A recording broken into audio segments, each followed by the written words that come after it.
Yeah, what's good, party people? It's your man Hakeem Green, channel live and direct.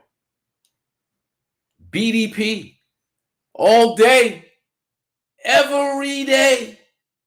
All we do is spark, MAD IZM. I see you, Izzy. You know what I'm saying? Add on. I appreciate y'all for checking in early, getting a spot, getting a seat. You know what I mean? This is going to be something epic going down. Got the Blast Master coming on. He hit me on the cell. He's getting it together. Yeah, we got the one-on-one with KRS-One, and we're going to get into some things. And then at 9 o'clock, we're coming with MAD IZM SPORTS. Myself, Big Wes Henderson, KG from Naughty by Nature, Uncle Spliffy, the Zatch Master. We're going to get it in. And we got a special guest for MAD IZM SPORTS. Keeping it BDP, ladies and gentlemen. Keeping it BDP. Got DJ Kenny Parker. He's going to hop on the show at 9 o'clock. And we're going to talk about his sports career as a college basketball player out in Jersey City. You know what I mean? We'll talk some basketball, some NBA. Talk about some things. And, you know, we always keep it live and direct on MAD IZM SPORTS, so I expect nothing but a fun time. But for the first, segment, the Blast Master is going to hop in, and we're going to talk about hip-hop culture. We definitely going to talk about hip-hop culture. We're going to talk about, his early history. We're going to talk about the temple of hip-hop. We're going to talk about verses, hopefully. And we're going to talk about what the Blast Master, the teacher, has got going on. I hear some things happening in Newark, New Jersey, but I don't want to say too much. We're going to figure it out as we go along.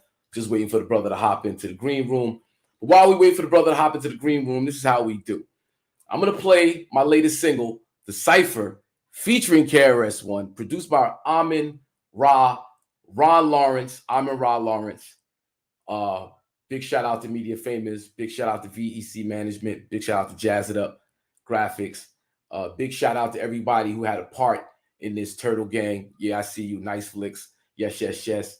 T. Smith on the edit. You know what I mean? The Cypher by Hakeem Green featuring KRS-One.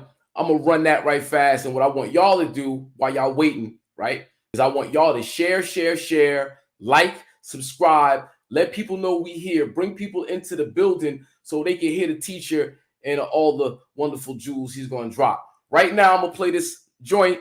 This is The Cypher by Hakeem Green featuring KRS-One. Like, share, subscribe. I'm going to go invite some folks to the building. This stuff is really Hey, it's called The Cypher. Hey, yo, what is a cypher? What's it short? What's called The Cypher? Yo, it's called The Cypher.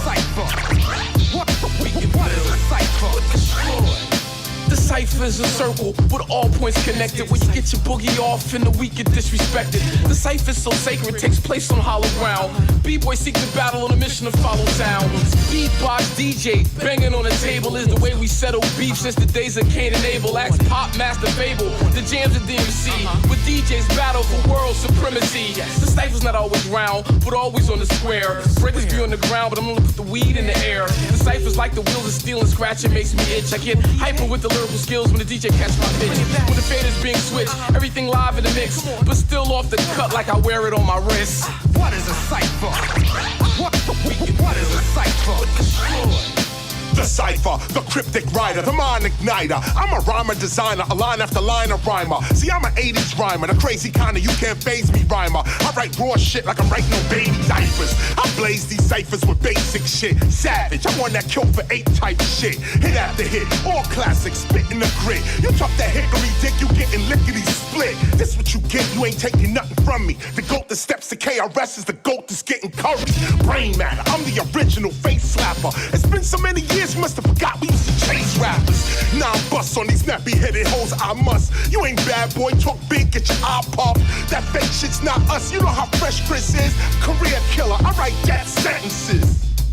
Hey, hey, hey, hey, hey, hey, hey, hey, yo, what is a cipher? Hey, hey, yo, what is a cipher? What is a cipher?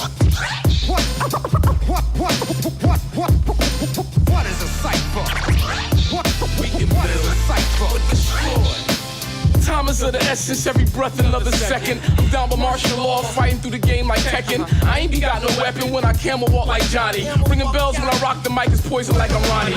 Bob and weave through the dishing, pull off in the new edition. Rapping is fundamental, whack MCs be steady riffing. I just stay in my lane when I'm on a scout like Kiffin. Look for volunteers when there's a drought, I'm in the kitchen. Cooking up some special treats, not talking trout when I'm fishing. I cruise through a hunt with heavy clout when I'm on a mission. I'm special with the verse, every line in education. While y'all wrestle with the verse, I rhyme in meditation. Standing on one leg, balanced on a lotus, but still packed an eye for judgmental niggas who ain't the SCOTUS. You can roll with this when you done past the lighter. Rhymes going counterclockwise around the cipher. What is a cipher? What is a cipher? What is a cipher?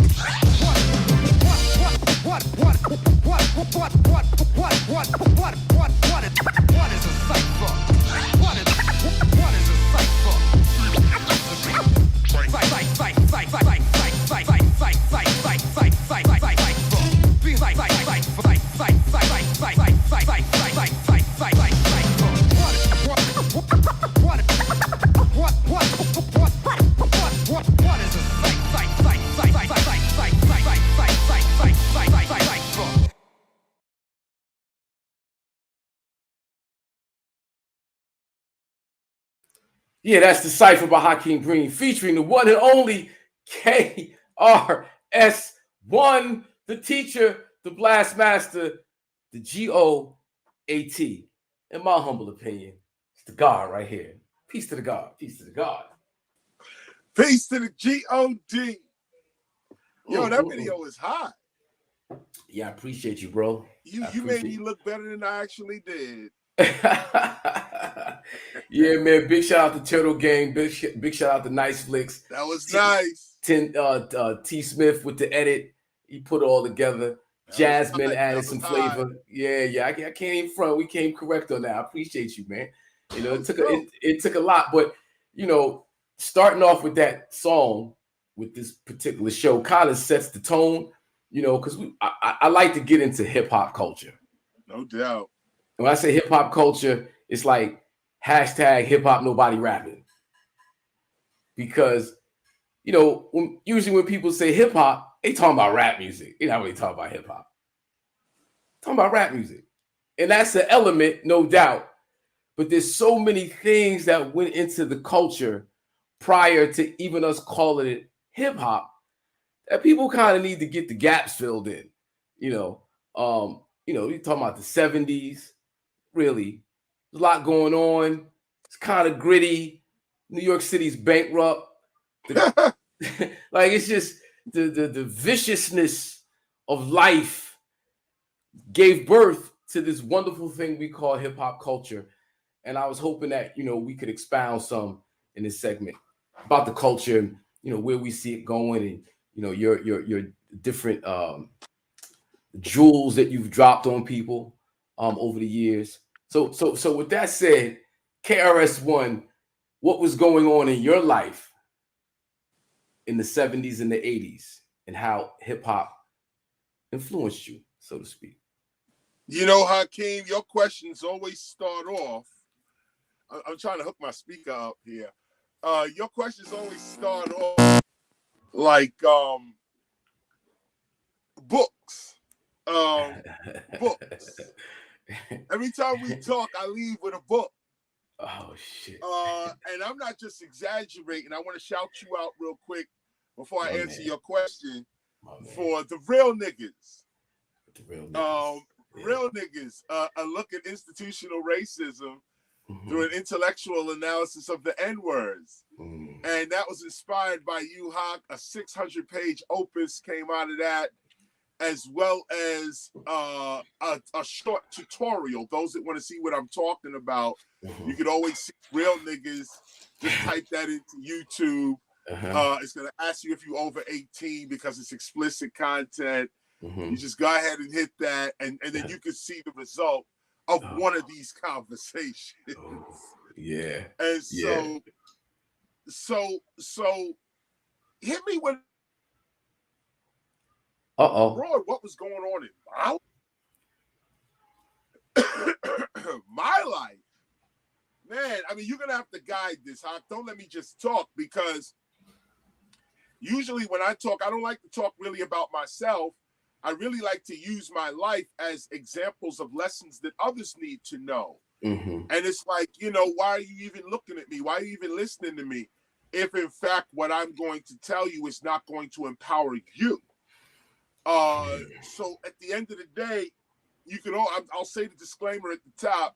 Those that want the fanfare stuff, you can always catch that online. You can go anywhere and catch all of the music and entertainment side of what was going on in the 80s with me in my life, 80s and 90s in my life, in that sense. But to answer the question, let's get right into it. Just for those that don't know, I'm not gonna assume that everybody knows what it is. So let me start off with 3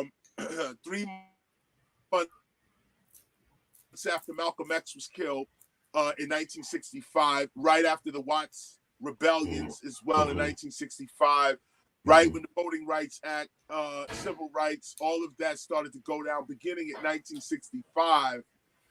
I was born to a single.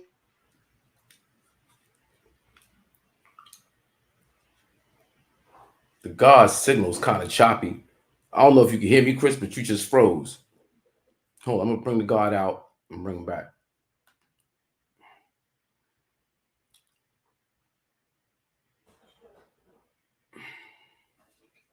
Wow.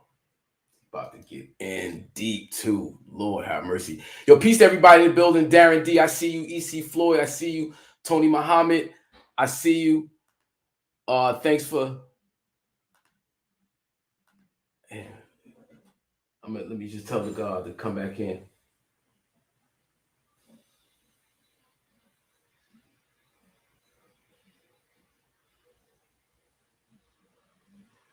Yeah, so we got KRS-One in the building. This is BDP night, Boogie Down Productions.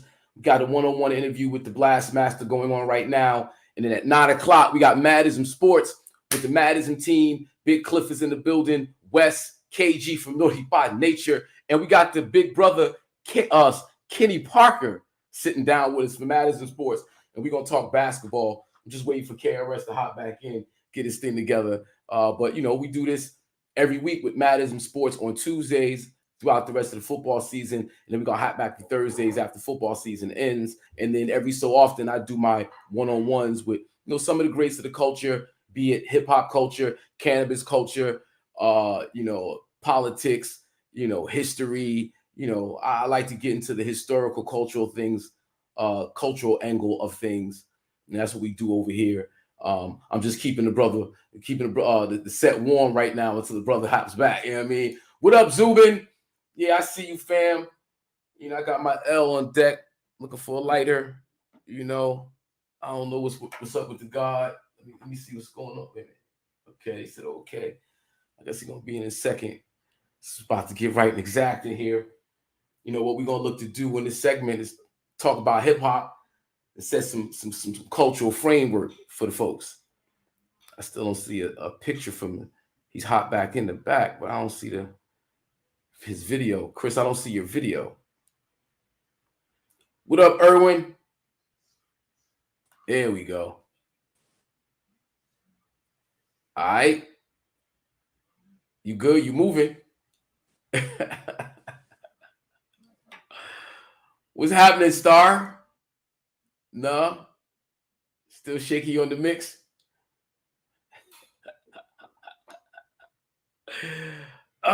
Professor KRS-One is frozen in time. What's really good?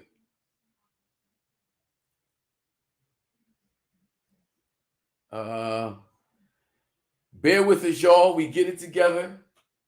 Oh, he's trying to reconnect. I'm gonna kick him from the studio one more time. Have him come back in.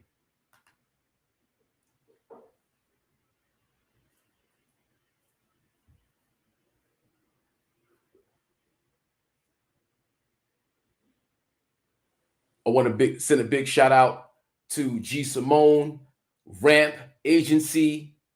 You know what I mean? Big them up. Also want to big up the Temple of Hip Hop, you know, global organization, the Temple of Hip Hop. I want to big up everybody involved with the, you know, with the culture of hip hop. I'm not talking about the music industry. That's something else. Yeah, we appreciate making records and making money and all, yeah, but there's a cultural aesthetic that gets lost in the conversation. You know, when we talk about hip hop, we generally talking about rap music.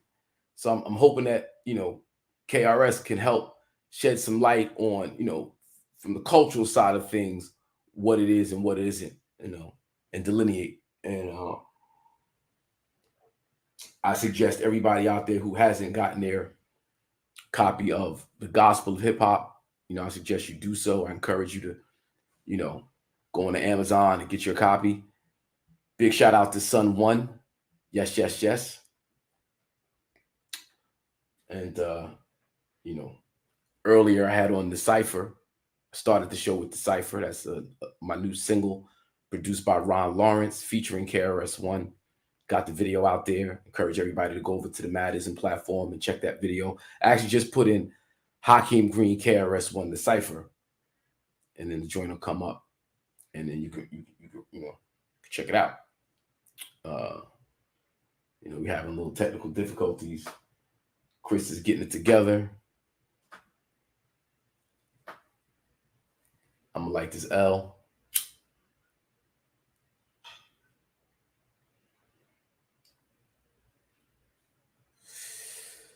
Because all we do is spark Madism at the end of the day. And, you know, Madism was actually, of course, inspired by KRS-One. He produced the single Madism, myself and Tuffy, other half of Channel Live. Classic, legendary hip-hop joint. And bring that shit back. Run that one more time. All right, I'll bring that back. But in terms of Madism, we did this song in 94, came out in 94, album came out in 95. And around 2013, 14, I ran into KRS-One at the studio, and I was doing my activism work and back into education. And I had a suit and tie on, you know, I was looking Mr. Greenish, just on the, you know, trying to, you know what I mean? And Chris looked at me and was like, yo, you bugging. You need to be out in LA selling weed. Madism, son, you fronting on yourself. You need to be out on the West Coast. And I wasn't ready to go to the West Coast, but I was ready to get back into the weed game. So created the brand Madism, which you see right here. We created that brand.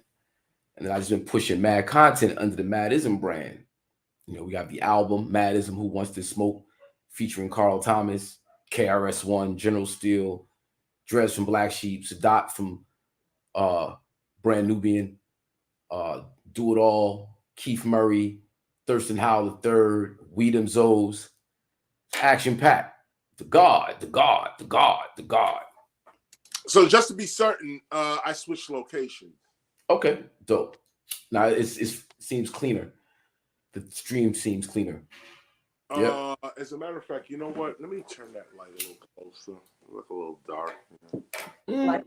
Yeah. You look great on this end. Okay, well, forget it. I'll leave it at that. Yeah. So we were laying down the context. What was going on in your life, 70s, right when hip hop was about to jump off? Well, as I said, you know, I jump off around 1965, August 20th, 1965. And right in the turmoil of everything jumping off and going on, like I said, 60 civil rights, the Civil Rights Act, voting rights, Malcolm X's assassination, Watts rebellions. 65 was a crazy year. But that was a year that a lot of us came into being. And I always start there because between 61 and 71, is when hip hop's founders, so to speak, would come into being. And so this is a very turbulent time in American history, and rightfully so. Things were changing. Our ancestors were praying. Meaning, you know, our grandmothers and great grandmothers were praying that something would happen that would, excuse me, change the situation that they were facing. They didn't want this for their children. And I, you know, it's funny because I make a note here that it's funny how we do focus on the past a lot. We do focus on history a lot. And I do agree that if you don't know where you've been, you don't know where you're going. I understand that. But also from a but I understand that from a surface point of view, because when you really look at the character of our ancestors, they were they weren't too concerned about the past. And this is also why we're discovering a lot about our past now in 2021. Remarkable discoveries are going down in terms of African American history and just history in general. Remarkable discoveries are going down, but at the same time, you have to ask, well, why didn't we know this for 50 years, 60 years, 70 years? And not a criticism to our ancestors, but when the gun is really at your head and the plan is really outside your door, it's not the past that you're thinking about, it's the future. And so you're thinking of ways to make the future better. And I thought about that just studying 60s civil rights and really 40s. I mean, it really starts with Garvey. I can't even say that. We ain't stopped fighting since we got here. Yeah, I mean, even turn your mic on. Turn your mic on. You can't hear me? I'm not hearing you. 1 2 1 2 1 2 1 2 1 2. Hold up a minute. Yo, can y'all hear me? Okay, I'm sorry. No, it's cool. I had my speaker plugged in, obviously. Oh, did I turn it down? But you got me, right? You can hear me? Hold on one second, Hawk. I want to plug this speaker in real quick. And Simone is handing me this glass of wine that I can't resist. And too much is going on right now. Say something. 1 2 1 2. Mic check. 1 2. Yeah. I'm good. Thank you. Yeah, the white Jazzy Jazz said, "What's up? Peace. Salute. Salute. Jazz is shouting. Hey, Jazz. Hey, Jazz. What up, Simone? Yeah. So, you know, you said the future. So I just analyzing the 60s, and I keep saying 60s civil rights because it's just a tagline. But, you know, and I wanted to start with Garvey, but that's not even, you know, so I'm just correcting myself even as we speak. What I'm trying to say is that when I was born, there was a lot of changes going on in the world, real struggle, real prayer, real meditation. People's lives were at stake, and our ancestors were forward thinkers, not so much looking behind and looking back. Yes, the past was important. Ancestors were always important. But again, when the gun is really at your head, and the Klan is really outside, and they're really firing you, first to be fired, last to be hired, and you really do have to go to the back of that bus, and you really do have to eat and drink in certain areas of society because you're considered a sect. I can't even imagine living in that kind of condition.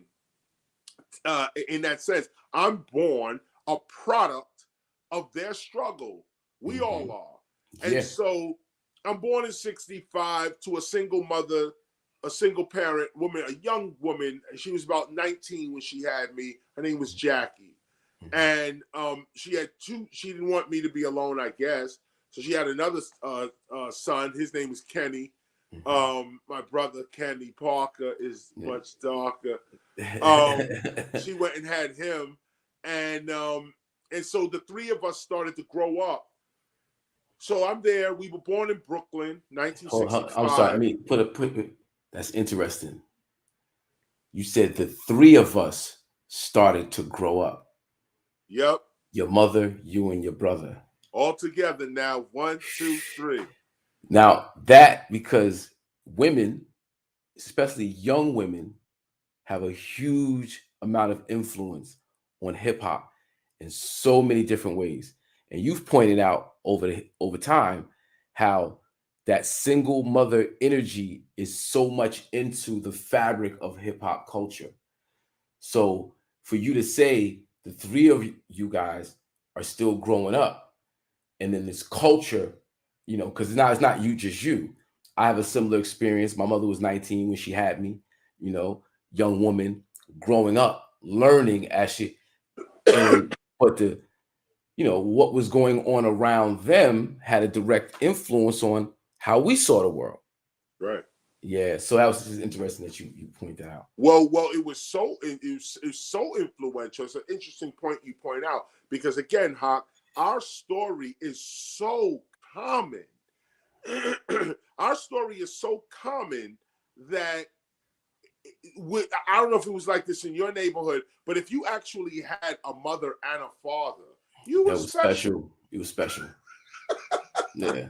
That's really something you only saw on TV. What? That's something you only saw on TV. Or whatever. The movie, right. So you read about, if that, but the point is that, so what you're saying is so real. I'll move it forward because it was my mother who left Brooklyn, moved to Harlem sometime around 1970, between 69 and 70, moved to Harlem. I went to the Charles B. Rushworm School. My mother was there in Lenox Terrace. She was a manager for all of Lenox Terrace. Wow. And I went to the school across the street.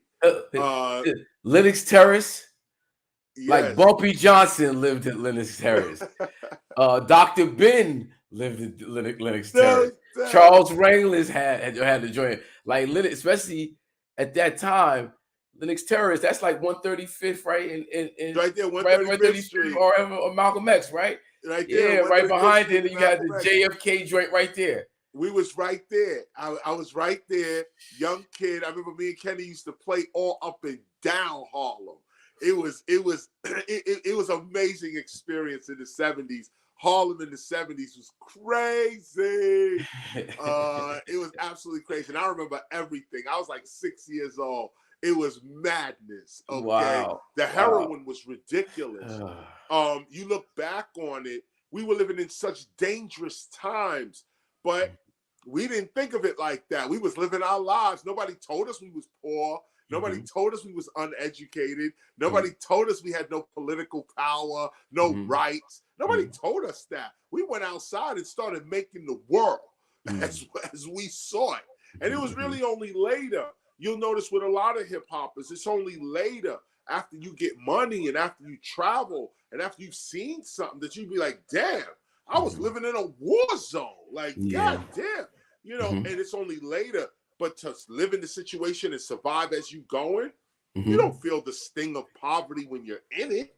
You don't, crazy people don't know they crazy. Wow. It's crazy.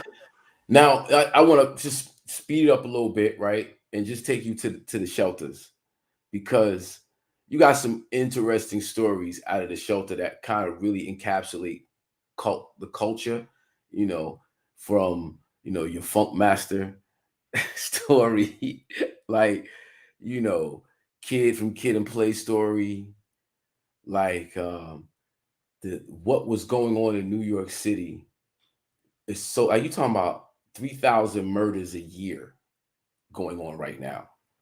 Like you mentioned heroin, but just the random violence, the drugs, the prostitution, just so much out in the open for a young person like you in the shelter system is like crazy, bro.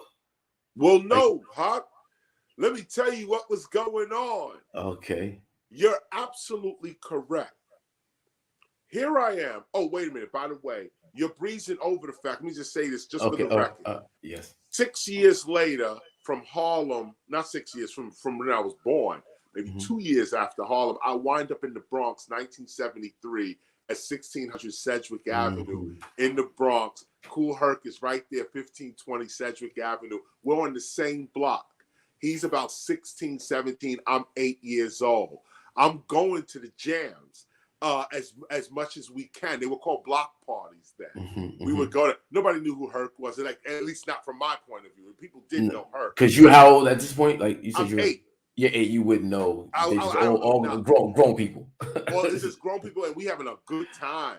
Block parties, and me and Kenny are out there. I got pictures and photos of it. I show it all the time, so on. But anyway, the point of the matter is that we breeze over that because I got that little stint right there at the beginning of hip hop. Right there, I'm there in 1973, 8 years old, right where hip hop is said to have begun. I'm right there. But then we disappeared. 1976, I'm in Brooklyn again. We're in Flatbush, Brooklyn, back over there again. And so I'm living in Church Avenue, East 35th Street. I don't want to blow up anybody's address, but I'm right there on that block. And we're getting it in. So I'm getting a taste of both the American hip hop scene, because it's only in the parks. Dudes is on mics. You had to come out with your own sound system. Wingate Park was on fire. Dudes was trying to get it so live in Brooklyn. It was crazy. This is the early, this is like 77, 78. Dudes is in the park getting it in and doing their thing. And we getting tapes from the Bronx. We getting tapes. Dudes, it's ridiculous. The scene was so vibrant. It was like you was addicted to it. Me, at 16 years old in Brooklyn, I got addicted to hip hop. I said, "This is my life. I'm doing this," and I left home. So, but it wasn't called hip hop at the time. No, was it? No. Right. No. So it was you're looking at it from just you want to be in the street. Was that the thing? Nah, because the street had its own rules. Nah, the streets was some other shit. Okay. Hip hop in the early days was an artistic movement. I got to give it up to the arts because I'm always about hip hop as culture. But before we start with the culture, take it back, okay? Hip hop just as breaking, MCing, graffiti art, DJing. Let's just start right there, okay? Today we take breaking for granted. But back in the days when a dude used to tick and pop, these dudes was masters. Okay, you believed in dude when he did. The most famous of all of this, what culminate the pinnacle of all breaking and all ticking and locking and moonwalking is when Michael Jackson did the moonwalk across the stage at the Motown. What was it, the 50th? Yeah, it was 1983, I think. It was 83, 84? When Michael did that, okay, moonwalked across, he was a superhero. Nobody ever, it was crazy. Now, mind you, he got that from hip-hop. First of all, he got it from James Brown. But he got that, all hip-hoppers was doing that. Question. He said he got it from hip hop. He really got it from James Brown's. Pause. Is James Brown hip hop? Oh, yes. Yes, Lord Jesus, he is. Because you said he got it from James Brown as if to say he didn't get it from hip hop because he got it from James Brown. No, I have to give respect to the father. Okay. James Brown is a god. We don't even say his name in vain. No. This brother died on Christmas Day. On stage, by the way. Okay, James Brown is the reason hip-hop even exists. This is coming from Cool DJ Herc, our recognized father. He calls him the A1 B-boy, the A1 rap master, the first DJ. This was Cool Herc's teacher, James Brown. It was James Brown that Cool Herc used to throw on in the club. His staple record was Apache by the Amazing Bongo Band. Herc made that a classic. But to get the crowd around, you had to throw on James Brown. James Brown taught Prince, Michael, started hip-hop. This dude was out of control, literally. His personal life. Out of control. Jesus, off the chain. His personal life. Bonkers. Okay. Yes, but this is James genius. Brown. He's genius. there was a meme that went up, and there's no disrespect to the Beatles at all, but the meme said, "Why I got to hear about the Beatles when James Brown created 6 different genres of music himself." Straight up, Yeah, including the Beatles. They including couldn't. the Beatles. When James Brown was at his peak, you could not Yeah. survive. When I first moved down here, I was talking to a young brother at one of the copy shops, right, about music. Young brother, and white dude behind me interjected. I was talking about James Brown and his impact on Mick Jagger, Ooh. and the white dude was like kind of he's very dismissive. James Brown would have had a better career if and it's all this side shit. I was trying to explain to him, if there's no James Brown, there's really no Mick Jagger. And then the James Brown movie got produced by Mick Jagger, telling the story about how it was one of these it's like it wasn't Ed Sullivan, but it was like one of those type shows where you had to do this show. Right. It was James Brown. Sullivan. Yeah, it was Mick Jagger. I mean, the Rolling Stones. It was a bunch. So Rolling Stones was supposed to perform after James Brown. Mick Jagger sees James Brown set. Nah, I'm good. I'll wait. Waited to the next day. And then this dance that Mick Jagger does, this whole that's actually a jack of James Brown. It's him imitating James Brown. This is culture before your very eyes. This is world culture before your very eyes. This is Africa and Europe before your very eyes. You're seeing it, how it actually happens and goes that. And no disrespect to Mick Jagger, no disrespect to the Beatles. These are iconic groups. Yes. And they give it up. So yeah. But okay, James Brown, the father. Breaking. Breaking. What I was trying to say was, when we first saw B-boys, B-girls, MCs, DJs, graffiti art on the trains, this was superhuman ability. We take it all for granted now. It's been 50 years. We all take it for granted now. But when this stuff first hit, there was nothing else to do with your life. If you was from where my neighborhood was, you knew exactly that you hit the lottery for life. This was the attitude to be. It was empowering. It made us somebody. A good example of this is go back, if you can, and watch the movie Beach Street. Shout out to Harry Belafonte, frontline revolutionary. Shout out to Harry Belafonte. Go back and watch the movie Beach Street. Okay, the attitude that was captured in Beach Street was that attitude. When you look at the young dude Lee, who's the B-boy in the movie, doing it, at least his character is.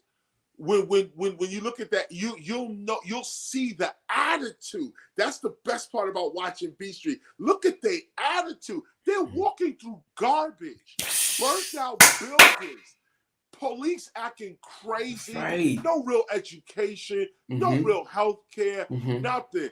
But dude is walking through like, nah, this is what it is. It's all inside me. It's not the environment. It's not what's going on out here. It's all how I'm feeling in here. That's determining what the environment's gonna be. So we start writing on trains, spitting rhymes. Remember the boom box? That used to be on your shoulder or on your hand, and you blasted your tape to the whole society. That's right. Nobody cared. You blasted that tape. Somebody cutting and scratching. This is how hip hop was first heard. It violated the society. It was on the trains. It was on the boom boxes. It was dudes on the corner. We took over the parks. Huge jams in the park. This took over society. The power from the street light made the place dark. We took the actual power from the street light itself to power our situation. This is the genius of hip-hop's early days. And this is what I'm saying. In real truth, the people who really first did this, They're dead and in jail. They're not the dudes that you see. With all due respect, the people that you see, us that you see, we're the survivors of a very violent time in American history, a very lawless time in American history. But that lawlessness and that violence gave us the freedom to be who we wanted to be. There was no laws, so anybody could be who they wanted to be. The United States government didn't care about us. Ronald Reagan put the crack right in the hood and said, die, nigga, die. Shout out to H. Rap Brown. At the end of the day, though, this is what we was up against, and this is now the divinity of hip-hop. Because with all that, a lot of us died. A lot of us went to prison. A lot of us, some of us survived. And we survived. We got through. And now, 1979 comes. And notice I said 1979, okay? And Rapper's Delight comes out. And that record hits America like a comet, like a meteorite. Blazes everything and tells us it's on. We know exactly. When rap was on a vinyl record, it was over for us. We knew at that point we was on our way. And that's that collective consciousness. One dude makes the record. No, we all made the record. Hip hop was like this in the early days. Whenever your hero did something, it was you that did it too. And you felt that way, just like that. And so it was like, so the tapes are going around, but now you got this one vinyl record. And also we had Fatback Band. Fatback Band was had something. You had a couple of dudes. Marvin Gaye is even cited as having a rap record released this a few months before even rap. Wow. Are you serious? Interesting situation. But anyway, we heard Rapper's Delight. And then the Sugar Hill Records label from there, Funky 4 Plus One More. The whole Sugar Hill label. Grandmaster Flash, Grandmaster Flash Furious 5. Furious. Oh, how can I forget Grandmaster Flash Furious 5 Sequence? Wow. Big shout out to Sequence. All of it. My mother would get her little money, working, hustling, and she would buy these records. She'd buy one single every week. We had to wash dishes, take out garbage, finish homework to get this one single that she would buy each week. And this built our collection up. It was all Sugar Hill and Enjoy Records. There was nothing else. And so we had that, and maybe your man had a tape. What? What? Those gold Maxell tapes that used to be flip rap. 180 minutes. If you even thought you had any kind. So we had this. Now me, 1977, I'm 12. And I realized in 1977, I'm an MC, right at the New York City blackout. New York City had a blackout. Yeah, I was going to ask you about that. How important that was. It was crazy. But at that night, I said, I'm going to be an MC.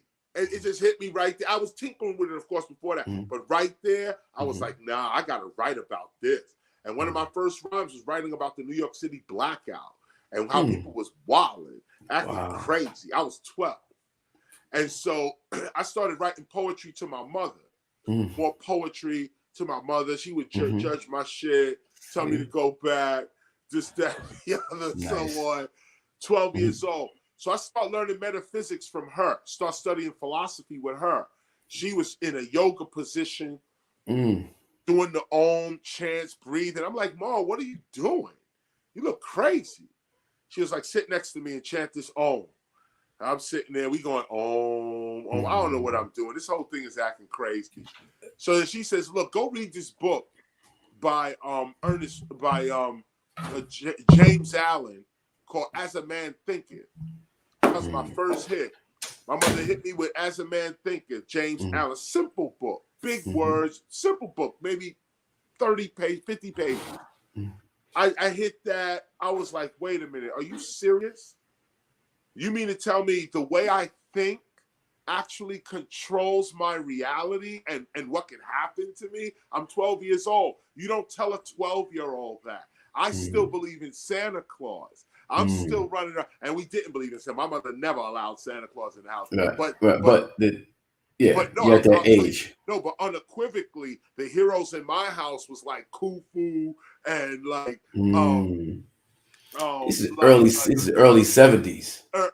This is early 70s. Nobody even knew. My mother had Nefertiti. Man, you're talking about doing yoga positions and Buddhism, like early, what we look the alternative thinking, people like was early away from that. Scientology. When that first came out, it was called Dianetics. Dianetics, I remember.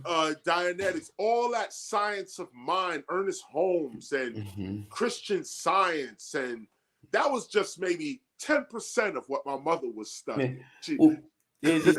Like New York City in particular, just the mix of culture, the mix of information, the access. It used to be book stands on every corner. In some places if you go to Harlem, you see it, but this was like everywhere. People would have, music collections out selling them for whatever, but books, literature, all types. It was like you went to New York to dig and get things. So at a young age, and then having it reinforced in the home, like it's just a certain spark. It's a certain spark, a certain elements coming together that's building for the culture. Because like I said, it's not just you and your family. This is, collective. New York City is kind of bubbling with this art, culture, awareness. When you talk about your time spending in libraries, I don't know many people growing up that was like trying to just hang out in a library and really read and study. Like that's an very interesting choice of how to spend your time. And only in hindsight, I concur. Right? Who does that? I don't know. In a lot of ways, I'm even embarrassed to be honest with you. But only in hindsight, because when it was going down, it was as normal as you and I talking right now. I'm just going to go to the Brooklyn Public Library. It's cold out here. Let me just duck in this library. It's free. I can duck in. The only thing they ask is that you read a book. Oh, no question. Let me hit this philosophy section. And that's the end of it. It's a library. And it's so crazy because you can read anything. And then whatever they don't have, like you read other books and they quote other books in the book. And you go to the librarian and say, I want this book. And like 2 days later, the book is there. Yeah. You ask them for like scrolls and stuff. 2 days later, the scroll is there. Or they give you a little chip and say, go look in this thing. And you could look at microfilm. Microfiche. You could go look at this stuff back in the day. I was gone. My head was blown completely. I couldn't believe that this was actually free to the public. And this what I'm saying is that my mother, of course, knew this as well. And we're in the 70s trying to survive. And let me tell you, the 70s was no joke. Like I said, the counterintelligence program was well underway and Vietnam had just ended. It was crazy for Black folk during this time and so on. But I don't want to paint that picture because that's not the only picture there was. It was horrible for us. But at the same time, this is the disco era. Dudes is out of control. Yeah. Okay. Everything's out in the open. Everything's out in the open. Are partying their asses off. Okay. Yeah. And you have this mixture of immense poverty and corruption and death mixed in with people like D-Train. Keep on. Keep on. Yeah. Keep on. All around. Yeah. Shout out now. You're the one for me. For me. Go back and listen to D-Train's lyrics. This dude was ahead of his time. Raised us. Blasting that. Yo, you had Sister Sledge, I think it was, or Pointer Mhm. Sisters. One of them. We are family. Family. Yeah. Listen to the lyrics. People like to listen to that Mhm. chorus and say, but the, you know, have faith in you and the things you do. You won't go wrong. Oh no, this is a The family family jewel. jewel. Ooh, we we are. uh, We was jamming to this. yeah, Okay, man. not to mention Stevie Wonder was crushing them. Earth, Wind, and Fire. A child is born Born with with a heart of gold. uh The way of the world, turn that heart so cold. Ooh, we had that blasting in the house. My mother was yeah. relentless with it.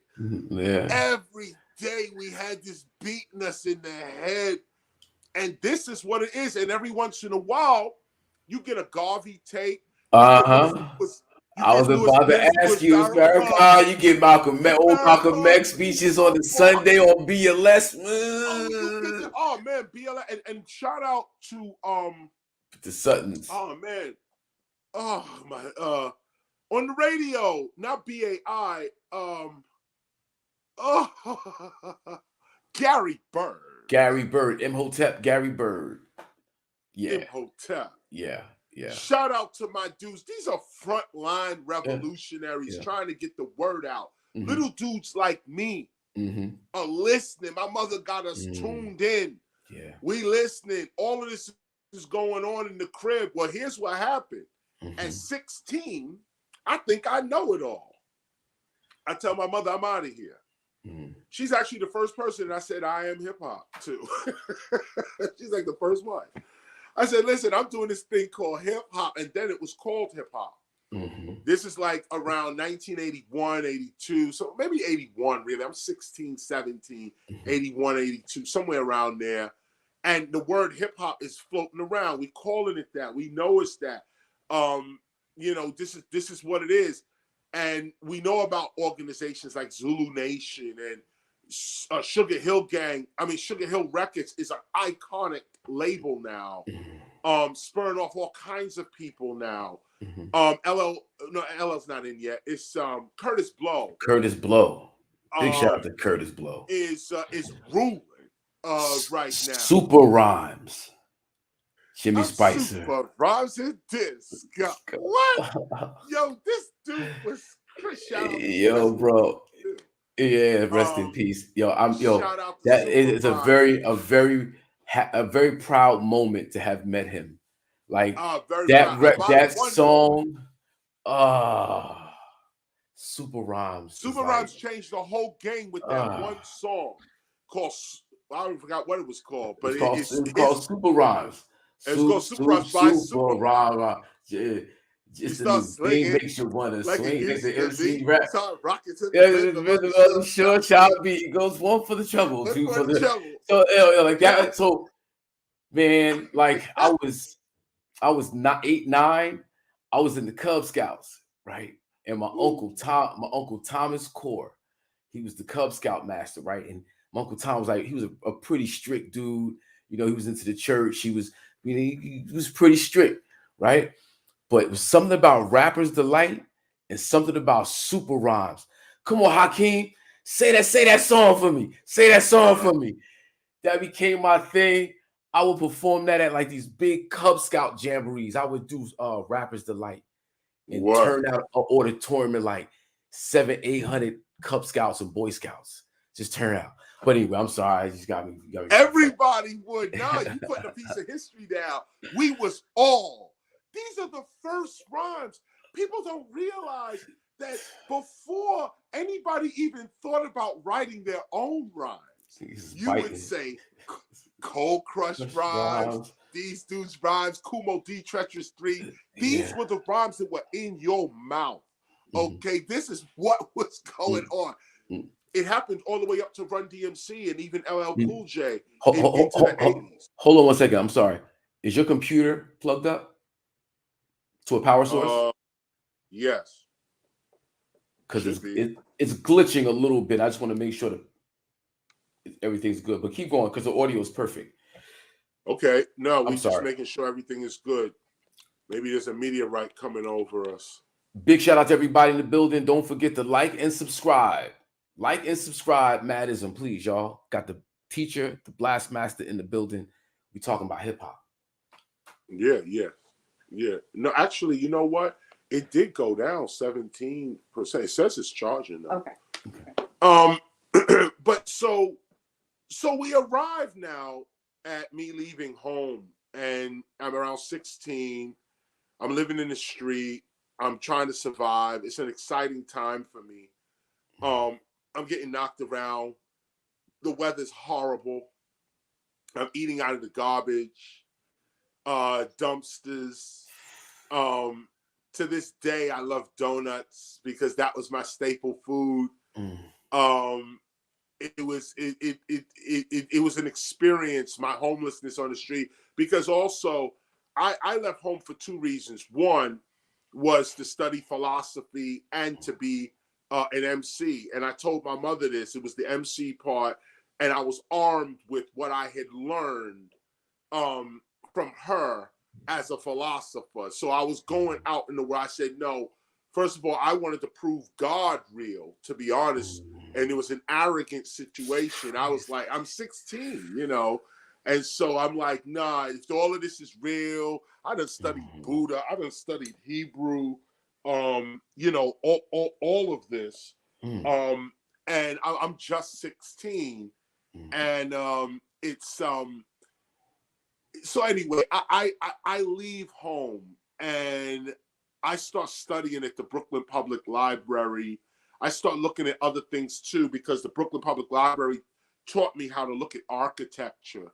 And then I started looking at architecture around, like some of the architecture of Grand Army Plaza, and that led me deeper into mythology and why things are the way they are and what those pillars mean and the difference between a fluted column and a Doric column or Ionic column, you know, all of this type of stuff. So I started getting into that, and what it was that my mind, I started to see little things happen that I would place my mind on, and then it would happen. A lot of life and death stuff, like being safe at night, and because I had to sleep outside in the park, and it's almost a frightening situation to have to sleep outside, and to really go to sleep outside, you have to give up all fear. You have to give up all fear. You have to give your life over to a higher source if you're going to survive. Otherwise, you're not going to sleep. And a lot of homeless people, they don't sleep. A lot of them you see sleep in the daytime, where a lot of people are walking around because they're walking around all night. You're afraid to sleep. You can't sleep in that sense. So me, I was like, nah, I got to get to sleep because the daytime, I'm using my day in that sense. So I would go to sleep, and it was one of my first trainings just to get rid of fear. In that sense, was that I had to sleep outside and it's called outside. Is it called I Wish a Nigga Would 101? No, I didn't get to that part yet. Okay. It was God help me. Don't let nobody stab me while I'm asleep. That's what it was at the beginning. It was like, my God, like, can I get this night's sleep? And believe it or not, I went months sleeping in the street. Nobody harmed me. Nobody touched me. None of that. I didn't get stabbed, robbed, beaten. None of that. None of that. I slept in the street, slept outside. And it was my first inkling that, something's guiding me. Something's over me. Something's that start putting my faith in that, start really moving. And really the enlightenment came, I'll jump ahead, is when I got to the 166th Street Boston Road Men's Shelter in the Bronx. Got up there, and when I got there, about 3 months later, Scott LaRock showed up as the social worker, Scott Sterling.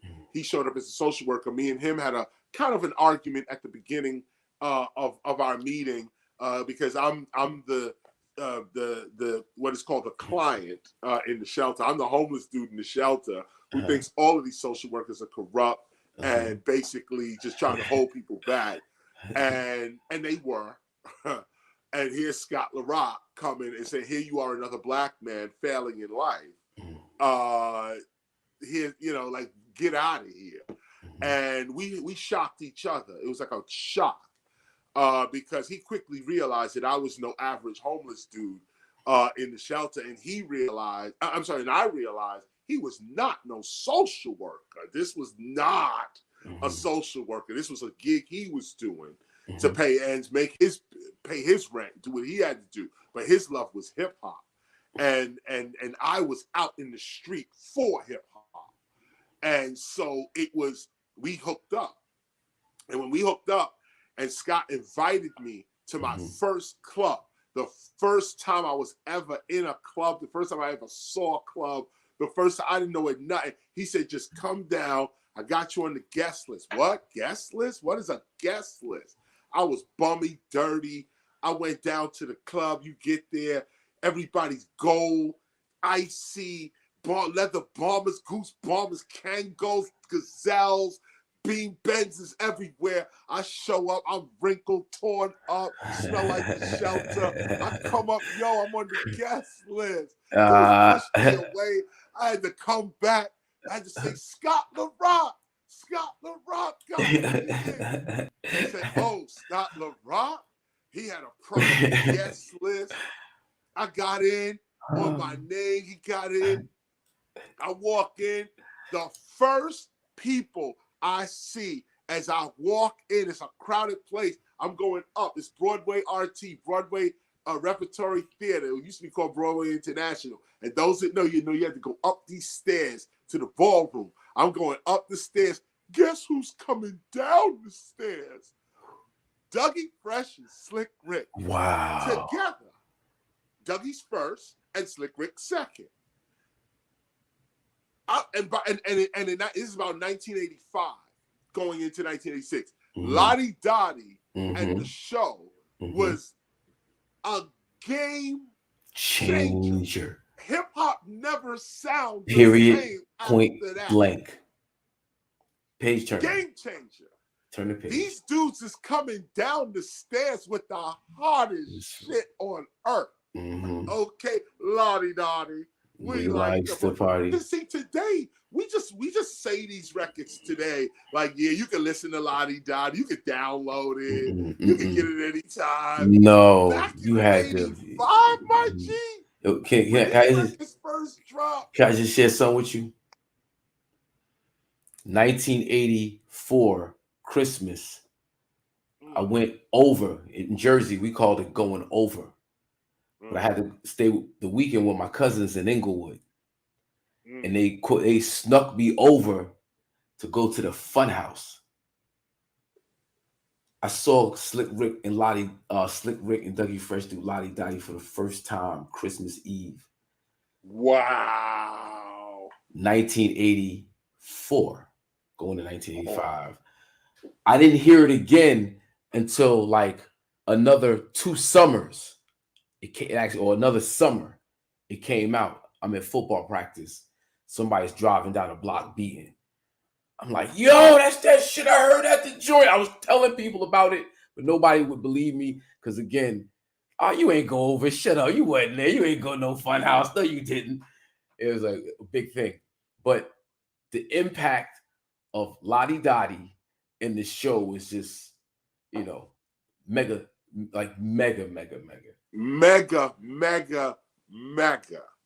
Whole game changed, and other people's careers got spawned, like mine, and Just Ice, and all type of beatbox dudes, and it was just out of control. But I was there. Went to Broadway RT. These dudes went down. I'm going up to Broadway RT. I hear some crazy mixing. I'm looking for Scott, and the music is blasting. Place is rammed. Somebody's cutting, cutting up Mantronics.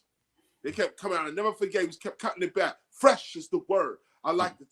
Fresh is the word. I like that. This fresh is the word. And everybody's just in there like this, just in there. I'm like, Scott, where's Scott? I'm walking around. Where's Scott? Then I just glanced at the DJ booth. It was Scott in the DJ booth cutting Mantronics. I said, yo, that's the social worker. Oh, crazy. He's in there cutting. I'm like, I'm finished. I walk over to the DJ booth. Big dudes by the DJ booth. Like, you know you ain't coming in here. Scott LaRock came out. Yo, that's my man S. Let him in. I walk past dudes. Everybody looking at me. I walk into the DJ booth. Nobody walks into the DJ booth. You had to have what was called juice to walk into the you had to have juice. And you had to be fresh.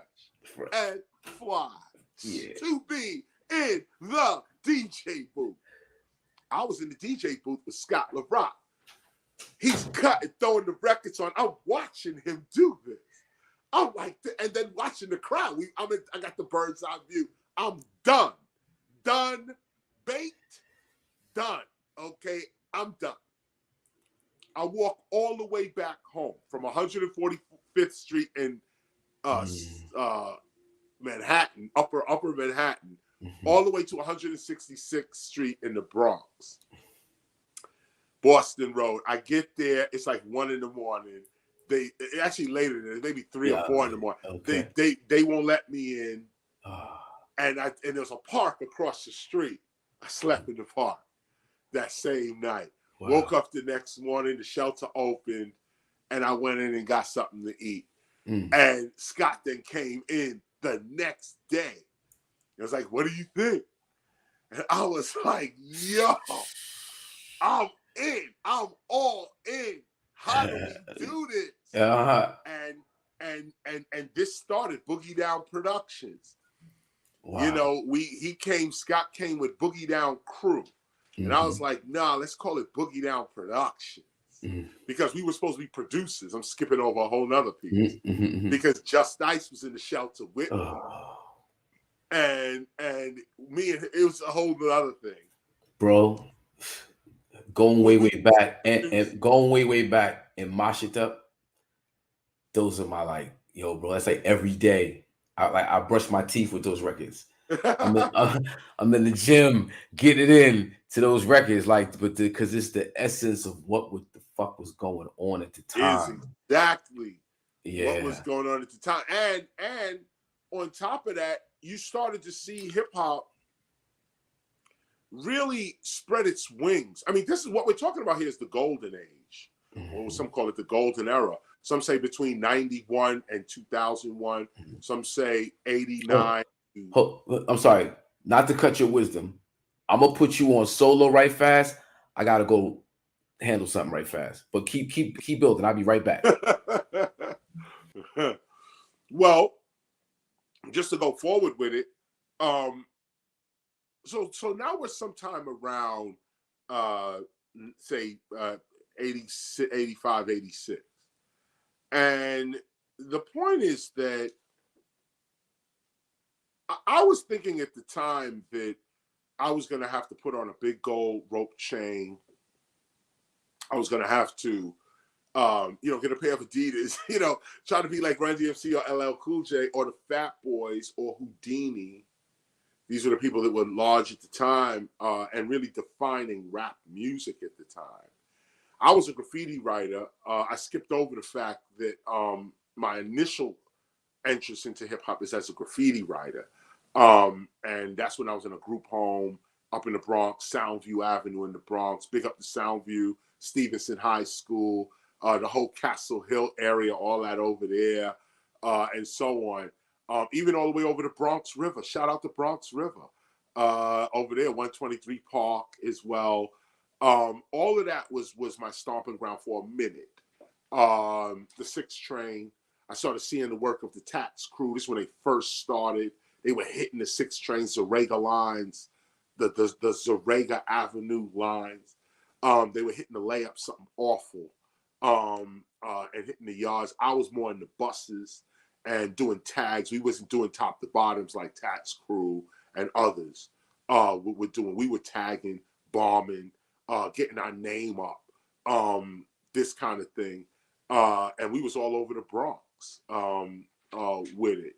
Of course, there were others that were way, way more larger than us, like Coke 2 and Mitch 77 and G-Man and all the greats were there. Well, one of them was a guy named Pre-Sweet, and he was the head of a crew called the Rascals. And the Rascals was a huge graffiti crew. Pre-Sweet, Mr. Mayor, Flasher, all of these dudes, and Funk Master. All of them was the top dudes for this graffiti crew called the Rascals. And so Funk Master worked at the shelter at 166th Street in Boston Road. And so he heard me and ICU, another member of the crew back then, and Just Ice beating on the walls in the bathroom doing rhymes. That's where we used to meet, in the bathroom, beat on the wall and make rhymes and hit the rhymes right there. So he heard us. And he was like, yo, that shit is dope, what y'all saying, what y'all spitting. You need to go check my man, Said G, who's up at the projects. I was like, word, Webster Projects was right up the block. I was like, what's up? So he took us up there to Said G's house, to where Said G was. Now, Said G, I'll speed the story up. Said G would turn out to be Ultramagnetic MC. Said G, TR, TR Mo, all of that. Okay, that first album, Critical Beatdown, Critical Beatdown. That's a classic. In fact, Critical Beatdown and Criminal Minded are pretty much the same albums. The same person and the same sound. Even it's not even just the same person who is Said G. The same spirit even is Criminal Minded and Critical Beatdown. They're the same records. The same guy did the same record. But now that you bring up Said G, isn't there a connection with him and Marley somehow that also kind of adds to the Criminal Minded lore?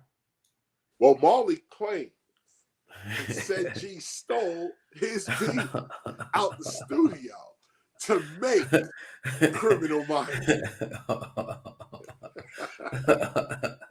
Now, the truth is that for the Bridge Is Over in particular, we sampled Eric B. and Rakim's Paid in Full. I'm sorry, not Paid in Full. Eric B. and Rakim's Eric B. for President. Do do do do do do do do. Over like a fat rat bass line. Yeah. The first part that front part of Eric B. for President, we sampled those drums and that snare and made The Bridge Is Over. That is the truth, because we knew Marley had did that record, so we was taking Marley's sounds and throwing them back to him. Because there's also another part that we're skipping over here. What's that? And that's the whole Answer record era. Okay, there was a whole style to hip hop, I should say rap, at the time that was somebody come out with a hit record, and if you was brave enough, you answered. And if you answered it and it was whack, you were finished. You couldn't come back with, oh no, but here's my real record. You were done. Okay. It had to be, so there was a certain style to this that you had to come out, and it had to be dope. Now, Roxanne Shante was the absolute queen of this right here. Yeah. Okay. Yeah. She was out of control with that rap. She became a group named UTFO. For those who don't know the story, named UTFO, another group, came out with a smash hit record called Roxanne. And they were talking about this fictitious woman who would not give them the time of day. They all want dates with Roxanne. Roxanne would not help them or give them any kind of play. So they all got a verse. Their verses was dope. 4 different verses. The Educated Rapper verse for me is the dopest rhyme ever written. Wow. It's ridiculous. That's one of the top rhymes ever written. Go back, check UTFO, Roxanne. Okay. Yeah, can I send a shout out to Kango Kid, Ooh. who's suffering with cancer right now. So everybody want to send prayers out to him. And if I believe the educator rapper, one of them has passed away, and I don't want to say the wrong one. But yeah, Wow. we're growing up. We're growing up hard. Yeah, we're growing up. Yeah. Well, and I see him getting past that too. Yep. Yes. Oh yeah, he's surviving. He's surviving. Yes, indeed. Yep. Well, they had this hit record. Roxanne Shante answered it under the name Roxanne Shante. She became the fictitious person they were rhyming about. She came out with a play. At like what, 15, 16 years old. Just one tape. Changed the game. Game changer. Uh-huh. And this had everybody that was somebody trying to answer somebody's record. And so not only was there just Roxanne Shante, but there was 100 other chicks answering UTFO as well as Roxanne. And then it was 100 chicks answering Roxanne Shante. Word is fine. It was a whole industry of Roxanne, a whole industry of it, of just that. as a genre of music, Roxanne disses. So during this time, a bunch of people start answering. So Shan, her right-hand man at the time, is starting to heat something up with LL Cool J. You bit my beat and stole my style. And then Salt and Pepper was shooting at Dougie with Showstopper. Showstopper, yeah. Then here I come. And MC Shan. Molly Ball. This is the era we were in. Where the streets was answering records. And if you was somebody, you would answer back. Not even that. If you was one of these MCs. Now, mind you, Dougie Fresh is battling other beatboxers. He never answered, officially answered Salt and Pepper. I guess he just let that go. And LL never really got a chance to really answer Shan because I intercepted and said, instead of trying to take out LL, you need to take your homeboys off the crack. Huh. And so that then intercepted the battle and it was over at that point. It was now me and Shan. And every time I say this story as well, I have to shout out Shan and take 5 seconds to just say shout out to MC Shan because he didn't have to answer me. He was already large, already doing his thing. And the record I was answering, Queensbridge, was a positive record. That was positive. It was a very anthem. You should reach for your goals because I'm reaching for mine. Classic, impactful. You know, classic. One of the greatest joints of all time. Still hot.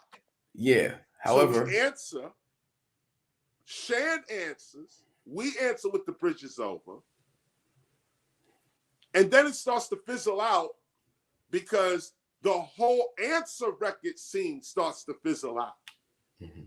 Rappers start saying, well, this is later on. Grand Poobah had a rhyme that says, I don't diss somebody to be somebody.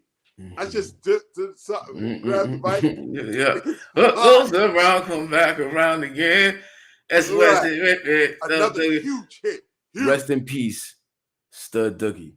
Word. Stud. Word up. I see him in the club right now. At the end of the day, a lot of MCs in the 80s were saying the same thing. Oh, you just dissing other people to get on. And they were right. We was all part of this group that was dissing other people to be heard, to be seen. But we was part of this whole scene. that really wasn't heard in commercial hip hop, and it was the battle scene. That you had to battle your way up to the top. It was the cipher. It was all of that. And that wasn't in the mainstream. But Shan was with it. Kane was with it. Shantae was with it. Everybody, they knew what it was on the street level. So when Shan answered me, I was like, oh, this dude he's living by the code. Like, oh, this is some MC shit right here. So eventually we became friends. All of us. Juice Crew, BDP. This, of course, later on, Scott LaRock would be killed in 1987. And I would go on really with the Juice Crew, doing tours with the Juice Crew. We all on the same bus as well. Sharing buses, going from here to there, doing the battle, come back, record for record, come back. Wow. This Yeah, that right. That's an ill jewel right there, because we talk about the KRS-One Shan, that backstory of you guys went around the country. This shit was a show on the road. Oh yes, it was. And you developed bonds past the commercial beef and shit. It wasn't way about that. Past that shit. Yeah. At the end of the day, it was our intent.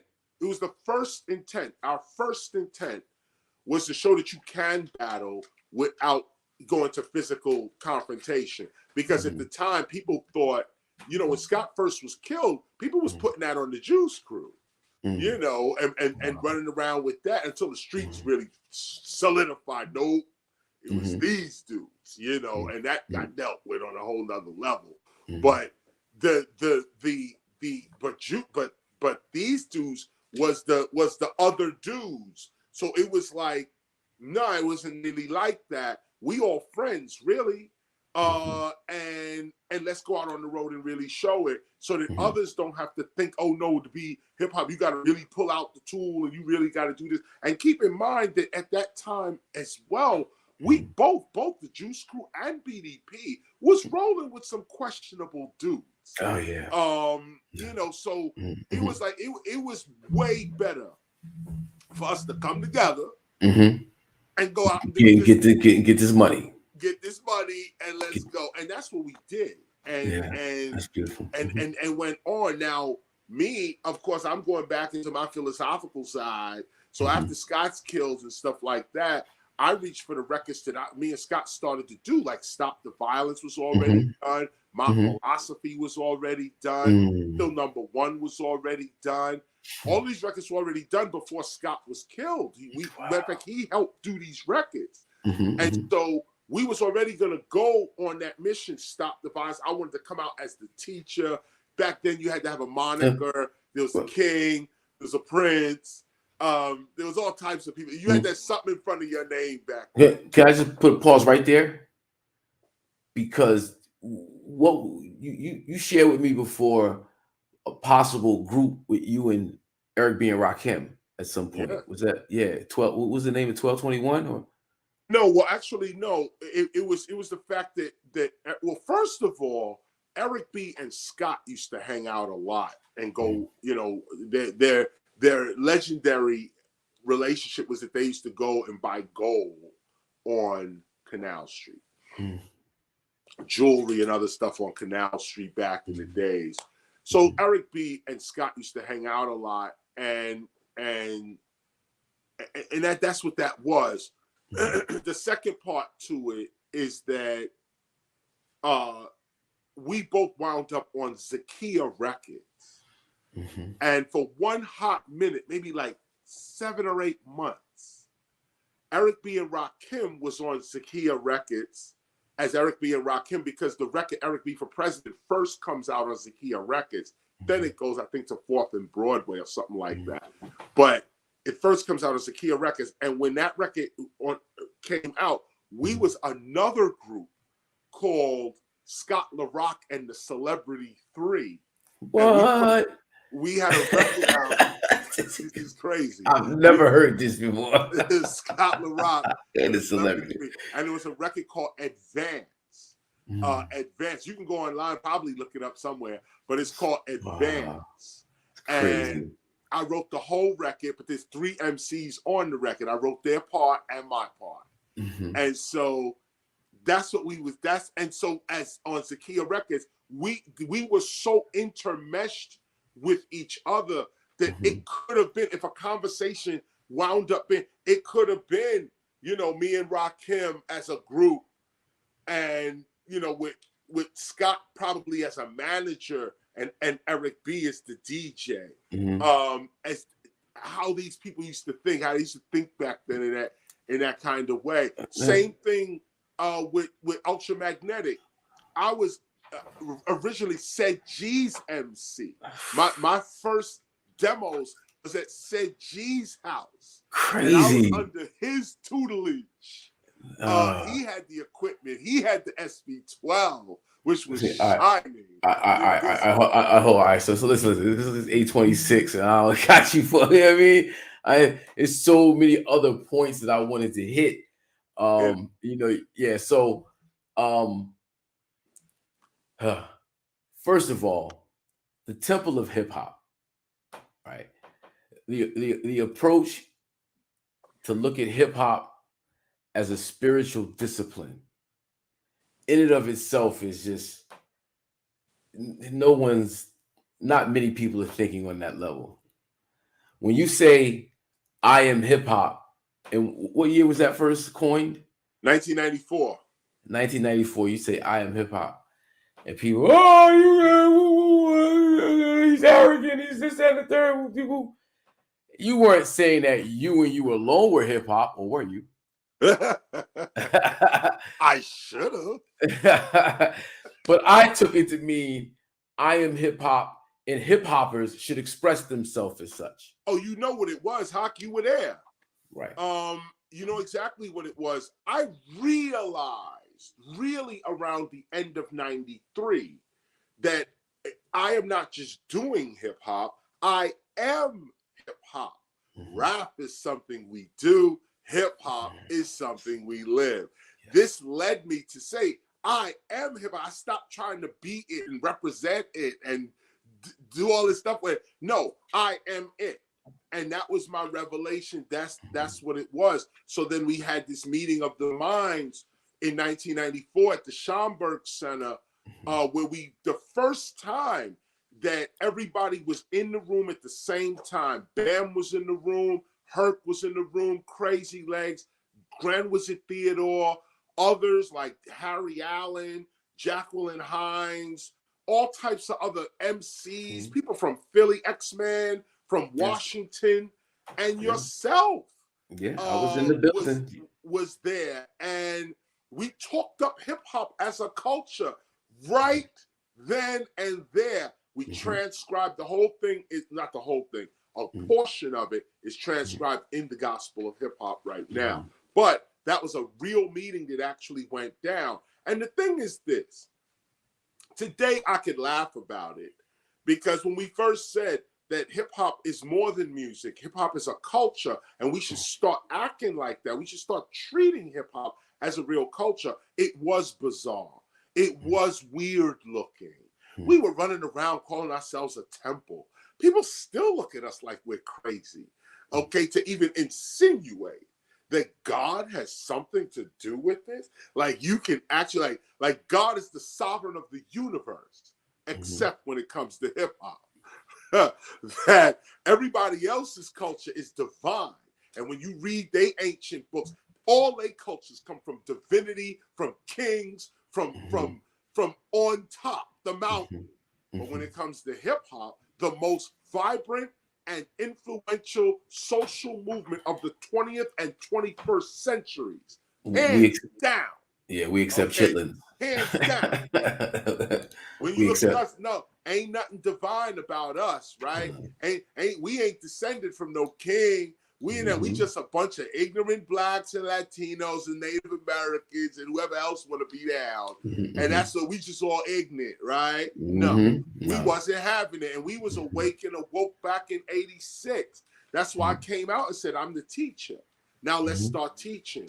So there's no animosity or, I told you so even. The Leo me would say that. But realistically, nah. If you call yourself a teacher, start teaching.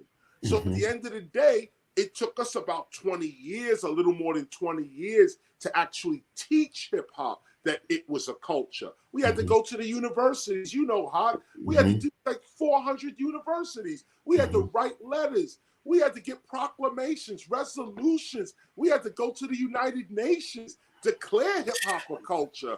We had to go through all of this stuff. And so now, and it's like, no, we don't talk about it and brag about it, put all this stuff on it. But you know what it took. This is what it took. So the evidence is there. The facts are there. You could look this up anywhere. And you know, when you say look this up anywhere, you know, you're talking about actual documentation that recognizes hip hop as a culture beyond the music industry. Way beyond that. We just solidified it again with Chuck Schumer. Just 2 months ago, we rolled up on Chuck Schumer, and he issued again to make it clear. Okay, Senate Resolution 335, which celebrates August 11th as a holiday and and recognizes it as hip hop's birthday, and August as a month now to be recognized, and it also recognizes November. These things are small in the sense of what government officials can do, but they're huge in terms of world history and documentation for heritage.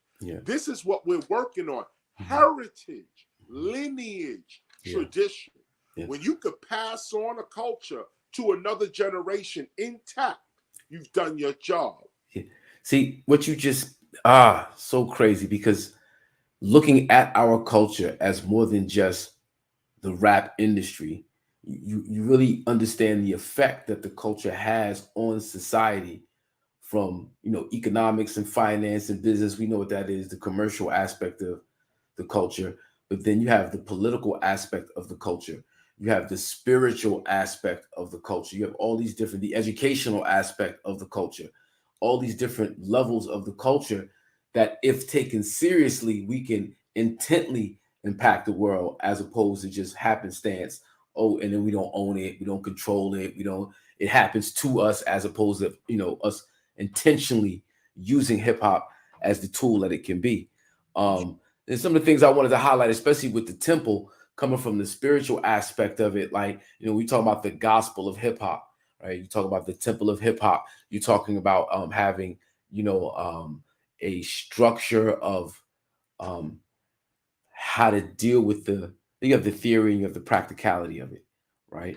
And the gospel helps you understand how to use hip hop as an applied science. You know, I kind of wanted you to touch on, like, why the need for that type of instrument, the gospel of hip hop. Well, the real need is, always remember that back in 86, really, we saw that we were going to be commercialized, that we were a success, that rap music was rapidly taking over. Everything was just changing. We saw this.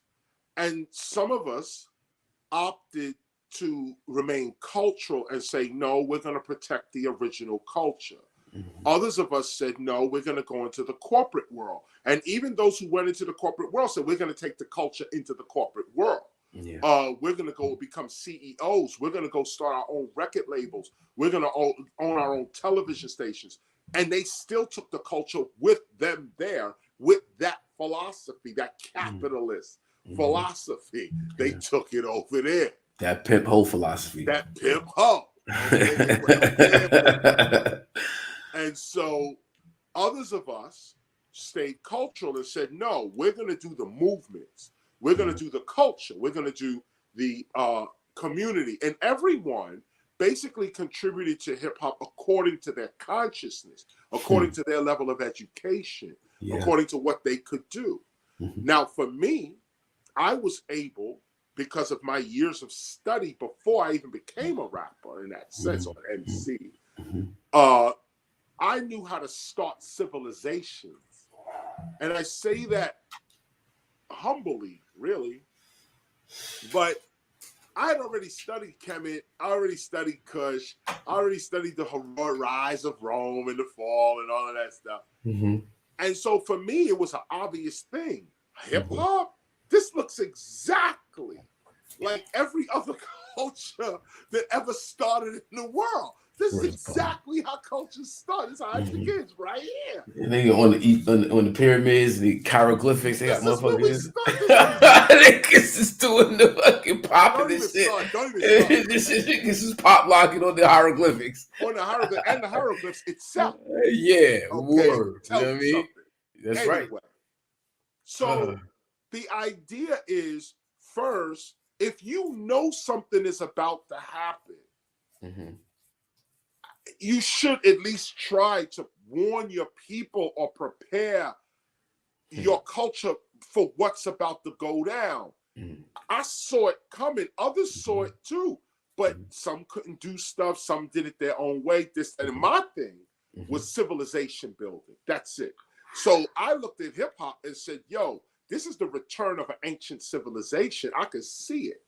I'm not going to put that on hip hop. I can see it. This is what it is. So we went to work at doing that. Now, the first thing you need to build any nation is a temple.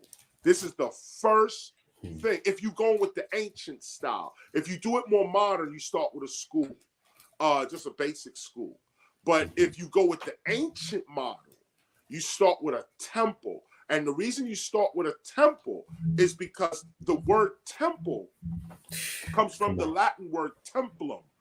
And a templum is a delineated space. It's a sacred space. So what you do when you start any nation is you first have to delineate a sacred space in the culture. You have to say, this is the place right here where we take this culture seriously. And you have to start it, delineate a space, and have it inaugurated, which is called inauguration. But you get what is called augurs, or they used to be called noggers back in the day. See, only you started. We're going like over there. Yeah. But in the Greek mouth, it becomes augurs. And these augurs were ancient Greeks taught by the Kandake queen mothers of Africa how to delineate space. They had the ley lines down. They knew how to talk to birds. Their speech was twittering, they used to call it. Funny. But this was their speech, was the twittering of birds. That's how they used to speak. At the end of the day, and this is also how. What's the logo for Twitter? Okay, all right. Okay.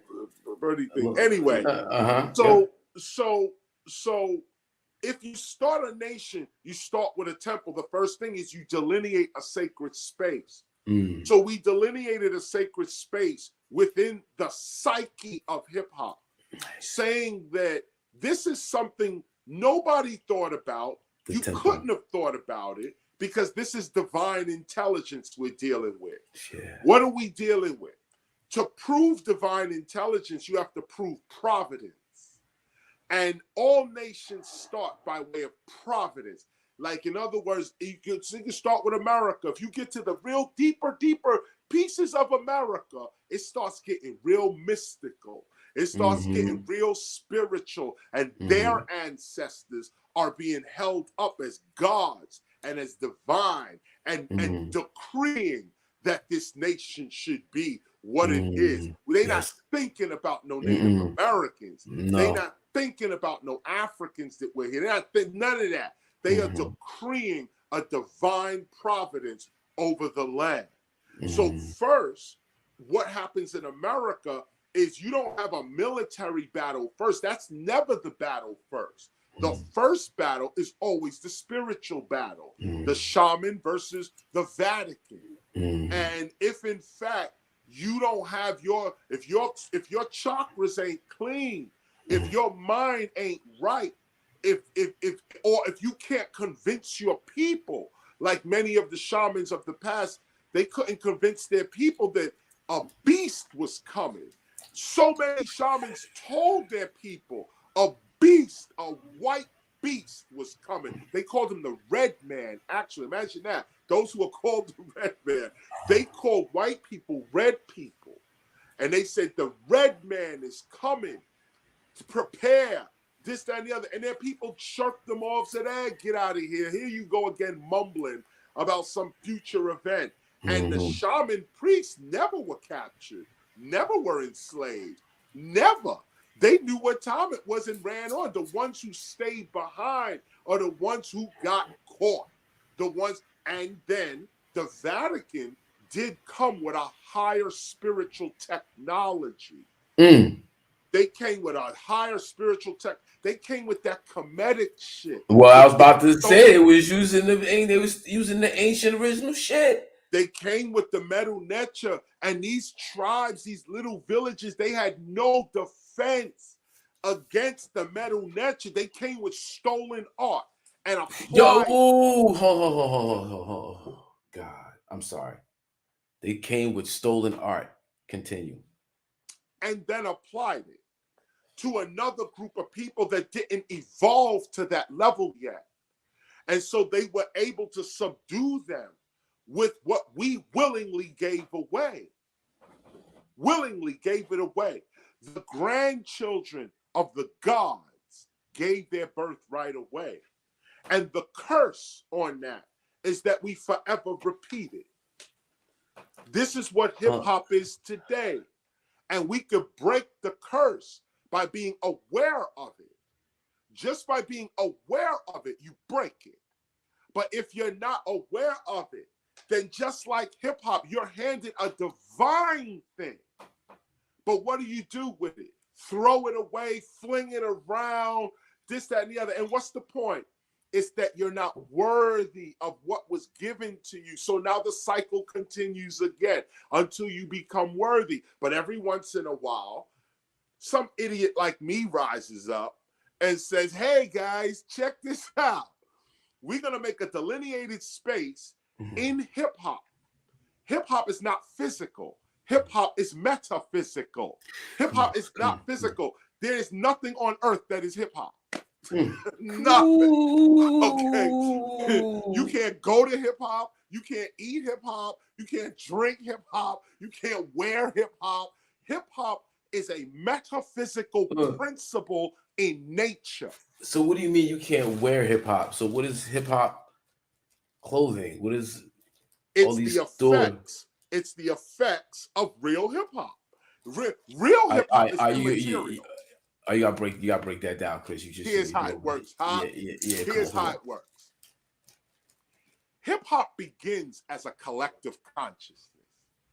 Hip hop is nowhere on earth. It is not a physical thing. Hip hop is not an object. It is a subject.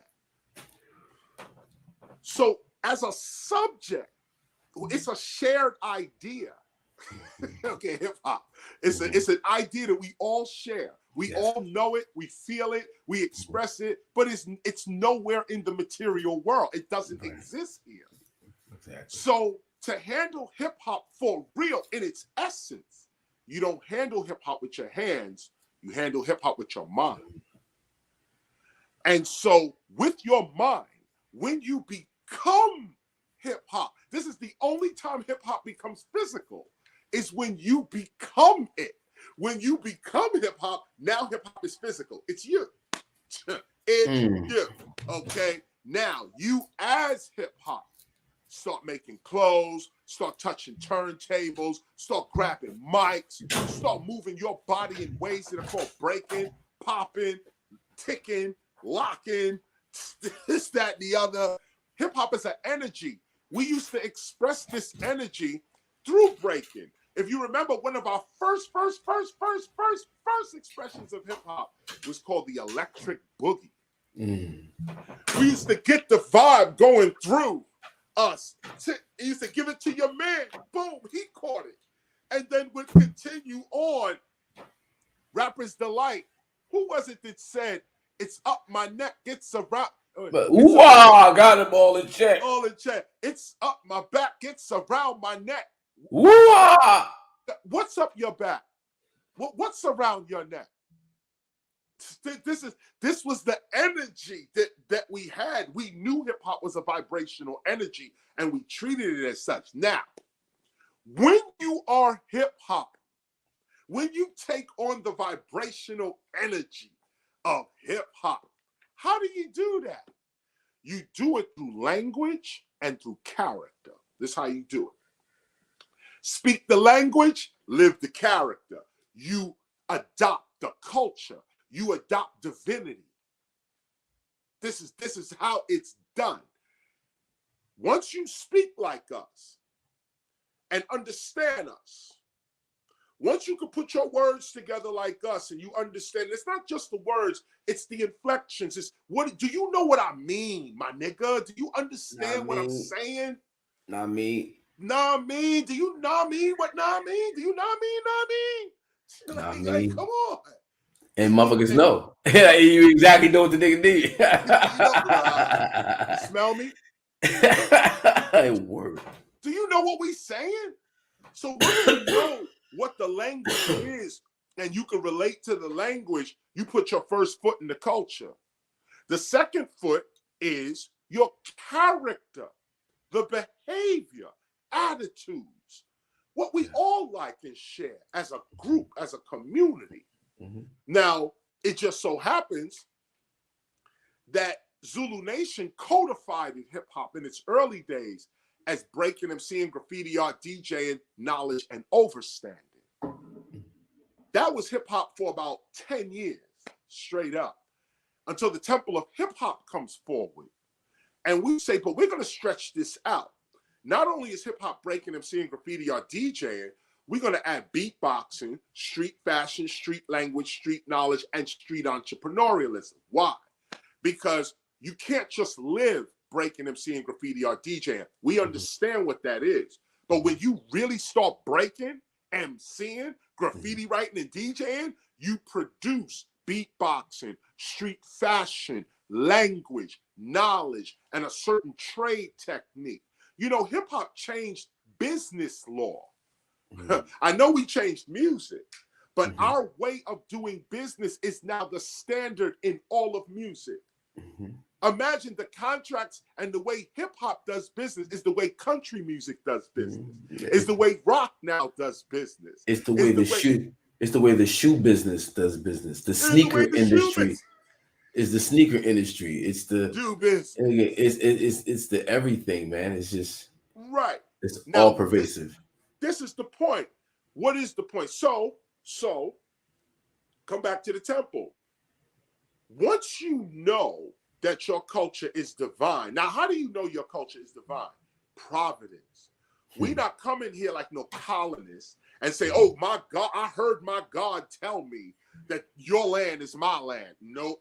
Hip-hop don't even operate like that. Hip-hop is so divine that what most of these European governments did to establish their sovereignty in these other regions, what they did with bombs and guns and attack dogs and disease, hip hop did singing and rapping and dancing. And producing art and culture. We were willingly accepted into nation. What the colonists took and invaded and killed for, other nations freely gave to us. They checked our soul through the language and and imagine, look how magnificent hip hop is. You have to go through all the cultures of the world. Do you understand what that has? Do you understand what you have to be to be a culture that all cultures in the world understand, no matter embrace. And I didn't get to the embrace part yet. I didn't get to try to be like it yet. I didn't get to you got rich off of it yet. I didn't get to none of that yet. I'm just saying, you know what this is. That's it. Let's just talk about existence. That's it. Do we exist? Yes, we do. Do we exist in a big way? Yes, we do. Yeah, we do. Okay. Look at all the cultures of the world. I used to say all the urban cultures. I can't even say that no more. all the cultures in the world they know or are already participating in hip hop. I wish I had the video. The Arab This, dude with the headdress, the whole nine. oh yes. Shimmy, shimmy, y'all, shimmy, yeah, and they got the whole Arab dance that they do to Old Dirty Bastard. We getting Arab money. What, you thought they was getting this? No, The for whole real. Dubai was up. Dubai is set, right? The whole Dubai was up. Okay, no. Yeah, man. No, this is a global culture, and there's a divinity with it. Yeah. There's a divinity. How can all religions that are arguing with each other all somehow put that aside when they get to hip Come to hop? hip hop. Somehow I understand you when you in hip hop. How that happen? Only a divine culture can do that. You want to hear something interesting? So DJ EFN from the Drink Champs. Yes. He has a project called Coming Home, right? And it's it's documentary style. He goes to different nations to expose hip hop that's there. To basically, so he goes to Haiti. I think he's gone to I want to say Colombia. He's going to Cuba. So he went to Vietnam. Wow. And while in Vietnam, you got the breakers, the graffiti artists, the rappers, the whole joint. So they like, so yeah, what do you think about the American artists? And they're like, well, we don't really pay attention to American artists. We get our influences from Japan. Wow. It was either Japan or China. Vietnam does. Right. Like they look at American hip hop as not the real shit. Right. It's the fugazi shit. It is. Wow. Like the understanding of the power of the culture and what we've produced and how it's been imitated, like you talked about. Us not knowing this, not understanding this. This is Christianity all over again. This is Christianity all over again, where you have a person that rises up, Yeshua, amongst black folk, by the way. He rises up. He says, love one another. Stop dissing one another. Listen, here's the bread. Here's the fish. Here's healing. Here's the knowledge of God and yourself. Here's how it goes. I'm opening the keys to heaven for you. This is what it is. Roman government. No disrespect. That's white folk right there. They, especially during Jesus' time. Here we go. Okay. They dissing, locking up black people, killing them, shooting them. This, that. Jesus is like, nah, hold up. Love these people, man. Yo, don't be angry with them. Get your own act together. Don't you have a log in your own eye? You looking at your brother's eye. Why don't you love one another? Why don't we get together? Why don't we stop bugging? Why don't we? They sound like the internet right now. They took Yeshua straight to the cross. Yeah, they did. And said, this is what we do to you Negroes that want to talk about peace and this and that. So and his own people did him in, mind you. And his own people did him in. The Bible records it 2,000 years. And imagine a book that's all chopped up like that still records that truth. Archetypal truth. Archetypal truth. An archetypal truth. Wow. And so, and look at this. This is my point for even bringing it up, is that the story's getting repeated again. What happened to Yeshua? He endured the cross, and according to the story, defeated death and was resurrected, and now sit on the right seat of God. Now, that's all African folklore. But what does it mean? It means he outsmarted those that were trying to diss him and wound up arriving exactly where he was destined to be. Now, we see this today, where you have a population that just seems like it wants to kill itself. No matter how many preachers preach, no matter how many philosophers philosophize, no matter how many presidents, black, white, I'm this, I'm with you, I'm not with you, it don't even matter. You just still want to slander your brother, disrespect your sister. You still want to belittle yourself. You still want to walk around like justice doesn't matter and adulthood doesn't matter and all of this. And so who suffers? The one who walks like that, not the one who walks upright.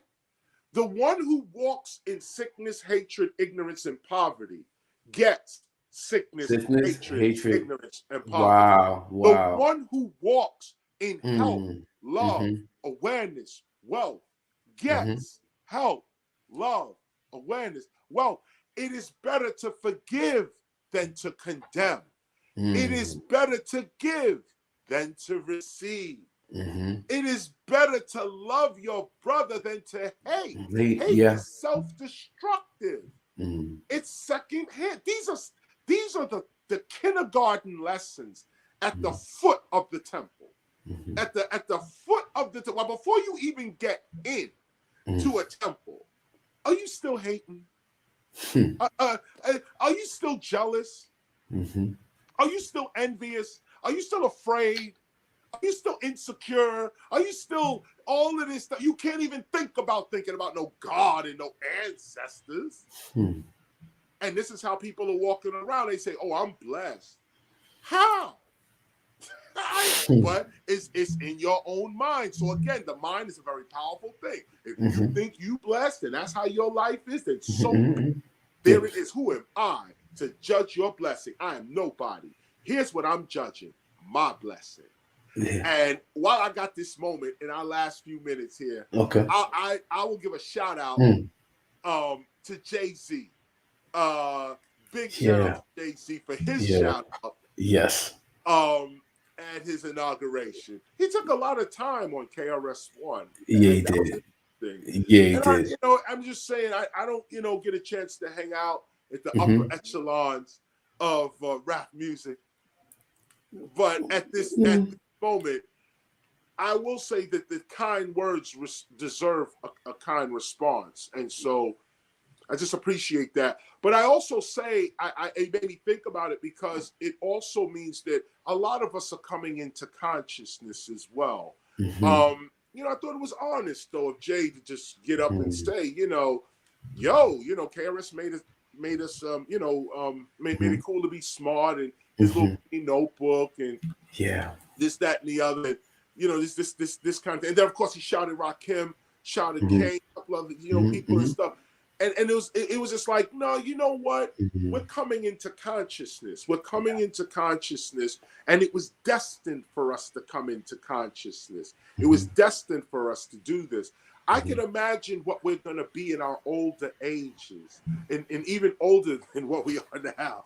But in our older ages, after we pass like 65 and we start hitting the 70s, and it's like, no, have we then formed that universal council? Have we opened a bank?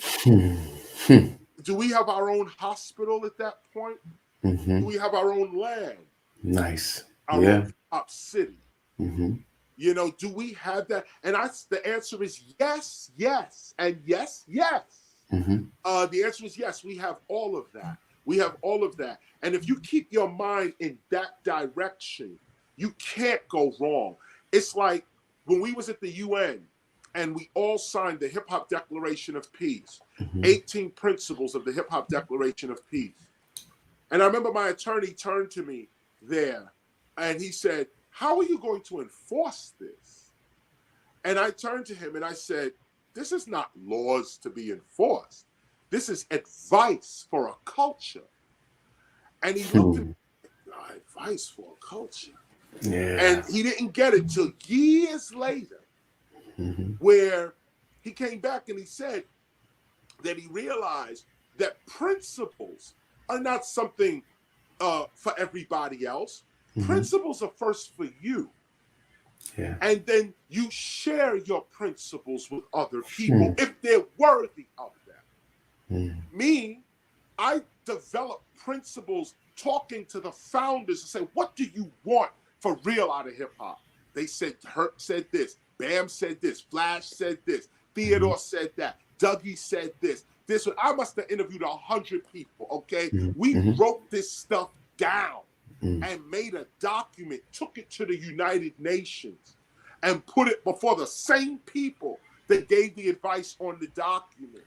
And when we did that, we all said, okay, these are the principles. Now, whether you follow those principles or not is not the point. The point is, I followed them. This is the point. I followed them. And everyone has to ask themselves individually that same question. Mm-hmm. When we said stop the violence, mm-hmm. this wasn't we telling you, yo, you got to stop the violence, yo. Mm-hmm. Yeah. That's not what it was. It was advice to the hood. And those that took the advice prevented violence in their lives. Those that said, they just preaching, man, go ahead. Where them people at today? And I say that respectfully. I say that respectfully and humbly.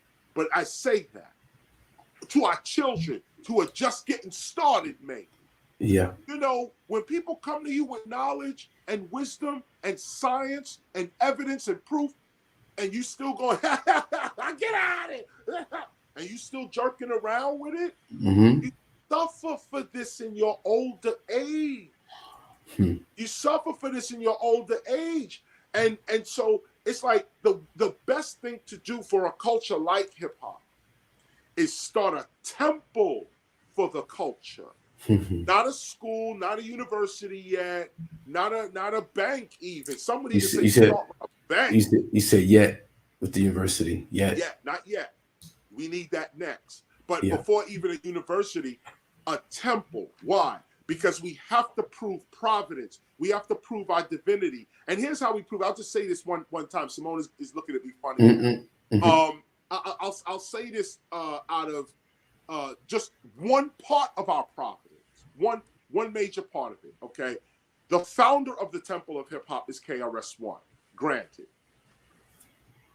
But why would this person who calls himself knowledge reigns supreme over nearly everyone, this person who calls himself KRS-One, this person, when he was 8 years old, was at the birthplace of hip hop with Kool Herc.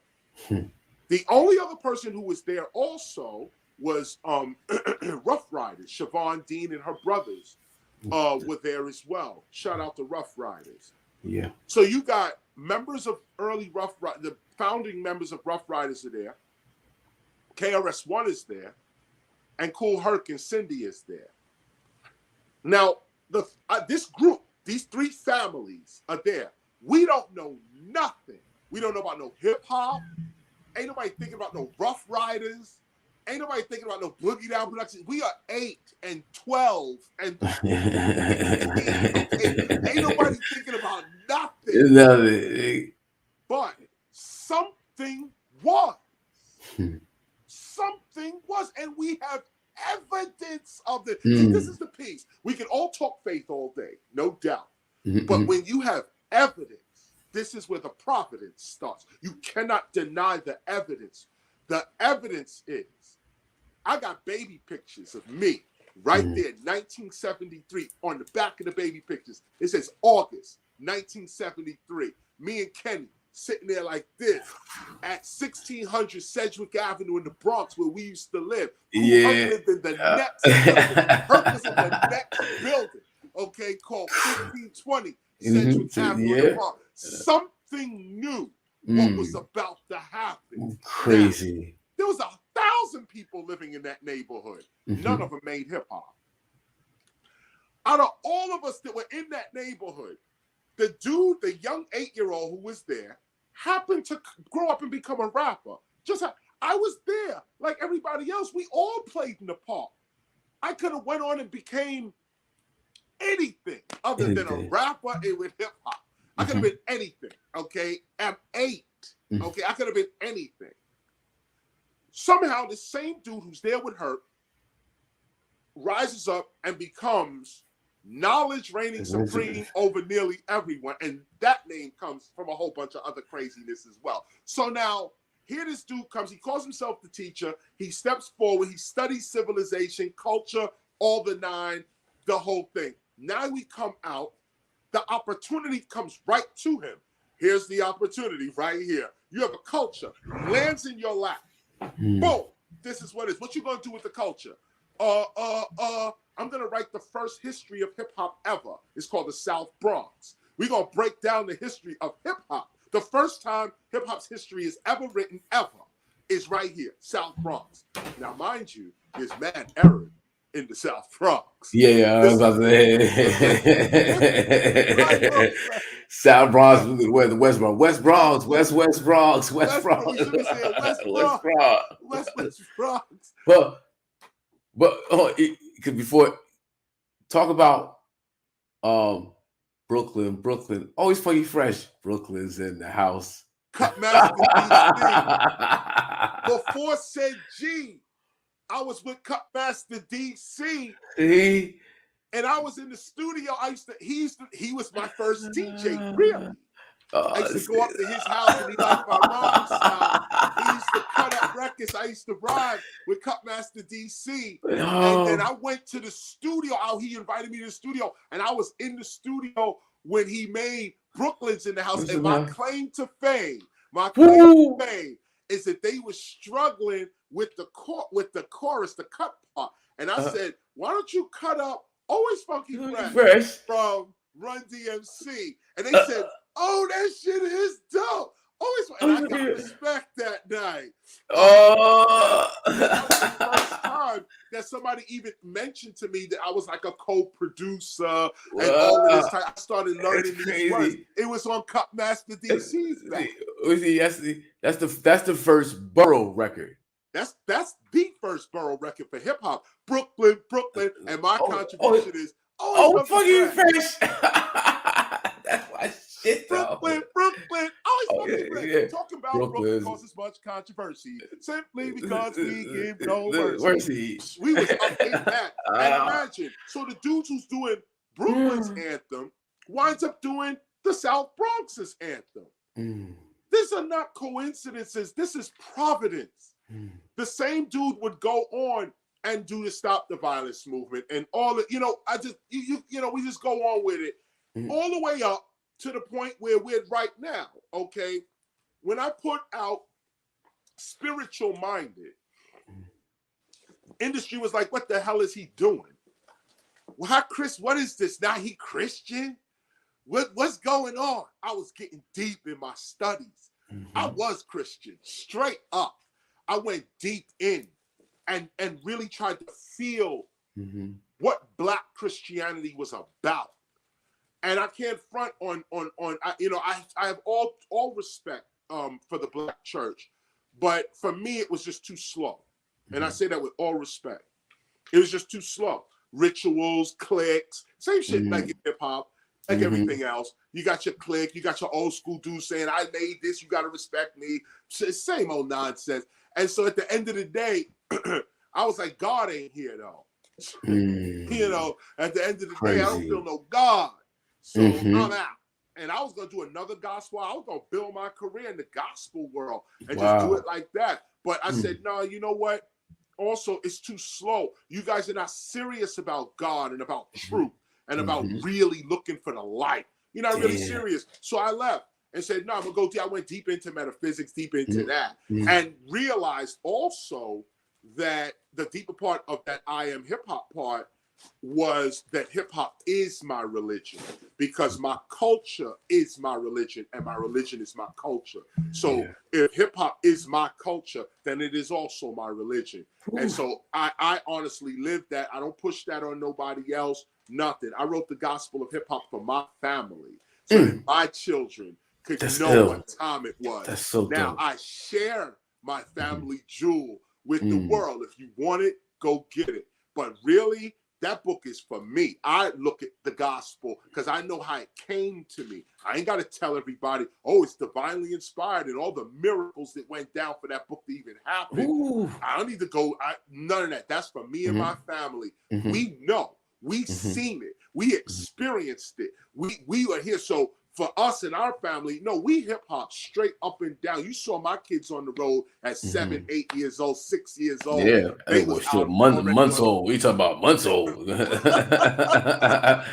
Like straight up and down. No, it's like that. That's like when I tell people, yo, take a look at this. I already know acronology. So I want to give a shout out to G Simone and Jasmine. Shout man. To Jazz, this came out dope, Jazz. Yeah. This came out dope. Yeah, it's a Especially the bottom part.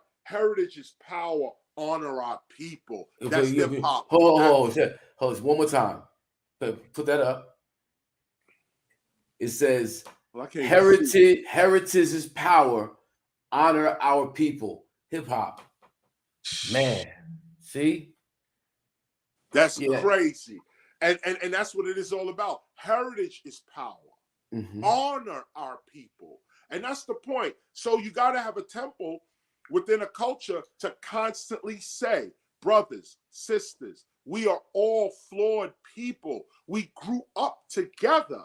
We all got shit on each other. We all can incriminate and diss each other. That's easy. Why don't we try forgiving one another, having mercy on one another? Why don't we try organizing ourselves as elders so that our children can have a better example as to what it looks like to be a hip hopper or even just be a man or a woman? These are the things that elders should be thinking about. We should be trying to bring our resources together and try to create a bank for our children. We should be trying to educate our children. This is where our minds should be. But you got 60-year-old people. See, I can't diss the children or criticize the young people. When I see 50-year-olds, 60-year-olds, the most ignorant and immature people you can imagine, and I say that respectfully, that you can't possibly think you a good example for our young people, and you 60, 65 still talking that old stupid talk we used to talk when we was 20. You know, sitting around and we talking stupid talk at 20. You 60 still talking stupid? Yeah, it's like high school. It's like high school to you're 70 years old. It's like till you pass away, you in high school. And you ain't never left high school. You 70 years old. Nah, that ain't happening on our watch. There's some elders over here. There's some people over here that been somewhere and can tell our children the right way to go. Go here, make a left, then make a right. Okay. So, on that, because I don't want nobody mad at me. You kind of you already public enemy. I'm crazy right now. Yeah, I know it's Hakeem City right now. Yeah, so I just want you to send some shout outs, some closing words for the people to leave with, and then Oh, we got Kenny Parker on MAD IZM Sports coming up. Right after. It's a BDP affair tonight, ladies and gentlemen. So make sure y'all hang in the building. After the God, does his thing, Kenny Parker is coming right next. My man, KRS.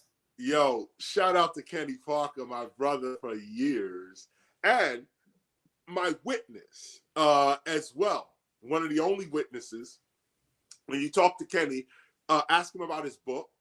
I don't know if it's I don't think I'm allowed to yet.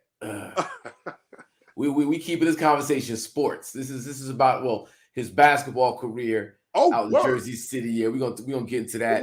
Get to the NBA. Nice. I got KG from Naughty by Nature as one of my co-hosts. Big West, Uncle right. Spliffy. Kenny had a huge career. Nice, her illustrious career as a ball player. Well, look. My shout out is actually to you, Hakeem. Yo, man, thanks for this again, and thanks for being who you are. In 2009, the 10th anniversary of Stop the Violence, was headed by you. You put the whole project together, got people involved and stuff. And your contribution is documented in history as well. It ain't about talk. It ain't about just this and that. Where is your real evidence in history? And that's what I like to leave people with here right now, is that it is so important that we rise above petty bickering, backstabbing, if you're interested in building culture. Because those of us that are interested in building culture and civilization, we're gonna get what we deserve, as they say. You reap what you sow. So sow good seeds. Give yourself a good memory. If you're constantly arguing and bickering and can't figure yourself out, ask yourself deep down inside, what's really bothering you? Like, what's really bothering you? Like, really, don't try to always take it out on somebody else or make something else the problem, because the mind can see anything as anything. It's not what's happening to you that is what is happening. It's how you take it that is what is really happening. So at the end of the day, how do you feel about the world around you? And if you're not satisfied with the world around you, you can change it. You don't got to argue with somebody else or tear somebody else down or try to, make somebody lower. That's not helping at all. So for the culture, I speak these words that let us come together. It is so important that we get this hip hop thing right.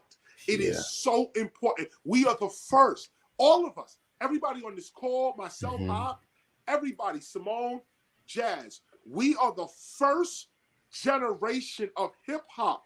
Hip hop, now that it exists, it will never not exist. That's right. So we're going to be here 300 years from now. There's going to be our work. We will never see the end of our work. But if we don't start it,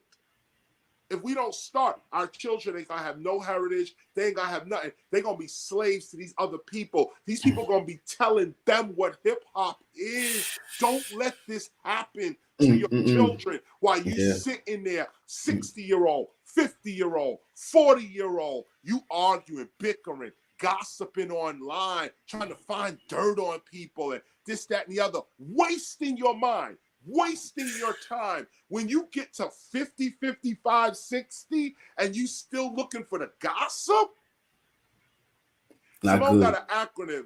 This called gossip, giving out somebody's secret information publicly. Gossip. But here's what we got to do. We got to so can you hold up that shirt one more time? Oh, yes, indeed. So just so the people know, G Simone has a line. Guide our speech so individuals prosper. Right. That's gossip. We got to stop giving out secret information publicly and guide our speech so individuals prosper. That's gossip. Yeah. Come on, y'all. Get this. So you get that. Jazzitup.com. Get that. You hit the acronology button, take you right there. Acronology is a whole discipline using language to shape consciousness. Hip hop through and through. As you see, heritage is power. Honor our people. Straight up. Straight up. Yup. That's how we ending. Heritage is power. Honor our people. Don't do nothing to destroy your heritage. That's where we stop, right there. That's where forgiveness starts, right there. Mercy starts. Understanding starts. Healing starts. We ain't going past our culture. We're not going past tradition. We're not going past custom. We're not going past lineage. We're not going past heritage. This is why children ain't even about us. It's about our children. If you care anything about your future, forgive 2 people this week. Wow, that's beautiful. That is beautiful. Forgive 2 people this week. Yo, salute to you, big bro. Salute to you. Salute to you. Yeah. I got mine. I'm getting ready to wear mine. Yeah, jazzitup.com, acronology button. Get your shirt. It's a whole lot. Jazzitup.com. It was a whole Jazzitup graphics or jazzitup.com. Jazzitup.com. Jazzitup.com. Acronology is an entire collection of shirts that takes language to shape consciousness. Get yours today. This is so hot. When you walk down the street with this on you, you know they're gonna want to rip it off your back. This is what it is. This is a hot item, and we only got a few. You know how the sales pitch go. There's only a few left. It's limited quantities. Get yours while they last.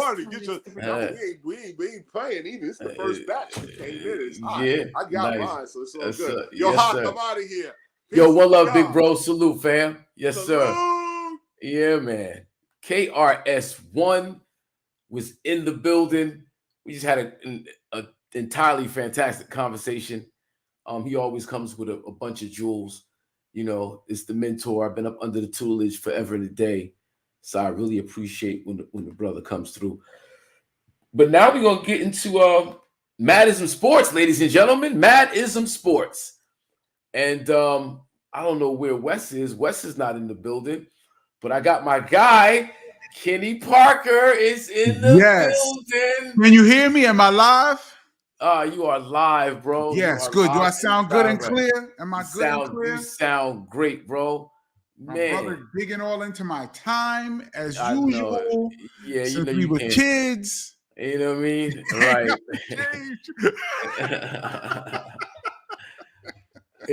I'm sitting there. First of all, I'll be honest. I gotta go to the bathroom so bad. I'm sitting here. I got a tear in my eye right now. Go. No, I'm good. Your brother was just going. And I'm like, in my mind, I gotta get Kenny on. Kenny's here. You can't really stop it. No, you gotta let it go. You just gotta let it go. You gotta let it go. You gotta let it do what it do because each jewel is oh so valuable, and we could literally be here for 4 hours. Last time I had him on the show, it was literally 4 hours we were on the show, and he could have went more. And he could have went more. Like, Simone was like, "All right, dude, let's what's going on? Let's reel you in. Come on, land that plane." Yeah, man. But this is MAD IZM SPORTS. Let's go. And it's a weekly show that we've been doing. Myself, Big Wesley Henderson, and KG from Naughty by Nature, who I'm waiting to come into the building. I'm still waiting for those two to come in the building. Cliffy's there. He's not sitting there now, but he's somewhere in the mix. So this is what I'm going to do, right? I don't want anybody to leave. Everybody in the building, please stay in the building. We got this phenomenal interview with DJ Kenny Parker. How we do every show, though, is I take some time just to invite folks to the building, right? So we're going to do that. I'm going to ask everybody who's already in the building right now to like and subscribe and invite some people to the conversation so we can have a dope, robust comment section and everybody can catch these jewels from my big brother, DJ Kenny Parker. We're going to talk about basketball, and I'll be right back with you. This is MAD IZM SPORTS.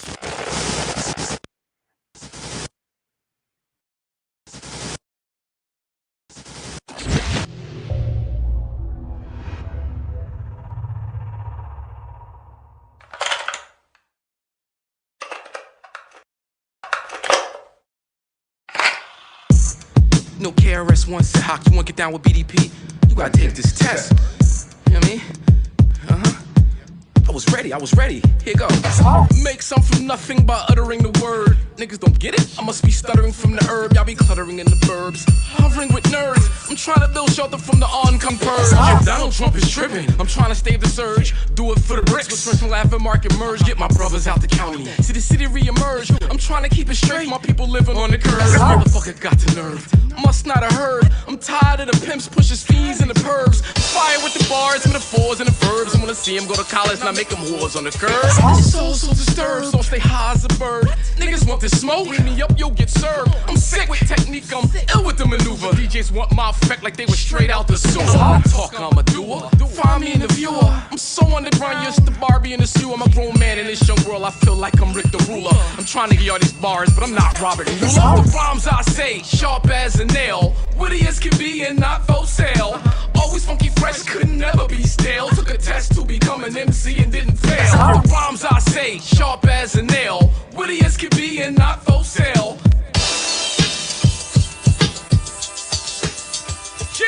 I'm DMC to quickly blaze them with a run. Pressure on y'all, shrivel up, raising in the sun. I can blaze you with the gun, rather raise you like the one. In the hood y'all sweat it out, but I remain the champion. Smoky like the bear, bring fire to your camp. When I light up the air like wires in a lamp. Coke in your ear, hear the fire and get amp. I got that choke keeping near, always firing when I champ. My flow absolute style classic, got the proof. 0 to 100 on the ledge like the roof. Make them disappear out of thin air, they go poof. Facts come and go, Hakeem remains the truth. The rhymes I say, sharp as a nail. Witty as can be and not for sale. Always funky fresh, could never be stale. Took a test to become an MC and didn't fail. I drop jewels. Science, mathematics, language arts, social studies, lyrical gymnastics, style, charismatic, pragmatic with the sin structure. Smile is aromatic, fanatic with the ism structure. Back to the subject, how I school MCs. I get checks off the blue cheese. UMCs, they used to call me powder, then I blew UNC. Taking y'all back to school like fools in truancy. I rock with the teacher like the board education. Fuck doc with the reefer, got a script for medication. Get A's for dedication on my way to graduation. Hand in hand like diplomas rolled up. Congratulations. The rhymes I say, sharp as a nail. Witty as can be and not for sale. MC and didn't fail. The rhymes I say, sharp as a nail. Witty as can be and not for sale. Always funky fresh, could never be stale. Took a test to become an MC and didn't fail.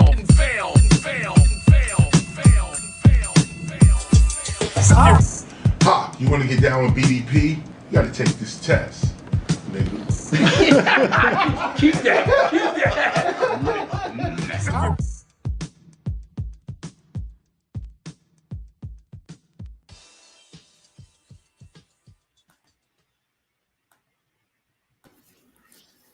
Yes, sir. That's Took a Test. That's on the album I'm dropping in February called Aubrey. Dope. called Aubrey. Yeah, Ron. Big shout out to Ron Lawrence. He produced that as well. He produced the cipher that I played at the top of KRS's segment. The whole album is produced by him. So that's how we rocking. Tribute to old school hip hop. True school hip hop. I should say. Fantasy 3. Yeah, man, I got that on 45. Yeah. Oh, yeah. DJ Kenny Parker. Don't get it twisted. Yeah. Let's sprinkle that in there a little bit. Yeah. Yo, so this is the homie Uncle Cliffy, aka Uncle Spliffy, the Zash Master. DJ Kenny Parker. Yes, sir. Yeah, I grew up with this guy. We go back to like 7th grade. This guy. That's a long time ago. Uncle yeah. It's crazy. We do this sports show every week, and we all go back. Like I've known KG since I was in the 6th grade, as did Cliffy. And then I met West in high school. So we all go back, and sports is always a big part of everything we do growing up. Especially in the inner city, quote unquote. So to have somebody like yourself, where athletics was a big part of your own, coming to age, yes, growing up as a man, So I just wanted to get your personal story growing up, and how athletics played a part in helping to shape you as a man. Well, we started out as just playing ball, all of us, me, Chris, everybody in the neighborhood. It's just one of the things that we did. Like we played ball, we shot skelly. Actually, basketball was probably 4th or 5th of the things that we did. Comic books is probably number 1. Chris didn't mention we were avid comic book collectors. That's all we did was read our last dimes, read comic books, buy comic books, shoot skelly on a skelly is a game with tops that you shoot on the side. Yeah, we call it topsies. You call it topsies, yeah. Yeah. In New York, we called it skelly. In Brooklyn, we were in Brooklyn, we called it skelly. We did that, and then basketball was just another thing that we did. We would go to Wingate Park, or we'd go here and there, and we played ball in our spare time. It wasn't until I made my junior high school basketball team in 8th grade that basketball became number 1. And it's funny because around that same time, Chris discovered hip hop, and we all used to do the same thing every day, and then we just made a split. Like he went hip hop and I went sports, and we just went like that, off into different worlds at the almost the exact same time. Crazy. Yes. Yeah. So he talks about his becoming homeless, leaving the crib. Crazy story. But you have a similar. I don't want to give too much away, mind you. I'm trying to. It's coming. I know. I'm not really trying to get into that. It's more, in terms of, basketball serving as a supplement to, things that necessarily weren't at home. Basketball or sports basketball was everything for me. It was the only thing I had in my life that made sense at the time. You got to imagine.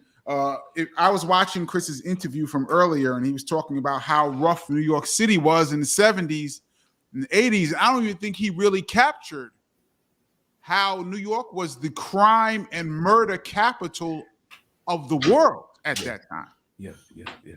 And in this time, there was nothing to do. There were no programs. There was no camp. There was no money. there was nothing. So you had to find something to do. And for me, basketball was my outlet that took me from, well, I wasn't the type of kid who would have joined a gang anyway, but it took me from potentially going in the wrong direction to a more positive direction. Right, because you like New York is off the chain. You're in Brooklyn. We were in Brooklyn, Bronx. Like we were in Brooklyn. Then we moved to Harlem. Then we moved to the Bronx. Then we moved back to Brooklyn. But we went all the hoods. Yeah, right. So like access to basketball is different in the inner city, especially in the 70s and the 80s when you're coming up. Like you said, it's like there's not a lot of money for much. So you're really hopping in. Like out of the love for so what was the things that attracted you to basketball? Any like players? Was like going to the park and seeing somebody and be like, yo, okay, I want to do that.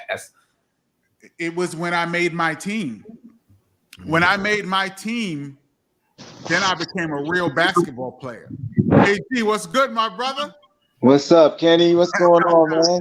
Chilling. It's funny. Back then, I'm talking late 70s.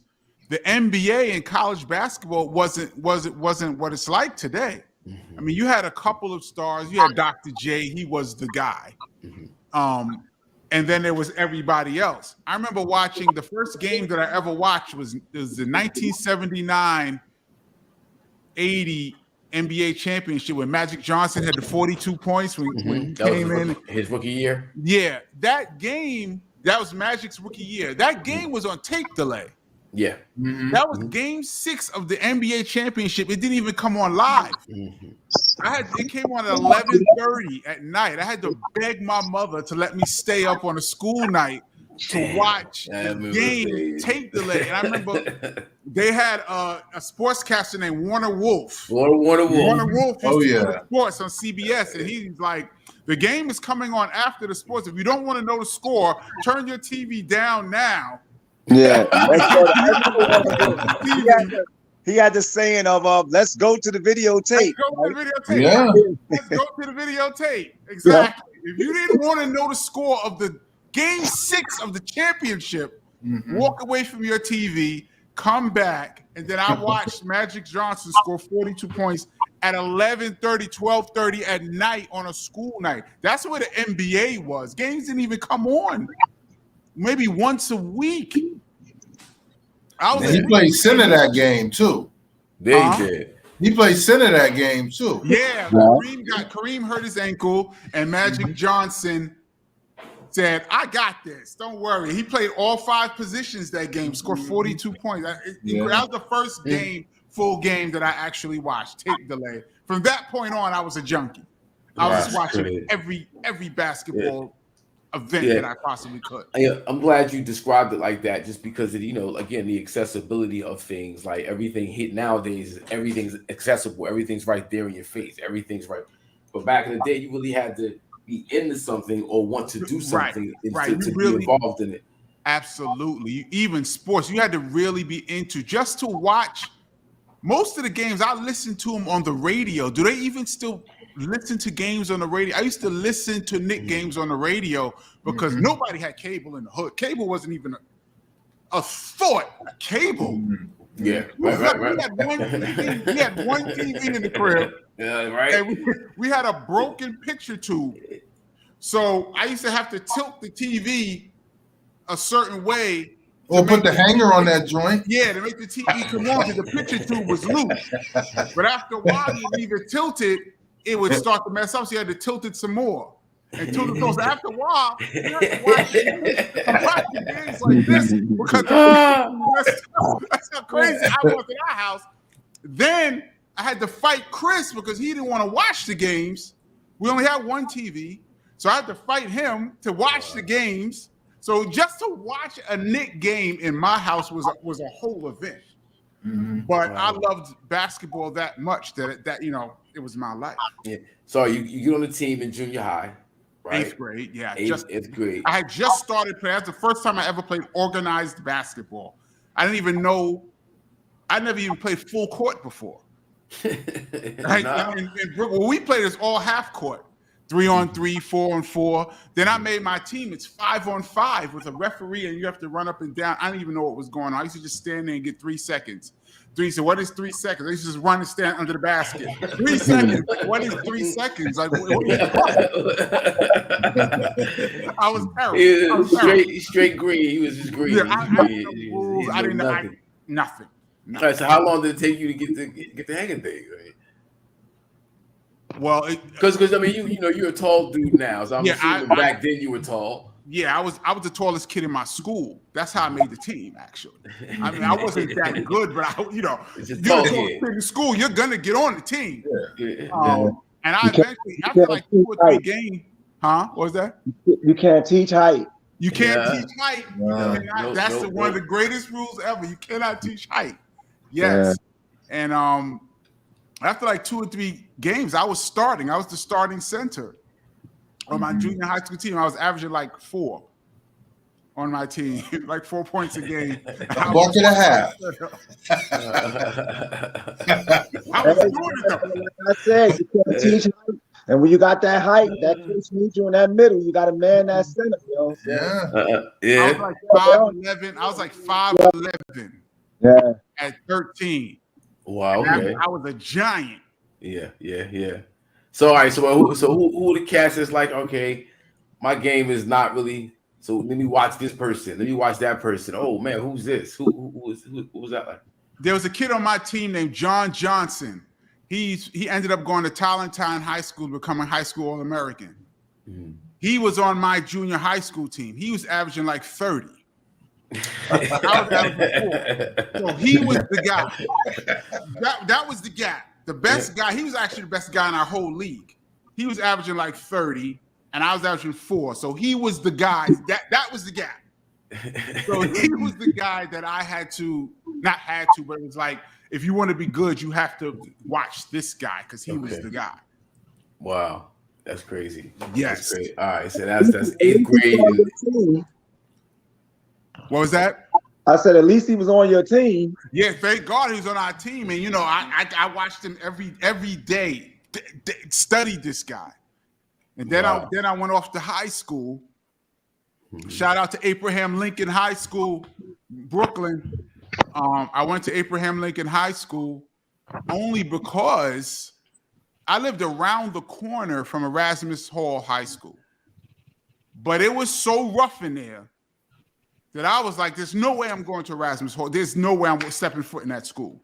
So I entered a lottery. The Board of Education had a lottery. And they just pick a school out of a hat for you. And like, you don't want to go to your zone school. You go to whatever school we pick for you. I'm like, I'll take my chances. There's like Abraham Lincoln. Where is it? It's in Coney Island, which is like an hour. We lived in Flatbush. It was like an hour from my house. On the train, on the D train, one way, an hour. I was like, I'll take it over going around the corner to Erasmus Hall High School. I'd rather go an hour to Coney Island to high school. And that's how I got to Abraham Lincoln High School, which was at that time one of the powerhouse high schools. It was just starting, and Stephon Marbury, wow, the great all-star, his older brother, he had an older brother named Don Marbury. He was one of the stars of Abraham Lincoln at that time. And those guys are the next guys that I looked up to, like, wow, man, these guys are just, they're like seniors. I'm like first of all, I didn't even make the team I didn't even try out as a freshman. So I was just watching. I was too scared to try out actually as a freshman. By this point, I was like 6'2". I was like 14 years old. I was like 6'2". And you got to get out there. I should have, but there was this guy on the basketball team, and I used to play against him in gym class, and he used to beat me every day. So I told him, I want to try out for the team. He was like, oh, you're garbage. You'll never make the team. Don't even go down to the team. Like, you're trash. Don't even waste your time. And I listened to him like an idiot. So I was like, oh, this guy, he's already on the team. He was getting no burn either. He was like, I'm better than you. I'm a junior. I get no burn. You shouldn't even waste your time. So I took his advice, and I didn't try out as a freshman. So I just basically stayed home and watched TV, watched, NBA players. By this point, Larry Bird. I was a Knicks fan, so I was like Bernard King, right? No, this is that's later. That's later. Yeah, Bernard King is my all-time favorite basketball player of all time. But this is before Bernard King, so there was like Ray Williams, Michael Ray Richardson, and Bill Cartwright was a rookie, and it was that. Busher. Yeah, this is before. This is after the Knicks. The Knicks were not good, but they were the team that came on TV. So that was the only team I could watch. But my sophomore year, I made the varsity team as a sophomore. At this point, I had got considerably better in 2 years time. So what did it? You was in the parks? We mean in terms of your skill set from going from your freshman year to the sophomore year, you said it was every day playing in the parks, and then I started playing in tournaments. They had a tournament called Citywide back then, which was like the big tournament. And I remember seeing Mark Jackson as a young guy, Mark killing everybody out there, and I was like, wow, who's this light-skinned guy? He's off the hook. But it was like all the best basketball players in Brooklyn were playing in this tournament, and I played in the 15 and under. There was 13 and under, 15 and under, and then there was like 16 to 18. And you had a lot of guys who would be like 16 years old playing in the 13 and under. We used to call those guys ringers. We used to call them ringers. The ringer. Yeah, ringers. I just dude come in the park. I just scored 25. I'm like, you scored 25. You're playing against 12-year-olds. Talking on jokers, hanging on the rim. Those little kids. You talking about little children out there. But I played in the 15 and under. I grew to like 6'4" by like 15, and so I was making the varsity. I mean, you 6'4", you 15, you're making the team, and so yeah, that's what started my high school career as a sophomore on Abraham Lincoln basketball. Yeah, okay, all right. So your high school, because you're in New York City, it's Brooklyn, like you said. You had Lincoln, right? Yes. And you played against some of the best in the world early. You know what I mean? Like the best I ever played against was Pearl Washington. Come on, man. He was a man amongst the boys in high school. His ball handling skills. He revolutionized ball handling. I think he invented. I'm going to go out on a limb and say he invented the modern day crossover as we know it. I might agree with you, man. I believe it. Yeah, as we know, if you watch basketball before him, I think the best ball handler was like Isaiah Thomas, maybe. If you watch Isaiah Thomas dribble, then you watch Pearl, and then you watch after Pearl. You watch Rod Strickland and all those dudes coming up after Kenny Anderson. All the dudes that come out of New York after him. It's all Pearl. Their handles are like and Sham God. Sham God. He's a little late. Sham God. right now. Sham God. Sham God. He had the low dribble where he dribbled between his legs a bunch of times. But I played against Pearl Washington was the guy when I was in high school. I played against Mark Jackson. I played against Pearl Washington. John Sally was in high school. Now I'm trying to think of NBA players. Chris Mullin was but he was a little bit older. That's a nice list right there. Yeah, I mean, Pearl gave us 45 first time we played. He gave us 45. And this is take that. This was no shot clock. This is in 1983. There was no shot clock. There was no three-pointers. So in a 32-minute game, he had 45. Just imagine. And we played a zone. So we were packing it in so he couldn't get to the rim. He had 45. He was legitimately giving it to you. Yo, I can safely say that he shook me on television. We played against him my junior year, and ABC News. He was the biggest. He was the number one high school player in America at this point. He was the number one high school player in America my junior year, and ABC News was doing a special on him, and so they're filming our game. We just played them 2 weeks ago. He had 45. So we're playing him again at Boys and Girls High. He went to Boys and Girls High School. And the coach was like, yeah, he likes to go baseline. He loves to go baseline. So for 2 weeks, we're practicing. After he gave us the 45, we're practicing. Don't let him go baseline. Don't let him go baseline. Here comes the game. He gets a steal. It's just me and him. He's coming right at me. I'm on the baseline. So in my mind, everything is moving in slow motion. In my mind, I'm like, he likes to go baseline. So I put my foot on the baseline, like I'm practically out of bounds. Mm-hmm. He's coming right at me. And then he sees me, so he goes to cross over. But I've seen him cross over before, so like I got him. I'm gonna jump in front of him and take this charge. He went to cross over. I jumped over, but instead of crossing over, he kept it in his hand and just did the inside out dribble. Yo, I was shot that way. He went past me so bad that he turned around and looked back at me and said, damn, and laid the ball on.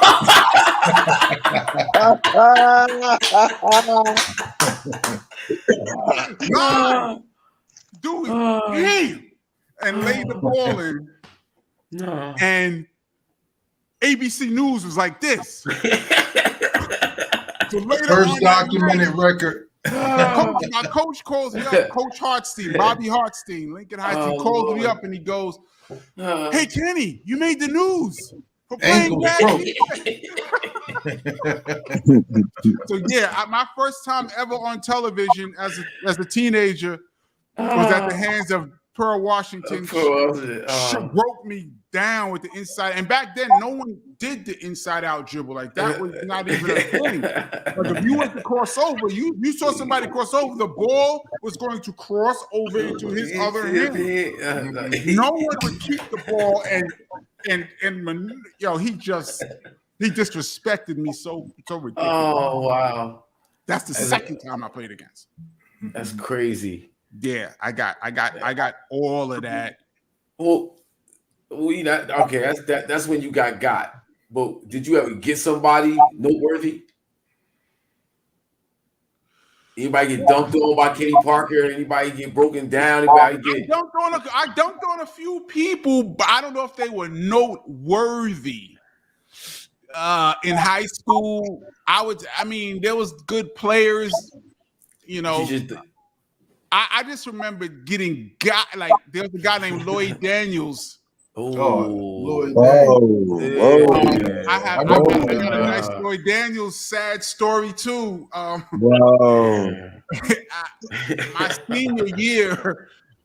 senior year, he at this point he went to like 4 different high schools in 4 years. But okay, so my senior year he was at Jefferson High School in Brooklyn, and he was unknown. He was like a freshman. And my coach calls me in the office. He says, yeah, we're going to play this guy in the playoffs. They got this new kid named Lloyd Daniels. He had a broken leg, so he didn't play the whole year, but we heard he's pretty good. And back then, there was no videotapes, so you couldn't really scout a person. You know, you just hear about a guy. You might hear his tendencies. There was no tape. So I'm like, Lloyd Daniels. At this point, Abraham Lincoln, we were the number one preseason number one public school team in the state of New York. My senior year, we were preseason number 1 in the state. We was loaded. So we was beating everybody by like 30 points. So they're like some kid named Lloyd Daniels, you know, he's coming. I'm like, Lloyd, whatever, I got him. Come to the game. I'm looking at this guy, he comes out. He's a little bit taller than me. I'm like 6'5". This guy's like 6'7". So I'm like, cool, whatever. I got him. First play down, he comes down, shoots a jumper, swish. Second play down, he shoots a jump in my face, swish. Third play down, he shoots a jump in my face, swish. The coach calls timeout, right? He's like, I'm like, I got him. But in my mind, I'm thinking, I am playing defense. Like in my mind, like I am on him. He's not shooting any more jumpers in my face. He gets the ball. He goes around me, lays it up. Next he gets the ball, goes around me, lays it up. I'm like, yo, what? Like the first 3 minutes, he has like 12. He was killing me so bad that I got to the point where another guy on his team took a shot and he's yelling at them like, yo, what are you doing? Look at this guy. I got on me. Like, yo, feed me. I got one. Feed me. Like, why are you shooting the ball? He had about 30. He had about 30 in that game. Keep in mind, he had a broken leg, so he was limping. He wasn't even 100%. He had like 30. And after the next year, we won the game, thank God. The next year, he became the #1 high school player in the city and then in the country. But at this point, like my friends always say, you made Lloyd Daniels a star.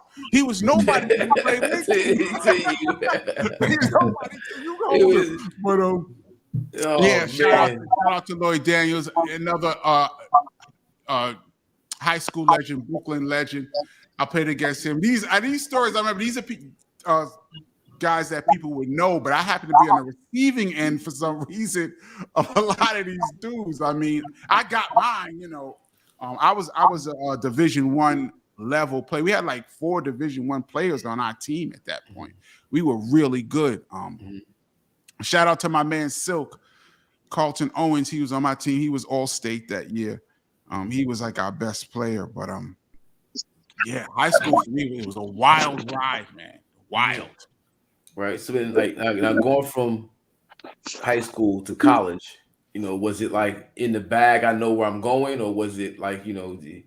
Were your numbers like, I know I'm good, or was no, not at all. Going into my senior year, I was relatively unknown because I didn't play a lot of AAU ball. They call it AAU ball now. Back then, it wasn't called that. It was just tournaments. Now it's called AAU ball. So you had to play in a lot of the tournaments, go to 5-star camp, and be seen. I remember I got a letter in the mail to go to 5-star camp, which was the most prestigious camp in the country. I'm like, yo, 5-star sent me a letter. Then I'm reading down the thing, then it was like $250. I'm like, yo, whoa. Well, that's the end of that, I mean, I was good enough to get invited, but I wasn't good enough to get the top players get to come for free. Then, other players that were good, you can come, but you got to pay. So we had nothing. We didn't have food. So $250, that wasn't happening. But I went to this one camp called ABCD camp, I think it's called. Yeah. And I played really well in that camp. So after that camp, I was rated as having Division I talent. But my grades at the time were subpar, which is a long story, but I kind of missed half of my sophomore year because I was basically homeless. It's a long story that I'll get into another time, but I missed half of my sophomore year because I was homeless. So I failed my sophomore year. So going into my senior year, I wasn't going to be eligible to play college basketball because you had to have a 70 average to play college basketball. My average was like a 66. So I was right below the threshold because of my sophomore year. So I didn't think I was going to be able to go to college. But it just so happens that this one university, St. Peter's University now is St. Peter's College then. They liked me so much. They were like, we're Division I school. We'll offer you a full athletic scholarship. Come, sit out a year, get your grades together, and then you'll play 4 years for us. So I was like, okay, I never heard of school. Like, where is it? It was like, it's in Jersey. And to me, like Jersey, the New York attitude is like, if you're not part of the 5 boroughs, you're the woods. Anything outside the 5 boroughs is the woods. I'm talking about from New York to Los Angeles. The next, for us, it was only 2 cities. New York, and then there's Woods Wilderness, and then Los Angeles. So I'm like, Jersey, they really play ball in Jersey. Like, to me, Jersey, like, to me, if you're not from New York. I can attest to that. I have family from Queens, Jamaica, Queens. And he used to tell us all the time, yo, y'all get Kiss and BLS and stuff out there. What do you mean? Like, dude, like, you don't even live that far from me. So I exactly. Like New York, like back then, New Yorkers definitely was. They were just like, it's New York and nothing else. We were so matter of fact, it's really only 4 boroughs. Staten Island don't count. That's only Jersey. Really? Before Wu-Tang? Yeah. Staten Island was really not, it was okay. Like, we know it's there, but nobody don't really go there like Staten Island, like Yonkers and New Rochelle. That was like the suburbs, like New Rochelle. Like, I remember Grand Poobah and they was talking about New Rochelle. He was like, they got MCs and New Rochelle, like, where's that? Really? Like, they have a projects in Yonkers, really? Like, that's where my mind was at. And most New Yorkers think like that, like, it's New York or bust. So anyway, my school, St. Peter's College, was in Jersey City, which was literally right across the water. Mm-hmm. Well familiar. And when I went to visit the school, I had never been outside of New York. So, I didn't even the first time going through the Holland Tunnel. I'm going to Jersey City and I'm visiting the school. I already kind of knew I was going to go there. It was like really my only scholarship offer because of my grades. And I remember they had a high school game they were playing there. And the team was St. Anthony's, which is a huge national power. But to me, I'm like, Jersey high school ball? Let me look at this. Yeah, and they had this kid with an afro. His name was Dave Rivers. Dave Rivers. And I'm like, this guy was ridiculous. I'm like, little dark skin David Rivers. Yeah, he was nice. He was nice. Ridiculously nice. But where did he end up going to? What, like Notre Dame? He went to Notre Dame. He ended up playing for the Lakers for a second. Yeah, that's right. Shout out to Dave Rivers. I saw him, and there was another guy named Kenny Wilson who went to Villanova, was All-American. I was like, oh, they really balling out here in Jersey, like like it's real. Oh yeah, yeah. Like to me, this is like newsflash. You know what I mean? They doing it. So that's how I got there. When I first came to Jersey City, I thought it was the suburbs because to me, like, I'm coming from Bed-Stuy. At that point, I lived in Bed-Stuy. 2:00 in the morning looks like 2:00 in the afternoon. In 1984, I mean, there's crackheads running around. There's all kind of people. Oh, it's busy, busy. New York never sleeps. Stores are open. The Chinese stores open with a bulletproof glass where you pay your money and they slide your food out. So, like, and I come out to Jersey and everything closes at 11. And there's like trees, and I'm like, where am I? And this is Jersey City. I'm like, where am I? Like, if a cow had to walk down the street, I'd have been like, oh, stop it, kitty. Stop it, bro. In my mind, it's Jersey City, Newark. In my mind, I'm 17, 18 years old. In my mind, there's a bunch of trees, it's quiet. Everything is closed. Everybody's in bed at 11.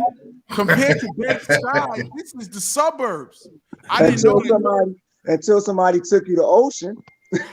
Ocean Avenue. The wetlands. Yo, dude. Martin Luther King Boulevard. Ocean Avenue. And this was like a couple years later. I want to shout out my man Jasper Walker. He played basketball with me. He went to St. Anthony. He said, yo, we going to this place called Steak and Take. I'm like, Steak and Take? What is that? He's like, yo, it's down on near Ocean on Martin Luther King Drive. I'm like, they got a Martin Luther King out here? Yeah. Do they? Anywhere where there's a Martin Luther King, it's on. That's right. And any place called Steak and Take, you already know what it is. I went with Salam this alaikum. it's about a 15-minute walk from the college, and it's a whole nother world in Jersey City. And I remember a dude was standing in front of the store with a box, and the first time I heard Microphone Fiend do this on, I'm like, oh my God, what is, because of course Rakim was huge, but I was one of the few people in the world that didn't like Follow the Leader. I'm just gonna throw that out there. Wow, you wildin'. I thought Follow the Leader was too fast. It was just too much going on. I was like, I don't know Rakim. I don't know right now. I don't know about Rock. So when I heard Microphone Fiend, I was like, oh, my bad. My bad. Let me apologize to Rock. I didn't understand what was going on. But yeah, I first heard that in front of Steak and Take on Martin Luther King Drive near Ocean. That KG brought that up. Yeah, but Go Jersey. Go Jersey. yeah, Jersey is hood. Then I went to Newark. Then I went to Sensations. Oh, there you go. Oh, yeah. The realness. Blast from the past. All kinds of stories about Jersey. Sensations was off the hook. There was a club called Sensations. Oh, And, yeah. I went there in like 88. And this was like a spin-off of Latin Quarters. All the groups that used to perform in Latin Quarters would come across the water and perform at Sensations. So I got to see everybody in Club Sensations in Newark, but you had to go to Newark. And I'm going to Newark. I've never been to Newark before. I'm like Newark, people call it the bricks. I'm like the bricks. I don't know why the bricks. I didn't know. I got the Sensation. Funny thing about Sensations, like it's quiet till you turn the corner. It's like I took the pass train. I walked down the street. Market Street. Market Street. You walk down Market Street and it's pretty quiet. Then you turn the corner in front of the station. There was cars, people leaning, mad girls, dudes. I'm like, yo, this is like Latin Quarters. And the show wasn't until like 4 a.m. Like it was like a death like 4 a.m. There was one way in and one way out. A little stairwell.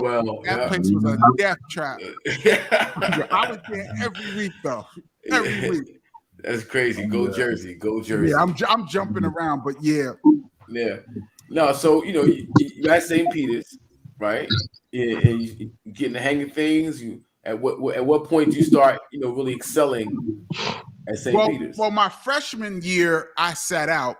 I redshirted to get my grades together, and but I was with the team, so I was not practicing, but working out with the team. And I'm 6'5". I was a tall high school player. When I got to college, there was 7 guys on the team taller than me. I was like in the middle of the pack, and I'm 6'5". I'm in the middle of the pack. I had to relearn everything.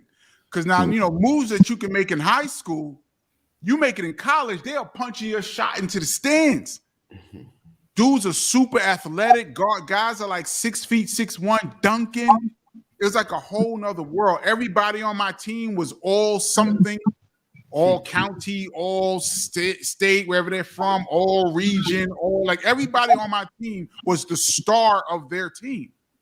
So it's like, the talent level at the Division I level was a whole different ball game. So I had to learn. I went from being a center to a small forward in college. Wow.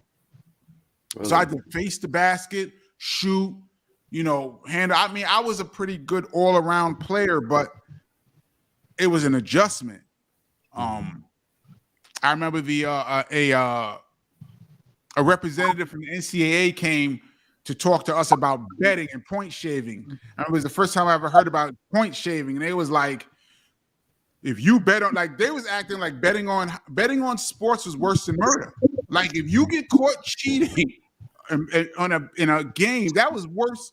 You could probably do like 10 years. Like, they was making it seem like organized crime. Don't talk to anybody about who's hurt. Don't answer any questions. Yeah, I left out of there shook. Like, yo, I had no idea. Like, college basketball betting was just serious. But then somebody speak to you like, You know, if somebody has a sprained ankle, you can't even say like, you know, you probably ask you like, hey, what's up with so-and-so? How's he feeling? So he hurt his ankle. That little bit of information that you give somebody could affect the spread.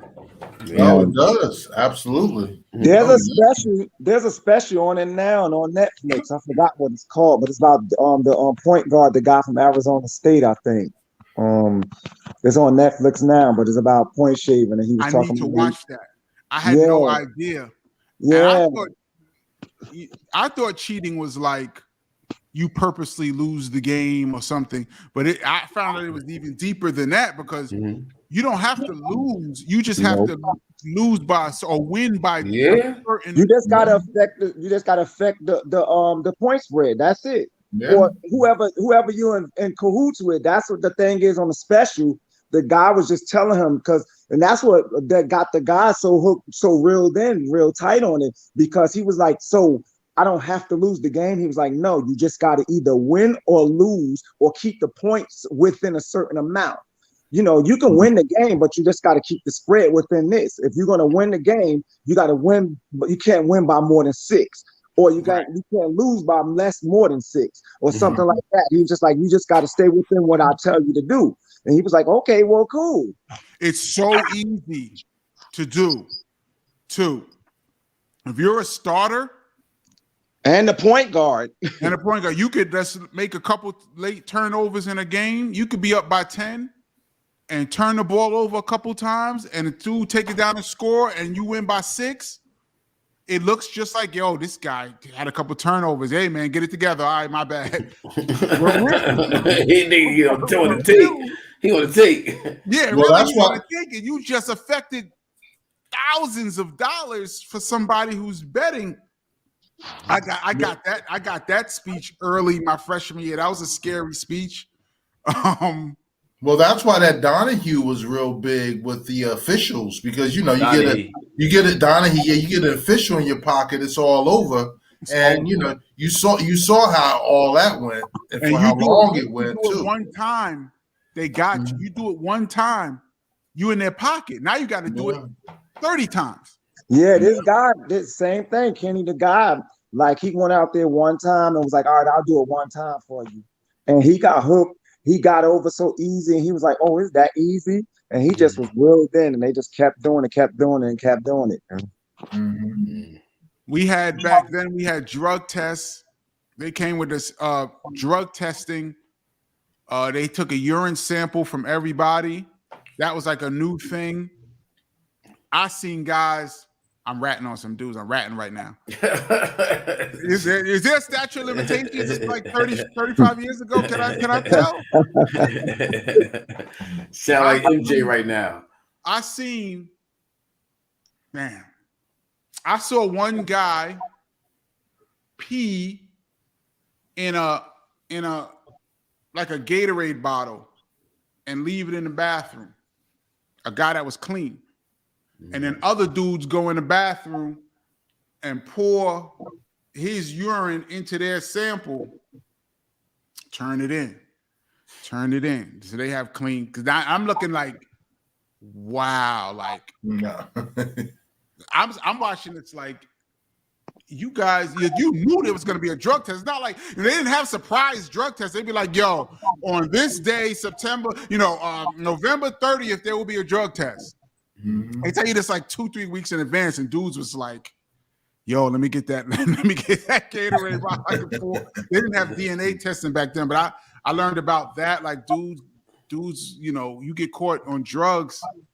That was another big thing. Like I'm getting all this my freshman year. Like if you get caught gambling, you're going to jail forever. And drugs, you're gonna lose your scholarship. And if you get in a fight in the school, there's a zero tolerance.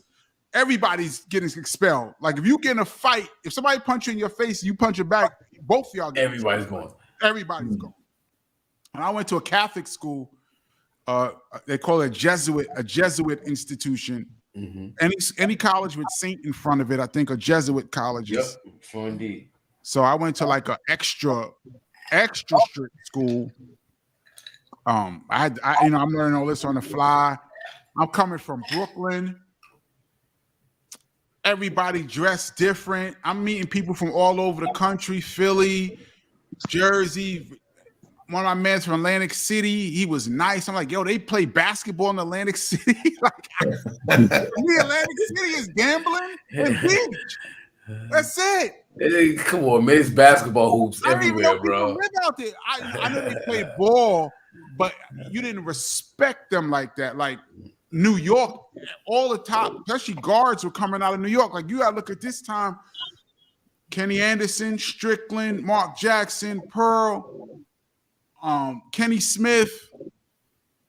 It was like a wave of the Big East, all the top players in the Big East. So New York basketball was at the top of the pile. So you're looking at everybody. It's like, probably there's a couple guys here and there, but you didn't realize that guys was really nice. Like, and I keep saying this about Jersey because I'm saying this because I didn't know about Jersey. And I'm saying this because y'all from Jersey, and I lived in Jersey. I didn't know they really balled in Jersey. They really like MCs came out of Jersey. Like, y'all listen to hip hop, but like I didn't realize like dudes was, nice like that until you come out here and experience. That's one thing about college that was great for me because I was so closed-minded, just coming from New York in the hood. And you come to a place like a college with people from all over the country and you start to learn, like, we have a lot of things in common and a lot of things we don't. Yeah. I wore my Clarks. I put on my Clarks. I got a fresh pair of Clarks. I went to school. They were like, what kind of shoes are those? Nah, get out of here. I was wearing Clarks. What you talking about? We was wearing Clarks in the 5th grade, 4th grade, 5th grade for me. When I went to St. Peter's, they said, what are those, hush puppies? They were like, what is that? I'm like, yo, these are Clarks. They was clowning me like I was a clown. And I'm like, yo, this is fresh your shoes out. Not there. So like all of these things I'm learning as a freshman about, and trying to study, do my great, the curriculum too, which was tough. College curriculum is no joke as well. So, all right, in college, who gave it to you? Like, who's somebody who's somebody that we did the high school joint with? Me, because it was more like you're in a zone. It's like who gave it to our school? Like, you know what I mean? Like I remember Rick Smits. Remember Rick Smits from Indiana Pacers? Oh yeah. Maris, right? Maris. That's the only time I only got dunked on twice in my life. And my freshman year, he played at Marist College, Rick Smits. Yeah. 7'2". He's the tallest person I ever seen. I was 6'6", and I'm literally looking straight up to this guy. I can't be mad at you for that. That's not. Yo, Rick Smits he caught the ball outside of the paint. He was not in the paint. And he kind of like went up for like a jump hook. So I kind of come from behind and tried to like swipe him. And he just leaned all the way in. Bang! Like he never even came in the paint. Like he was so long. He just hooked it. He was never in the paint. I thought it was a regular hook shot. He just banged it. Boom! I just had to eat that. I just had to eat. Rick Smits dumped on me. First time you heard of wings. I'm just trying to think. Remember D. Brown from the Boston Celtics? Oh yeah, on a dunk contest. He gave us he played at Jacksonville. He gave us like 30. D. Brown was off the hook in college. We played UConn. We remember Cliff Robinson. Shout out. Rest in peace. Uncle Cliff. Uncle Cliff was a freshman when I was a freshman. Not my official freshman year. I kind of gave it to Cliff a little bit. I didn't give it to him, but I had a good game against Connecticut as a freshman. Yeah. And he was he was an eventual NBA player. He wasn't the star at that point, but he was in the game. I kind of, Tim Legler. Remember Tim Legler who does the I sure do. He was at LaSalle. I kind of gave Tim Legler and them a little something. I gotta Really? say, I gave them like 25. I gave Tim Legler and them like 25. Okay. Yo, he was a and this is my freshman year was the first year that they had the shot clock in college. In 1986. 85, there was no shot clock. 86, they put in a 45-second shot clock. It was like experiment. The first time everybody in the country would have a 45-second shot clock. And then they brought in the three-pointer the following year. But my freshman year, Tim Legler was shooting threes. There was no three-pointers.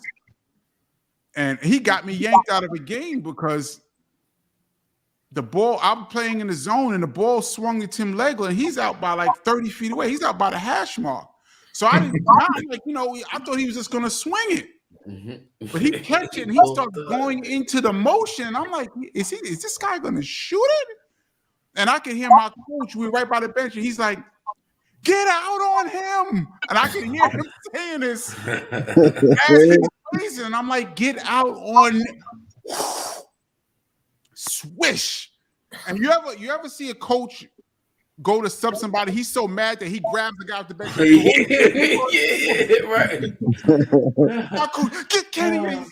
He grabbed somebody and he's like, threw him at the scorer's table. So bad. And I was like, yo, I never met Tim Legler in prep. If I ever see Tim Legler, I'm gonna give it to him. I'm like, I cannot believe that you shot this shot from the hash mark, and it was a 2. He shot this shot. He got me yanked out of this logo. game. He shoot from the logo. He give you the Steph Curry. The logo. Why would you shoot that? Hit logo 2s. Hitting logo 2s on you. Tim Legler shot a logo 2 on me, got me yanked. I was so bad. You know when you walk to the bench and the coach won't even look at you, and like he's not even saying bad. He just won't even acknowledge your existence. He's so mad. That's how mad my coach was for me not getting out on this. Logo. I love that logo. That's crazy. Oh yeah, but trying to think. Once again, I think I played with Mark Jackson in a summer tournament. He was averaging like 40. Remember Mark Jackson was at St. John's and he used to lead the nation in assists. He was there with Walter Berry and them. Oh yeah, that team was ridiculous. I got on a team with Mark Jackson in the summertime. Like, yo, this guy's leading the nation in assists. He's just gonna be hooking us up. No. He shot the ball every time. He was averaging like 40. Like he just shot. Like he's like, I'm gonna work on my offense in summer. Like, I'm not gonna nobody. Yeah. Amen. So, when you was at St. Peter's, any like tournament championships, any conference championships, any? No, we went to the NIT twice. My senior year, we got to the conference championship to go to the NCAAs, and we played against LaSalle. They were ranked 13th in the nation at that time. That's when Legler was giving it to you from 30 feet. They had a guy named Lionel Simmons. Lionel Simmons. Oh yeah. He was the national prospect. That was the guy in our conference. Lionel Simmons was the guy in our conference. He's that guy. Yeah. He was that dude at LaSalle. And they were going to the tournament regardless. They were ranked 13th. But our record was like 24-5 or something. But we had to win the tournament to still get in. I remember thinking to myself, like, damn, man, like if we just let us win this game, like y'all going regardless. Like, let us get this championship. But we lost my senior year, we lost the MAC championship to LaSalle. Yeah, that's the closest we got to the championship. My other 3 years, we went to the NIT. Yeah, but we never got that far. Yeah, well, but that's that life right there. Just the whole competitiveness of it. March Madness, yeah. I mean, no shame in NIT. Great experience. I still got one of my NIT watch from '89. It doesn't work, but I got a gold-plated watch with NIT on it. Put that joint on eBay. You know, never know what you know what? Yeah, shout out to NIT. You know, we're back. You know, you still want. We were so close to the dance, but yeah, my senior year we lost that, man. To left out Lionel Simmons. Shout out to him. He was tough, man. Yeah. He was a dog. He was a dog. He was a dog. Yeah. So now you know you're DJ Kenny Parker. Yes. Right. You know, and coming out of college, you know, did you know, at what point did you decide to make the switch to being DJ Kenny Parker? Well, first you gotta understand that while I was in college, all of a sudden my brother comes out with a song. South Bronx. I'm like, oh shit. This dude. If you can imagine, when I come back, Hawk, Hawk, you already know the story. I'm writing the book, but he is the least likely and most likely guy to succeed at the same time. If you can understand that concept. As a youth, he would be the last.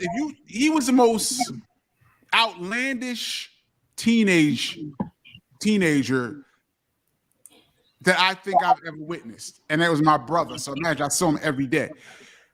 To see him from what we came from to what he became is almost unbelievable. Even to this day, I can't believe it. And I say that to say I'm in college. I'm a regular college student, you know, I'm eat oodles and noodles and, you know, do regular, you know, and all of a sudden my brother comes out with a record, South Bronx. Then The Bridge Is Over. Then the Criminal Minded album. And then, you know, and still like, it was cool as people in my school, you know, knew my brother was KRS-One, but it was like, you know, people in my school. Then My Philosophy comes out and he says, my brother's name is Kenny. That's Kenny Parker. The next day, it was DJ Kenny Parker. I was like a superstar. The next day, I went from regular student walking around to, oh shit, that's him right there. Yo, my man can rap. Listen to my demo tape. Can I get your autograph? Where's your brother? What's going on? I couldn't even come outside. But imagine the day before, nobody gives a fuck if I get hit by a bus. The next day, yo, shit, yo. So that was like my junior year going to my senior year. So from that point on, like I was like a celebrity, but I wasn't in the music business. I was just a student. But because my brother was KRS-One, I became this dude. So I was already like in BDP, but I wasn't even in a group. You know what I mean? I mean, I've always been down with KRS-One, but I wasn't in BDP. I mean, I used to be. Right, but your love for music, though. Yeah, my love. I was a hip hop junkie, like beyond junkie. Right, you were collecting records. Yeah, I was collecting records. I used to stay up in the dorms all night taping Red Alert, Chuck Chill Out, Mr. Magic. Then I would tape Hank Love and DNA on WHBI, WNWK. And then I would stay up and tape the Awesome 2. I'd be up to 5 o'clock in the morning and have practice at 7 a.m. I had to be on the floor, dressed to practice 7 a.m. Saturday morning. I'd be up at 5 a.m. taping Awesome 2, trying to make sure I had everything on my cassette. I was like a hip-hop fanatic. And then all of a sudden, my brother is this dude. So now I'm in the studio. You know, I was like right there for his whole journey, but like nobody knew who I was. I was like in the cut. I was like there with when he was shooting self-destruction, they recorded self-destruction.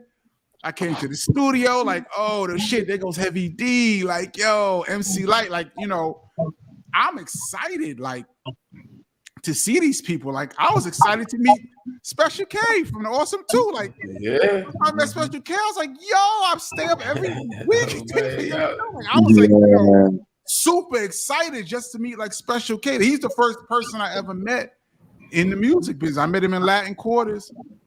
Special K, and he was That's like, crazy. Special K, and he spoke to me, and I met Chris Lighty.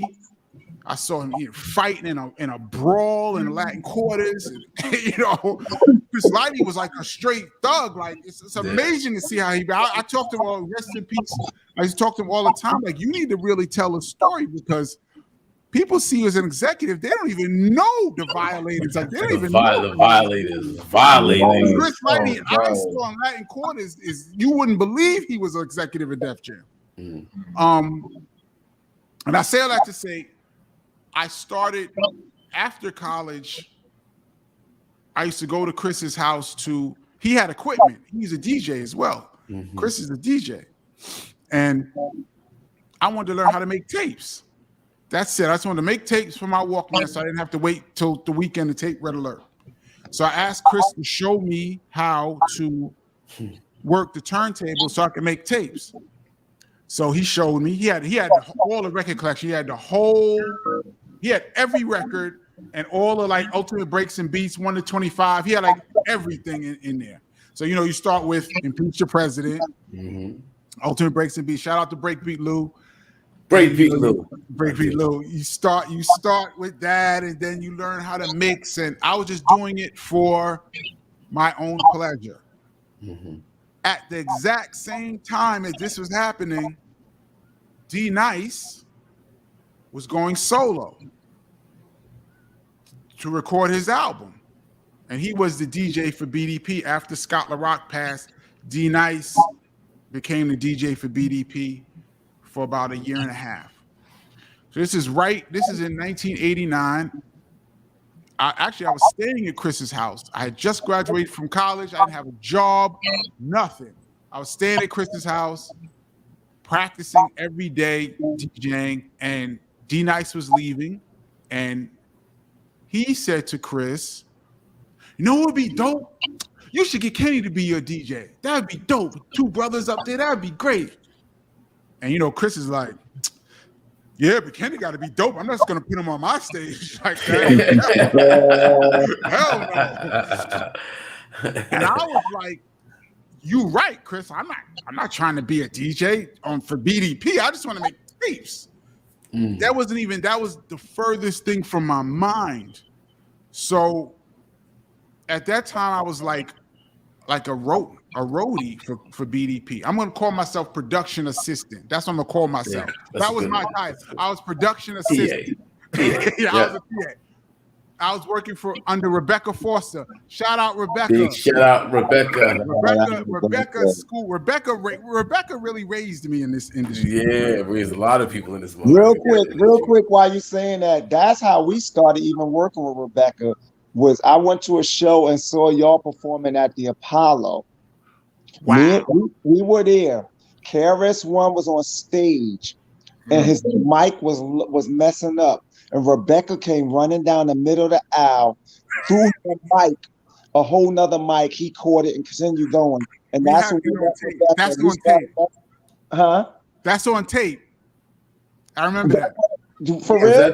Yes. Was that the ghetto music show at the Apollo? EPMD. Was that the one where EPMD was on that show? Yeah. Yeah, me, you and Vin went together. And we first saw that, and me and Vin was with me, and we was like, no, it was me, you and Vin. Yep, and we was like, yo, we got to work with her, and that's how we got with Rebecca as well from working with y'all, yo. Dope, that is so dope. I love Rebecca. Shout out to her. Yeah, crazy. I was her assistant on the road when I first got out of college. I was her assistant. She taught me how to plug in. I didn't even know how to plug in a mixer. I didn't know anything. She taught me how to do sound check. She taught me how to set up. She taught me everything. But I was just doing that. Me too. Until I found a job. I was just doing that until I found a job. And then one night, Chris goes, so we're going to Oakland. We had a big show in Oakland. And we were flying out that morning. He was like, yeah, so tomorrow you're gonna DJ the show. Here's the show list. Study the show list. All right, good night. Just like that. It's like, yeah. So tomorrow you're gonna DJ the show and study the show list. Good night. Throw you in that And fire. just left me there, fucked up. In the fire. Yo! Yeah, hop in. Get it together. And then from that, I just slid. It was like 3 months after I started. I just slid right into that slot. It was like the stars lined up between me just learning how to DJ, D Nice leaving, Chris needed a DJ. I was on the road with them. I'm right there. I knew how to throw on the records. I wasn't like nice, but I was good enough to, all I need to do is just throw on the hits. I mean, just keep the beat. Just keep the beat. Just keep the time and keep the beat. That's it. Exactly. And, at a KRS-One show, people ain't come there to see me. As long as the record's not skipping, if no one looks at me during the course of the night, I had a good night. If no one notices me, that means the show was dope. If you notice me, that means I did something shit out of pocket, which I've had some crazy DJ stories too. Well, I fucked up immensely. Well, one of your crazy DJ stories is not you fucking up, but just for our fan base, can you talk about PM Dawn? That's a whole because you got the certain perspective that nobody else hears this perspective. So, all right, let me break this down to you. It was 1992, and we were working on a Sex and Violence album. It wasn't even out yet, and around that time, people were taking shots at Chris. X-Clan had came out and said some shit. Poor Righteous Teachers had said some shit. Well, Chris said something about them, and then they said something about him, but there was a little tension there. Ice Cube had said some little slick shit. In my opinion, Ice Cube always says what he said was not meant to be what it was, but in my opinion, let me get y'all opinion on this. He said two things. And one of them Chris never really talks about this, but I'm gonna say it. I'm gonna say it. Fuck it. He has a line on America's Most Wanted, great album. And he goes, some rappers are heaven sent, but self-destruction don't pay the fucking rent. That line, I remember being with Chris, listening to America's Most Wanted, because we liked NWA. I remember when that line went past and Chris' whole facial expression changed. And at this point, Chris was doing his Heal project, and he was trying to be about peace. Yeah, he was trying to move into a direction of upliftment. And this guy comes and says some rappers are having some self-destruction, don't pay the fucking rent. That's self-destruction is Chris's baby, practically. Yeah. Okay, so that Chris was a little tight about it. Chris was tight. He could say what he wants to say. I was right next to him when we was listening to the record. Then he said, Ice Cube said, he said something like, he said, I'm not a rebel or a renegade or none of that crap. I'm a straight up NIWGA like that. There's only one person in the history of hip hop who said rebel, renegade must stay paid. Yeah. It's KRS. So when a dude comes out and goes, I'm not a rebel or a renegade or none of that crap. I'm a straight up NIWGA. To me, that sounds like a diss. Now, I might be reaching, but there's only one person that said rebel, renegade in the must stay paid. Of music up until that point. In all of music history, there's only one person that put those two words in a sentence. And somebody else comes, I didn't know that rebel, renegade. I'm a fucking nigga. Like, fuck. So now, in my opinion, you take that and add it with some rappers are having self-destruction, don't pay the fucking rent. In my mind, I'm like, yo, he Ice really Cube is. dissing. He's bucking a little bit. He's Ice Cube dissing. Now, Ice Cube always said he just meant to say that he was from the streets, and he had some other spin on it. I'm not an MC, so maybe I'm reaching. But to me, he was trying. So you have this in the background. So you have him, you have X-Clan, you have Poor Righteous Teachers, people just saying a little shit, and Chris is getting a little tight. He's getting a little tight. Mm-hmm. So then he does this interview, and this guy has a magazine. He goes, he's doing an interview, and the guy goes, "So how do you feel about PM Dawn dissing you?" So Chris goes, "What are you talking about?" And the guy says, "Well, we have this magazine here," and he says, NWA is just talking about garbage. Public Enemy they're just talking nonsense. And KRS-One calls himself a teacher, but a teacher of what? Like that. So now he's just beyond himself now, right? He's like, motherfuckers, is this to be how like everybody's coming at me? All right. That was the climate at this time. I find this flyer. Performing live, MTV birthday party for T-Money, Leaders of the New School, Nice and Smooth, Super Cat, PM Dawn. Crazy, Phil. I was on the way to the studio. I say, "Yo, Chris, look at this flyer I found." I literally found it. PM Dawn is going to be at this thing. So Chris goes, I'm going there. I'm going to show him. He says, "I'm a teacher." What? I'm going to show him. I'm going to battle him is what his intentions were. I'm going to go there and I'm going to battle PM Dawn. Fast forward a week later, we come to the club.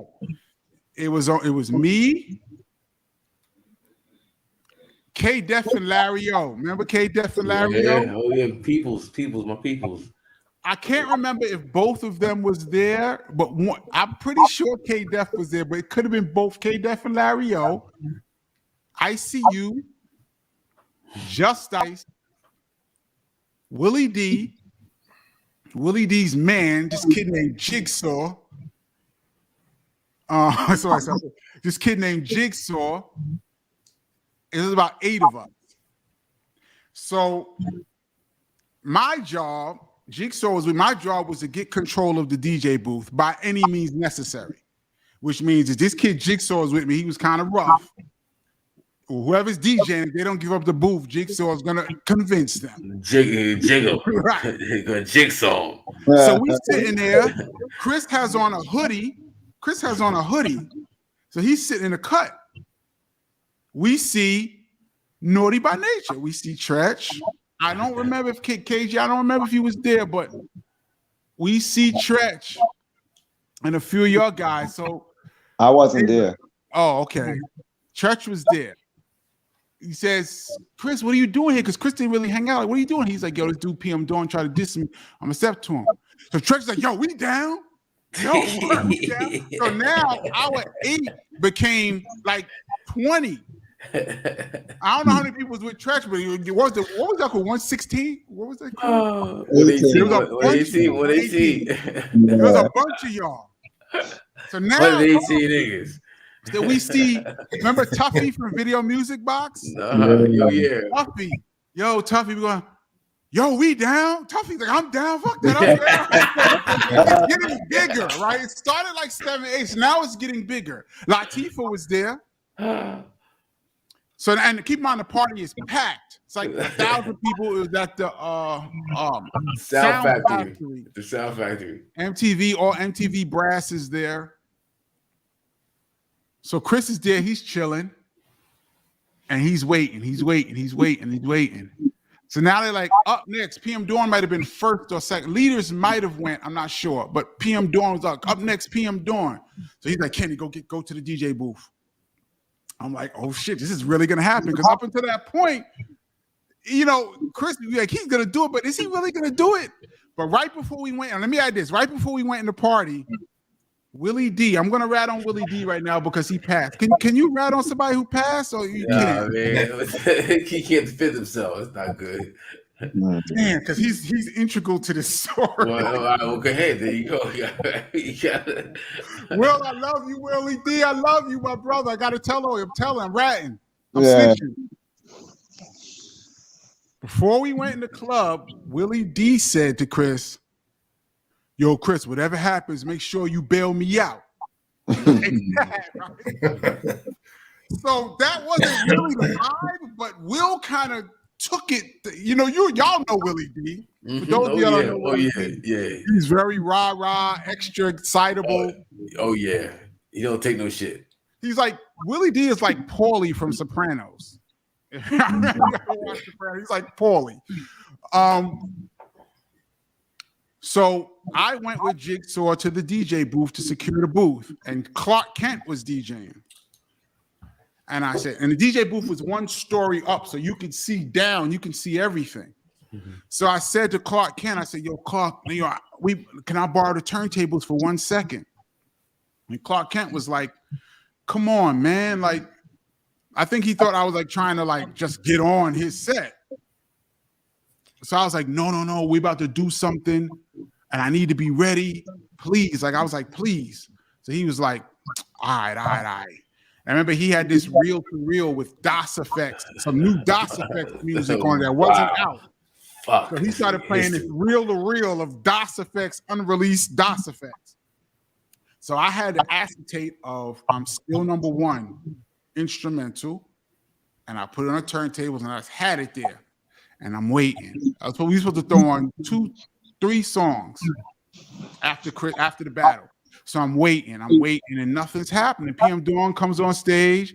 He's singing, "Set Adrift on Memory Bliss." And I'm just there waiting. All of a sudden, there was a ramp going up. And I'm watching the whole thing I had the best seat in the house. I'm watching this. A ramp you start seeing Chris come up this ramp, followed by people coming up the ramp. So PM Dawn is still "Set Adrift on Memory Bliss." Willie D. Set Adrift on Memory Bliss. Willie D. I'm telling you, most people don't. I'm telling them, damn, Will.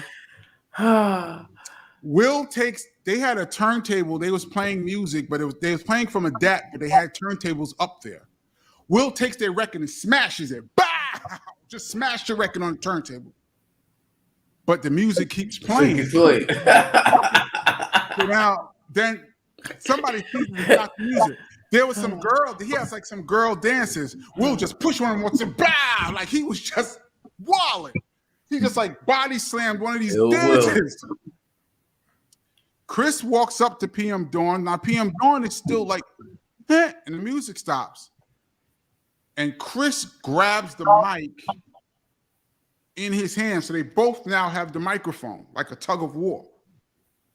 So now PM Dawn, he's confused, like, what the hell is this? Who is this? They pull in the mic, and then Chris separates it from him. Like, he takes it like this, and he goes, "BDP is in the motherfucking house." Oh, when Chris takes the mic, the crowd backs up. Because it looks like a robbery. Everybody backs up. So Chris goes, "BDP is in the motherfucking house." And everybody goes, "Oh," like that. It looked like a video. Sucker MCs rhyming. That video, the MC comes along, pushes them off, and grabs the mic. So right when Chris does this, here comes Willie D. And he catches Prince B with the one. Oh, I was like, oh. And he catches him again. He's like, so now Chris is just standing there with the microphone, and Will catches this dude. And then I think, if I recall, ICU? Either ICU or Just Ice. I'm not sure which. I don't want to. Now, I'm not sure. One of the two of them pushes Prince B off the stage into the crowd. Pow! And this is like a nice. There's a nice stage. It's like a nice little fall. right. So it's like boom, and he's like 350 pounds. So it's like boom, this dude hits the floor. So right when Chris goes BDP in a motherfucking house, I drop still number one. Man, that's the wildest I've ever seen a crowd in my entire life. I've been in the music business for over 30. I've never, ever in my life seen a crowd go that fucking crazy. It was savage. They was like savage. I remember. I'm telling everybody. I'm telling now. I'm getting in trouble. I'm telling. That's crazy. Queen Latifah. He's telling. I was looking at everything. I could see everything. Was standing on top of a speaker. She had climbed up and was like, "Go, go!" It was just like, because it was just so wild. Like any animalistic, it just came out of everybody. So as I'm doing this, and Chris is not even rhyming, it's just go. People are just jumping in the air. Clark Kent is next. He goes, "That's the greatest thing I ever seen in my life." Like this. So he's saying this to me. I reached down to grab the bridges over, and by the time I pulled out the bridges over, Clark Kent had went downstairs through the crowd and was headed up on the stage too, from where he was like, "Fuck the turntables," he was going. So then I threw on the bridges over now after still number one. And Chris is going, "The dawn is over. The dawn is over. What about mine? The dawn is over," like this. People are just wow. So now security, I could see security come running in from the side because they heard all the commotion. So security comes running from the side, and they see it's Chris, and they just stopped. They all just stopped like that and just like, "Fuck it." And Prince B, he's walking. Prince B is walking around dazed. I could see him walking around dazed. Security's here, Latifah's there, and the crowd is go, go, go. And I threw on the bridge. And the last record I threw on was "Duck Down." That was the new single, "Duck Down." And I threw on "Duck Down." Damn. And then Chris left out the building. Like he just walked. It was so, there was no more party after that. It was just like people started fighting amongst themselves. It was just like, just animalistic. It was like hedonism or something. It was just ridiculous. Yeah, so, man. No, go ahead. This is a little last piece. Afterward, we were supposed to meet up in front of Chris's house. He lived he had this like duplex in the Village at that time on Christopher Street. We were supposed to meet up afterwards at his crib. So we all left. I remember walking through the crowd. I remember seeing the Awesome Two once again. They was like, "Kenny, you all right? Are you all right?" And I'm like, "Yeah, I'm fine." And I took a cab. I got to Chris's house. He was standing in front of his building with Just Ice, and they was just laughing. Him and Justice laughing. And it was just, and then Justice left, and it was just me and Chris at the end of the night, just me and him sitting in his house. And he was like, "Yo, can you believe that it got that crazy?" Like, he had no intentions of violence. He was gonna challenge him, but Will was just so out. Rest in peace, Will. Rest in peace, Willie D. Will. Salute, bro. Will. He was the one that really took it to the level that it became. I remember the next morning, we woke up the next morning, and Chris had like 100 messages on his phone.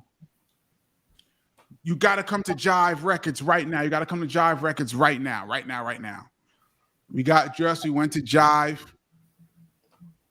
Every news outlet was in Jive. Yeah, every magazine, every ABC, everybody was there. Why did you do this at the MTV party?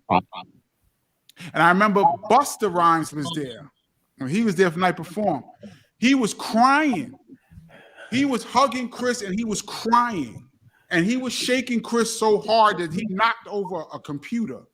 and bust on the ground. Bang! Wow. He broke a computer, but Scenario was out there, so I guess Ja was like, fuck it. You know, Scenario was, he was crying tears and hugging Chris, crying. I'm standing right there like, oh shit, this is crazy.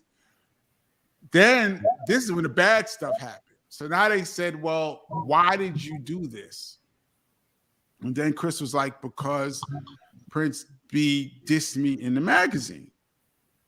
So then it was like, oh man, you supposed to be Mr. Stop the Violence, and you put out self-destruction, and now you do this, and now you're a hypocrite. And then it was just like the negative press just started coming.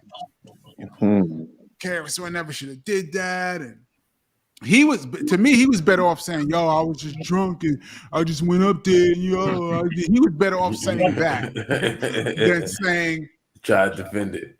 Yeah, he was better off saying that than saying, yo, he tried to diss me and, you know, I went up there. And because then it was like, yo, this dude, you know, he's not really Stop the Violence or whatever. Yeah. So basically, that's what really happened at the PM Dawn thing from beginning to end. Yeah, I just wanted you to detail that story because I've heard it. You know, you've told me. I didn't happen to be there. I wish I was. I've read so many people's accounts, and I'm like, this is so many lies. Like BDP had 30 dudes in black suits, and they all came like, it wasn't even that organized. Actually, Freddie Fox was supposed to be there that night too, but he didn't come. Oh Lord, man, that could have been thank God. Freddie Fox was supposed to come that night too because we was working in the studio on a song that was on sex and violence. When I found a fly, he's like, yo, I'm coming. But for some reason, Freddie didn't come that night. But he was supposed to be there too. But it was only like 7 or 8 of us at the start. Yep. So I'm going to shift gears. I'm glad you gave us that story. That was dope. Now I want to shift gears. You know, this is MAD IZM Sports. You know, we're in the middle of basketball season. You know, who you rocking with? Do you follow the current state of NBA basketball?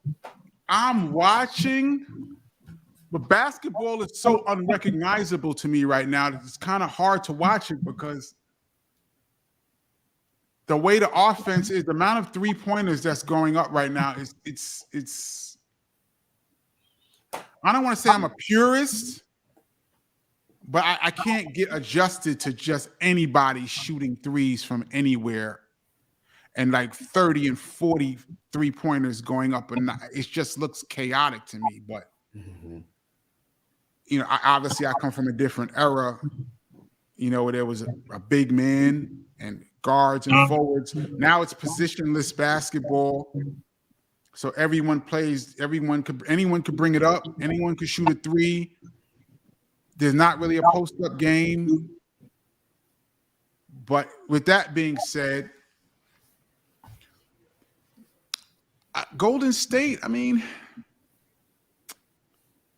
if they get Klay Thompson back, or they are going to get Klay Thompson back, if he's effective, I'm not sure about Brooklyn.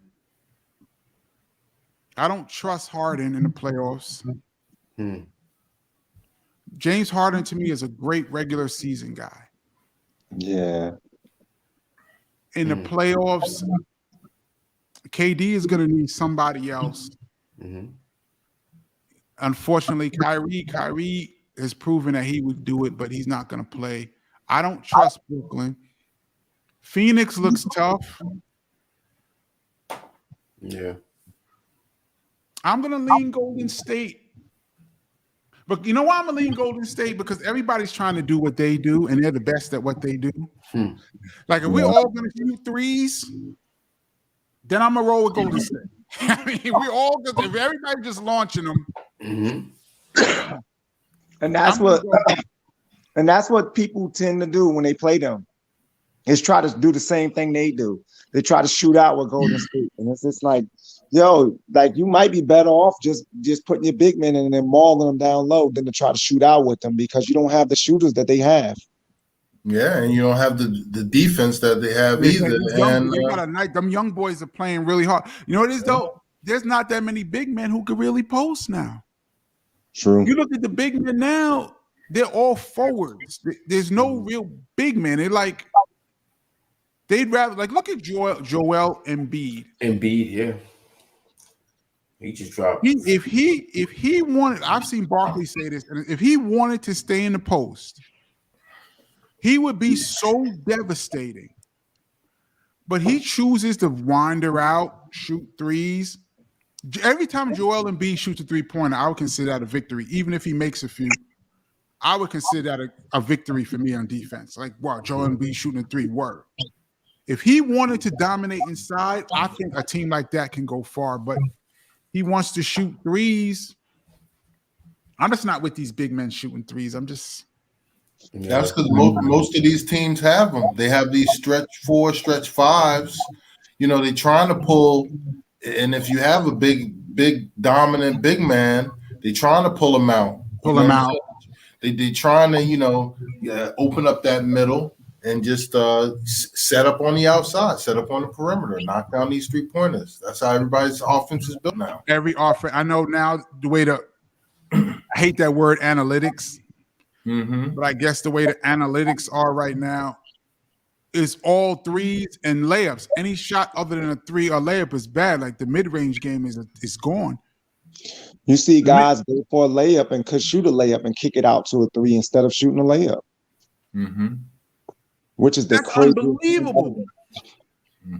But I guess, if you look at the percentages, and, I'm going to shout out Rick Pitino because he really started this back in the 80s with Providence. I'm going to shout out Providence and Billy Donovan and that team that went to the Final Four. He came up with the formula that says, I'd rather shoot 33% from 3 than 50% from 2. Right. And because you figure if you want to score 12 points, if you take 12 shots and make 6, that's 50%. That's a very good shooting night for a team. You shoot 50% as a team, you are really shooting the ball well. Yeah. You score 12 points on 12 shots. Yeah. If you take 12 3-pointers and only make 4, you'll get 12 points. That's only 33%. That's a below average 3-point shooter. So the philosophy is an average 3-point shooter shooting a bunch of threes in the long run is better than a hot 2-point shooter. And Rick Pitino kind of came up with that formula, and then Mike D'Antoni kind of took it and made it D'Antoni ball. And then once Golden State won with it, then everybody just changed the game. So now it's like just threes, one person taking 13, 14 3-pointers in a game. Back in my day, a whole team wouldn't shoot 10 3-pointers in a game. Like an NBA team would shoot maybe 10 or 12 in a whole game. Yeah. Now you have one player. Yeah, 10, 12. Well, that brings up a point for tomorrow night because Steph is going for the record, and he is 16 behind Reggie Miller? Ray Allen. Sorry. Ray Allen for the record. But the question was asked to Steph, not or do you think you're gonna break the record, but do you think you're gonna break both records because the record for threes in a game is 14. So he's gonna try to break both records next game. 15 threes in a game. That's Clay's record. Oh, yeah. That's the he might chill on that. Well, and that's tomorrow night's game. So we definitely we got to watch that.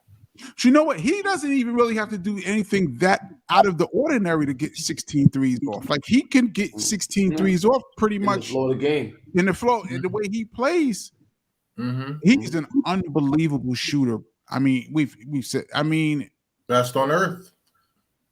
And the crazy thing is that, like you said, Kenny, it doesn't even look forced because it's in the flow of his game. Yeah, but and then the problem is that other dudes see if him or Clay or someone. But my problem is that I don't know. Dudes be on like a 3-on-2 fast break and be flailing out to the 3 instead of trying like a fast break. You're supposed to try to get a layup.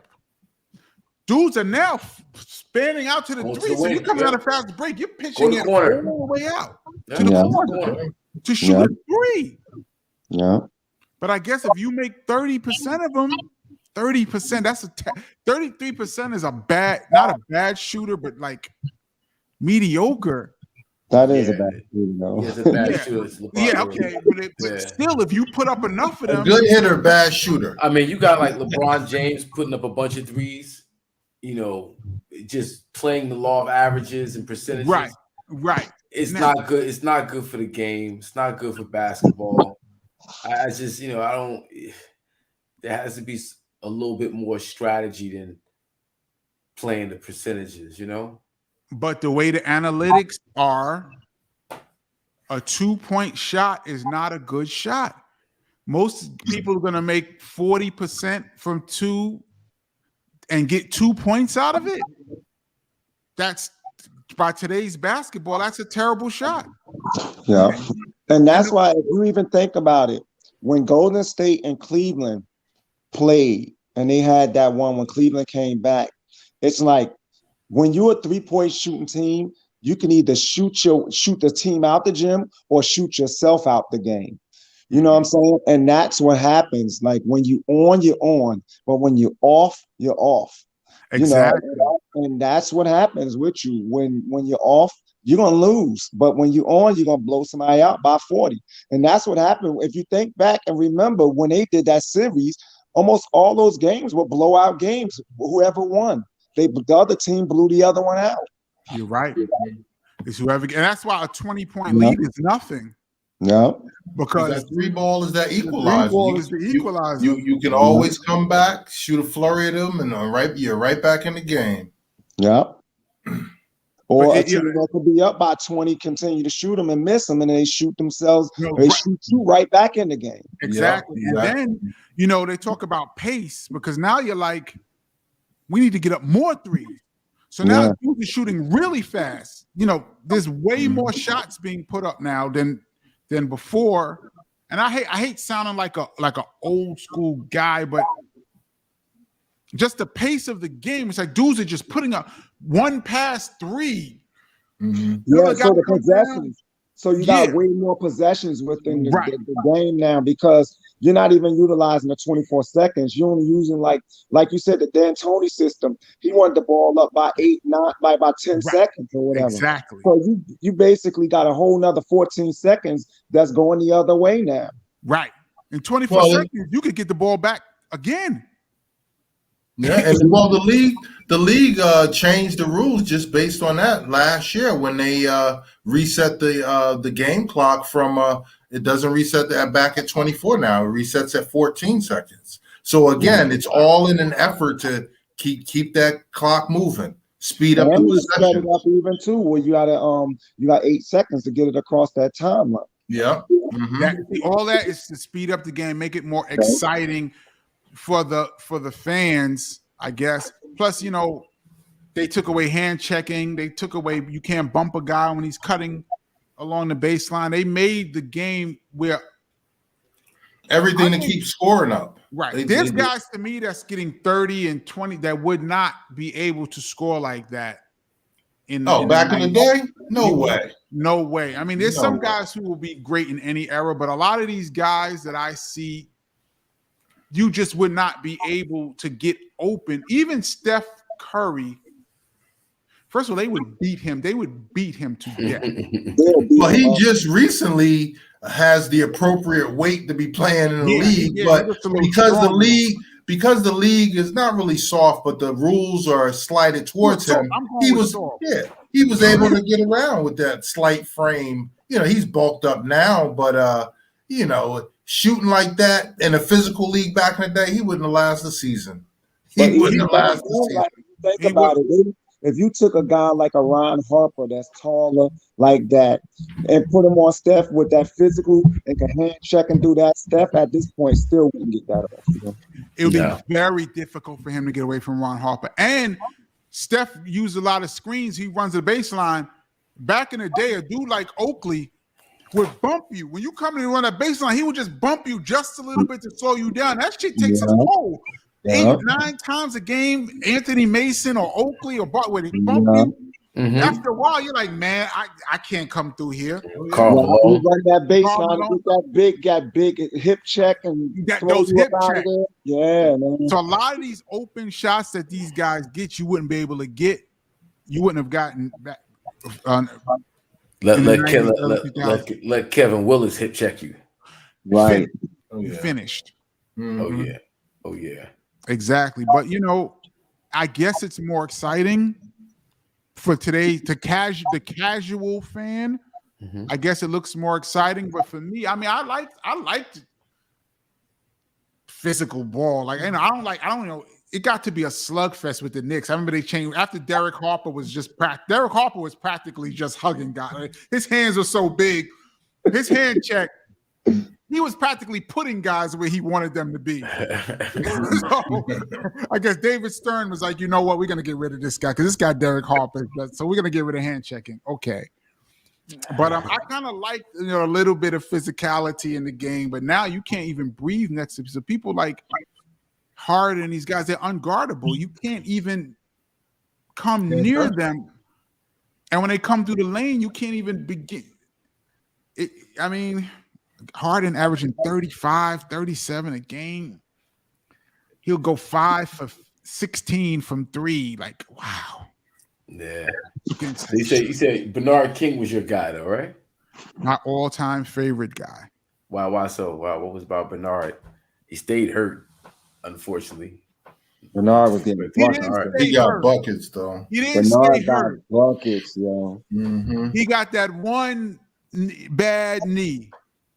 He had some problems early in his career. He overcame those when he came to the Knicks. You could tell I'm sensitive. When he came to the Knicks, he was a guy I could emulate. I remember Jordan, they used to be like Mike. You can't be like Mike. Really? The things that Jordan did, who's going to take off from the foul line? Who's going to beat the double team, jump from this side and come on this side? Some of the shots that he took, if you took them in a game, you would get yanked. You took some of the shots that he took behind it, shooting behind it. What? Yeah, right. But Bernard King's game was simple and so effective. He was like a Kevin Durant where he just had spots on the floor and he just took his shots. He was mid-range. Mid-range, unbelievable. His mid-range was unbelievable. He was from Brooklyn. That was my guy, man. I used to, man. And shout out to his brother, Gerald. I used to play against him in high school. His youngest brother, Gerald King. I used to play against him in high school. He was a good player, too.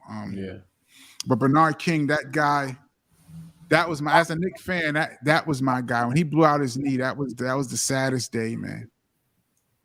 But that's my all time. Like if everybody said you want to meet one. Well, actually, I did meet him and it didn't go well. I don't want to bring that up. But that's my guy, Bernard King. Out of anybody, that's my guy. That's my guy. Yeah, man. Kenny, you still play at all? I have not touched the ball in about 4 years. When the last time I played, my back was hurting so bad. It took me like a week to recover. You know what? It might be. This might be it. I was playing a tournament too. I couldn't even move. When your back hurts, people don't realize how much your back controls everything. It took me 5 minutes to get out of bed. It took me 5 minits to slide and slide and slide. I couldn't even get out of bed. I was so tight. And I was like, you know what? What you know about shin splints? I never had shin splints. God bless you, bro. You don't want that. That's something you get out of bed and go to put your feet on the floor, and everything from your knee down to your ankles just feel like wood. Just feel real like tight. You just be like real tight. Like what the heck? Wow. Bad ankles, bad knees, all that. I've had the All hammy. arches. I've had the groin pulls. The worst injuries are the ones that heal when they feel like it, like a hamstring. It's no timetable. It's just hamstrings are bad, yo. Like there is no timetable. You just don't know. And you'll walk around and think you're fine, and if you're a month later, and you be like, oh, I might be good. And you take 2 steps up that court and be like, oh my God. Man, it's back. You right back to where you were. Yeah. And you notice even the NBA, you see NBA guys get a hamstring. They be out 2 and 3 weeks. James and they have Harden. like the best medicine that that money could buy, and the hamstring, you can't do nothing. Yeah, that's a bad one. Just wait. Yeah, man. Yeah. But yeah, I'm good. I'm done. Yeah, man. Spliffy, y'all any questions for the brother? Hey man, listen, I'm just sitting here listening to the stories. Yeah, listening to the stories. I love it, man. And I mean, it's just funny to me. Like I said, man, like if we like the whole thing with Rebecca, even power play, man. Like yeah, man. Like with Doc down at power play and all that. Doc. Like shout out to DJ Doc. Like seriously, like we I would like buy like y'all albums and just look at what you guys were doing, man, and just be like, yo, man, those are the people we gotta work with. Like seriously, like as New Style, before we were Naughty by Nature, we were New Style, and we went to Power Play because you guys were at Power Play, all the way over there in Astoria or whatever that was over there, that part of Queens or whatever, the Power Play, wherever it was at. Or whatever, but we would go all the way over there and worked with Doc only because of y'all. You know? I did not know y'all worked with Doc. I knew you worked with D Square. I never knew you worked with Doc. Yeah, but that's what we got D Square from you guys as well. But we got D Square after Doc. We worked with Doc first. Yeah. Power Play was so far, man. Yes. I remember one time I was in the dorms and I left my keys at Power Play and Queens, and I went all the way back to Jersey City and couldn't get in the dorms. And I called Power Play. They're like, "We found your keys." I had to go all the way back to Astoria. You know how far that is, yo. That goes far, man. It's far. Everybody was in there. Eric B and Rakim, yeah, EPMD, BDP. Everybody was at Power Play at the same time. Like one session will be ending, it'll be like BDP's leaving and Eric B and Rakim is coming in. Like it was like crazy doing classics. I used to be in there like a fly in the wall. I didn't know what I was just in there. I had no idea what was going on in the studio. I was just in there because my brother was there. I was just sitting there watching. Had no inkling of what was going on. Just sitting there. Yeah. Yeah, those were man. Yeah, man. I've been wanting to have you on the show in some capacity for like a long time. Ever since I've been doing this, like I gotta get Kenny on the show. And when my book drops, which is gonna be soon, then we gotta really get into it because I'm telling the whole I'm ratting now. I'm telling the whole story of. I consider it like the prequel to Criminal Minded and our upbringing. That's part of the story, but years ago, I'm gonna say this real quick.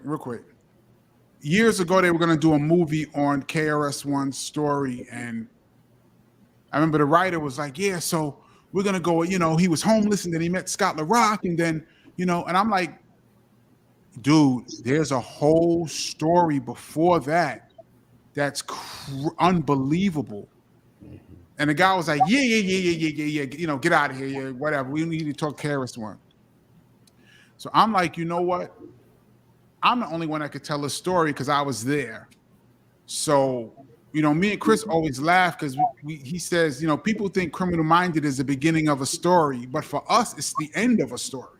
That's the end of a story. Because, people like KRS-One was homeless. Why was he homeless? Like, how did this happen? There's a crazy story behind this. Chris was just on. I was watching an interview with Chris earlier, and he was touching on some things, but Hakeem read my book. Hakeem read the book. Mm-hmm. It's a crazy story of how this guy, both of us, were chasing our dreams in the hood. We went through unbelievable poverty, crime, child abuse, every statistic that you could think of that a child would go through that would ruin their lives. We went through that. And in that, I was chasing sports and he was chasing music, and we was both able to get out of the hood. And I want to tell a story because it's almost unbelievable. It's a great story. And you know what? That's what's crazy, Kenny. It's even like just a little bit that you're talking about now. Like as close as I think that I am to you guys, far as from a musical standpoint, it's a lot of stuff you're saying today that I didn't even know about. Oh wow! Yeah, so you can imagine the average, just fan or music listener or anybody out there, that don't even have an insight or didn't have as much privilege to information as I thought I've had to you guys. Right. Well, I appreciate that, and based on that, this book is going to be crazy because I have a lot. I was there. I always say when you're standing next to someone, like when you're the man next to the man, you're almost invisible. And I'm 6'6", and I'll be with Chris, and people don't even see me. But I was there the whole time. I was there from day one through the whole thing, right there, looking with my eyes this wide because I couldn't believe it. So now I'm gonna tell the story from my perspective, not from Chris is telling it from what he was doing, but I'm telling from what watching this. And it's crazy. And the book is called My Brother's Name is Kenny, and it's coming soon. Yeah, it's an amazing story. I would love to see that on the screen, man. Like seriously, man. They've been working on it for years. It's amazing. Yeah, but your story, my brother's name is Kenny. That book, the time span you cover it, the perspective that you give, that's uniquely your perspective. It's that this joint is something else. Because when Chris talks, like even the interview earlier, he talks about you guys' time in a certain way.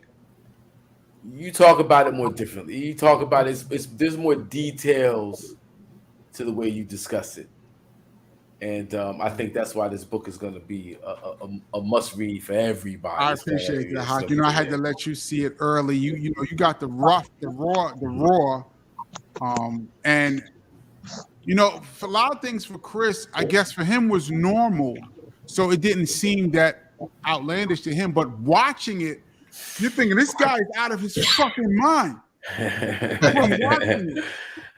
No, but I can attest to that too, because a lot of stuff that even when I'll be trying to recollect or remember a lot of stuff that even happened, like Hawk just said, and I just brought back my memory of it because Hawk was like, "Yo, okay, I was there with you and Vin," and then I'm thinking, I'm like, "Dang, Hawk, you was," and then I'm thinking, I'm like, I forgot Hawk was even with us, and I'm like, "Dang, Hawk has been with us, from way back in the beginning of New Style Dancing," and all that. I'm like, "Dang, Hawk was with us a lot."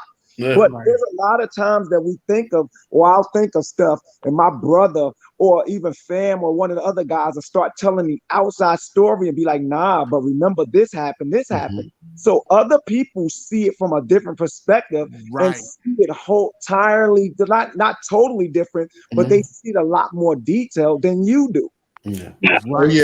What we remember and how we remember it is completely fascinating, particularly when you're looking at from a couple of different perspectives. It's definitely fascinating. I was looking at it from amazement and shock. You got to imagine, me and Chris are 10 months apart. So we're literally, he's not even really like I was really like the lead growing up. Like he really was following me. Really? People are not going to believe that, but like I'm the one that had all the friends. I'm the one that played ball. I'm the one that did. And Chris used to come to where I was at. Hey, is it too much to talk about Crazy Larry? We gotta wait, Hawk. We gotta wait, Hawk. Just a few more months, Hawk, and then we're gonna come with Okay. KG, I'm gonna give you an advance early when it's ready to come. I'll let you read it. I'm just saying from what he was to to his journey, but I could say one thing. There's only one thing in this world he ever wanted to do, and that was be an MC. He never wanted to do anything else with his life. Like, you know, there was no plan B. There was no other thing. It was one thing.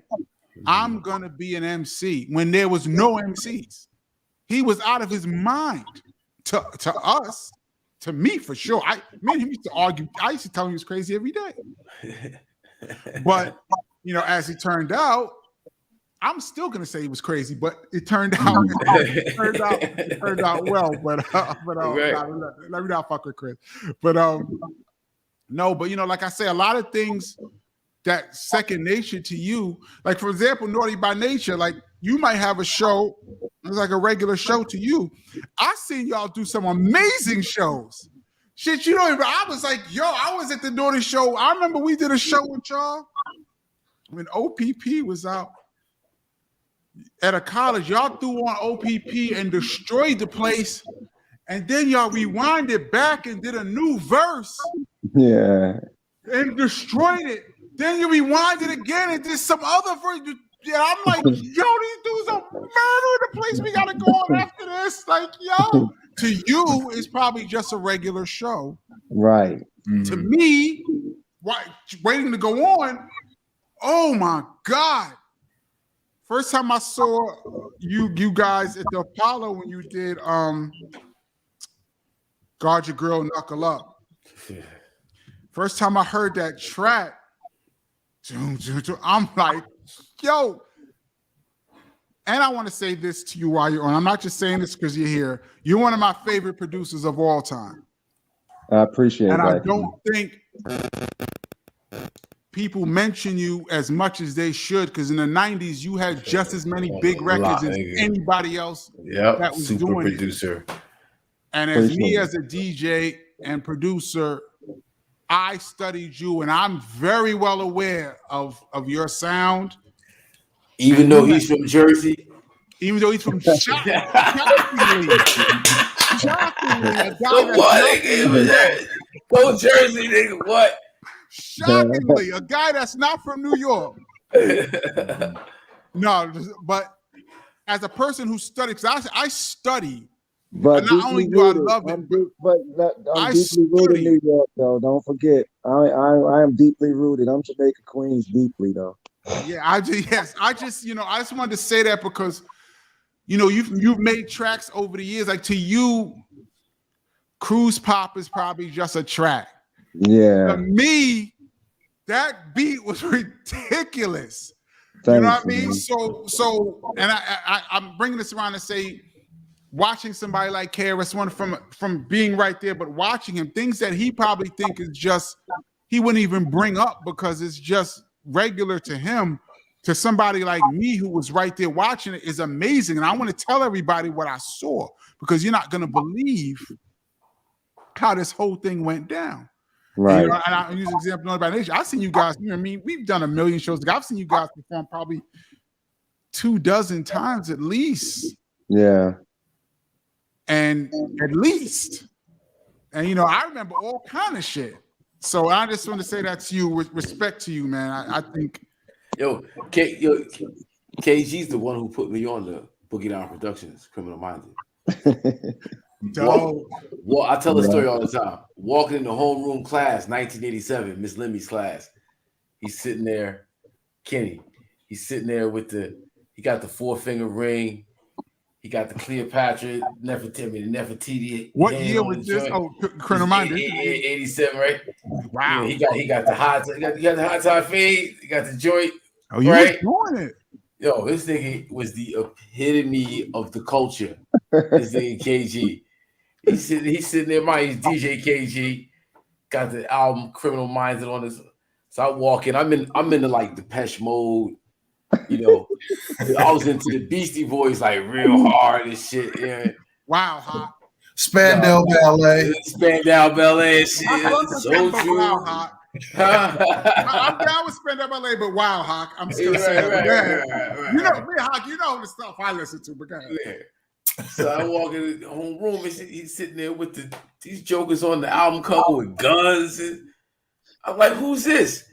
He said, "Hawk, this is Boogie Down Productions. You know about Boogie Down Productions, South Bronx. This is them." I'm like, they on the cover with guns. They not trying to sell no records. He laughed. He's laughed it all. It's funny. But then turn around. My first BDP concert was at the Apollo, the one he's talking about with Vin. The Ghetto Music Blueprint of Hip Hop concert at the Apollo. Wasn't Redhead Kingpin on that bill? Is he from Jersey too? Yeah, he's from Inglewood. Redhead was on there, y'all. Redhead Kingpin was on that show too, y'all. Yeah. So it's just like to grow up in the culture and be surrounded by legends, and to see people you idolize embrace you as a peer. That's incredible. There's people I talk to, I can't even believe. The other day I was talking to Kool Mo D. I can't even believe that I get to talk to this dude from the Treacherous Three. Like, and I told him this. I'm like, we're friends now, but growing up, that's when I heard the Kool Mo D Busy Bee battle for the first time on cassette. I couldn't believe this shit. That's the guy, right? He's standing right there. Yeah. Like, to me, I'm like, that's the guy. I'm like, I can't fucking believe that's Kool Mo D. Like, I can't believe he called me the other day, like, yo, blah, blah, blah, let's go. I'm like, this is really Kool Mo D on my fucking phone. I'm in my 50s, and I still can't believe that this dude, that's dude with Treacherous Three, feel a heartbeat. Like, to me, like, you know what I mean? So, like you said, to see people, that you grew up idolizing, to know them, it's amazing to me. Yeah. That's the same thing. Like you said, I grew up with the same, the same channels, man. Kenny, with like listening to HBI and trying to take Awesome too. And like you said, finally meeting Special K and Teddy Ted and all those guys or whatever. Just like that. You guys really don't know how many nights I've stayed up or fell asleep trying to record you guys or trying to make sure my tape catch your show.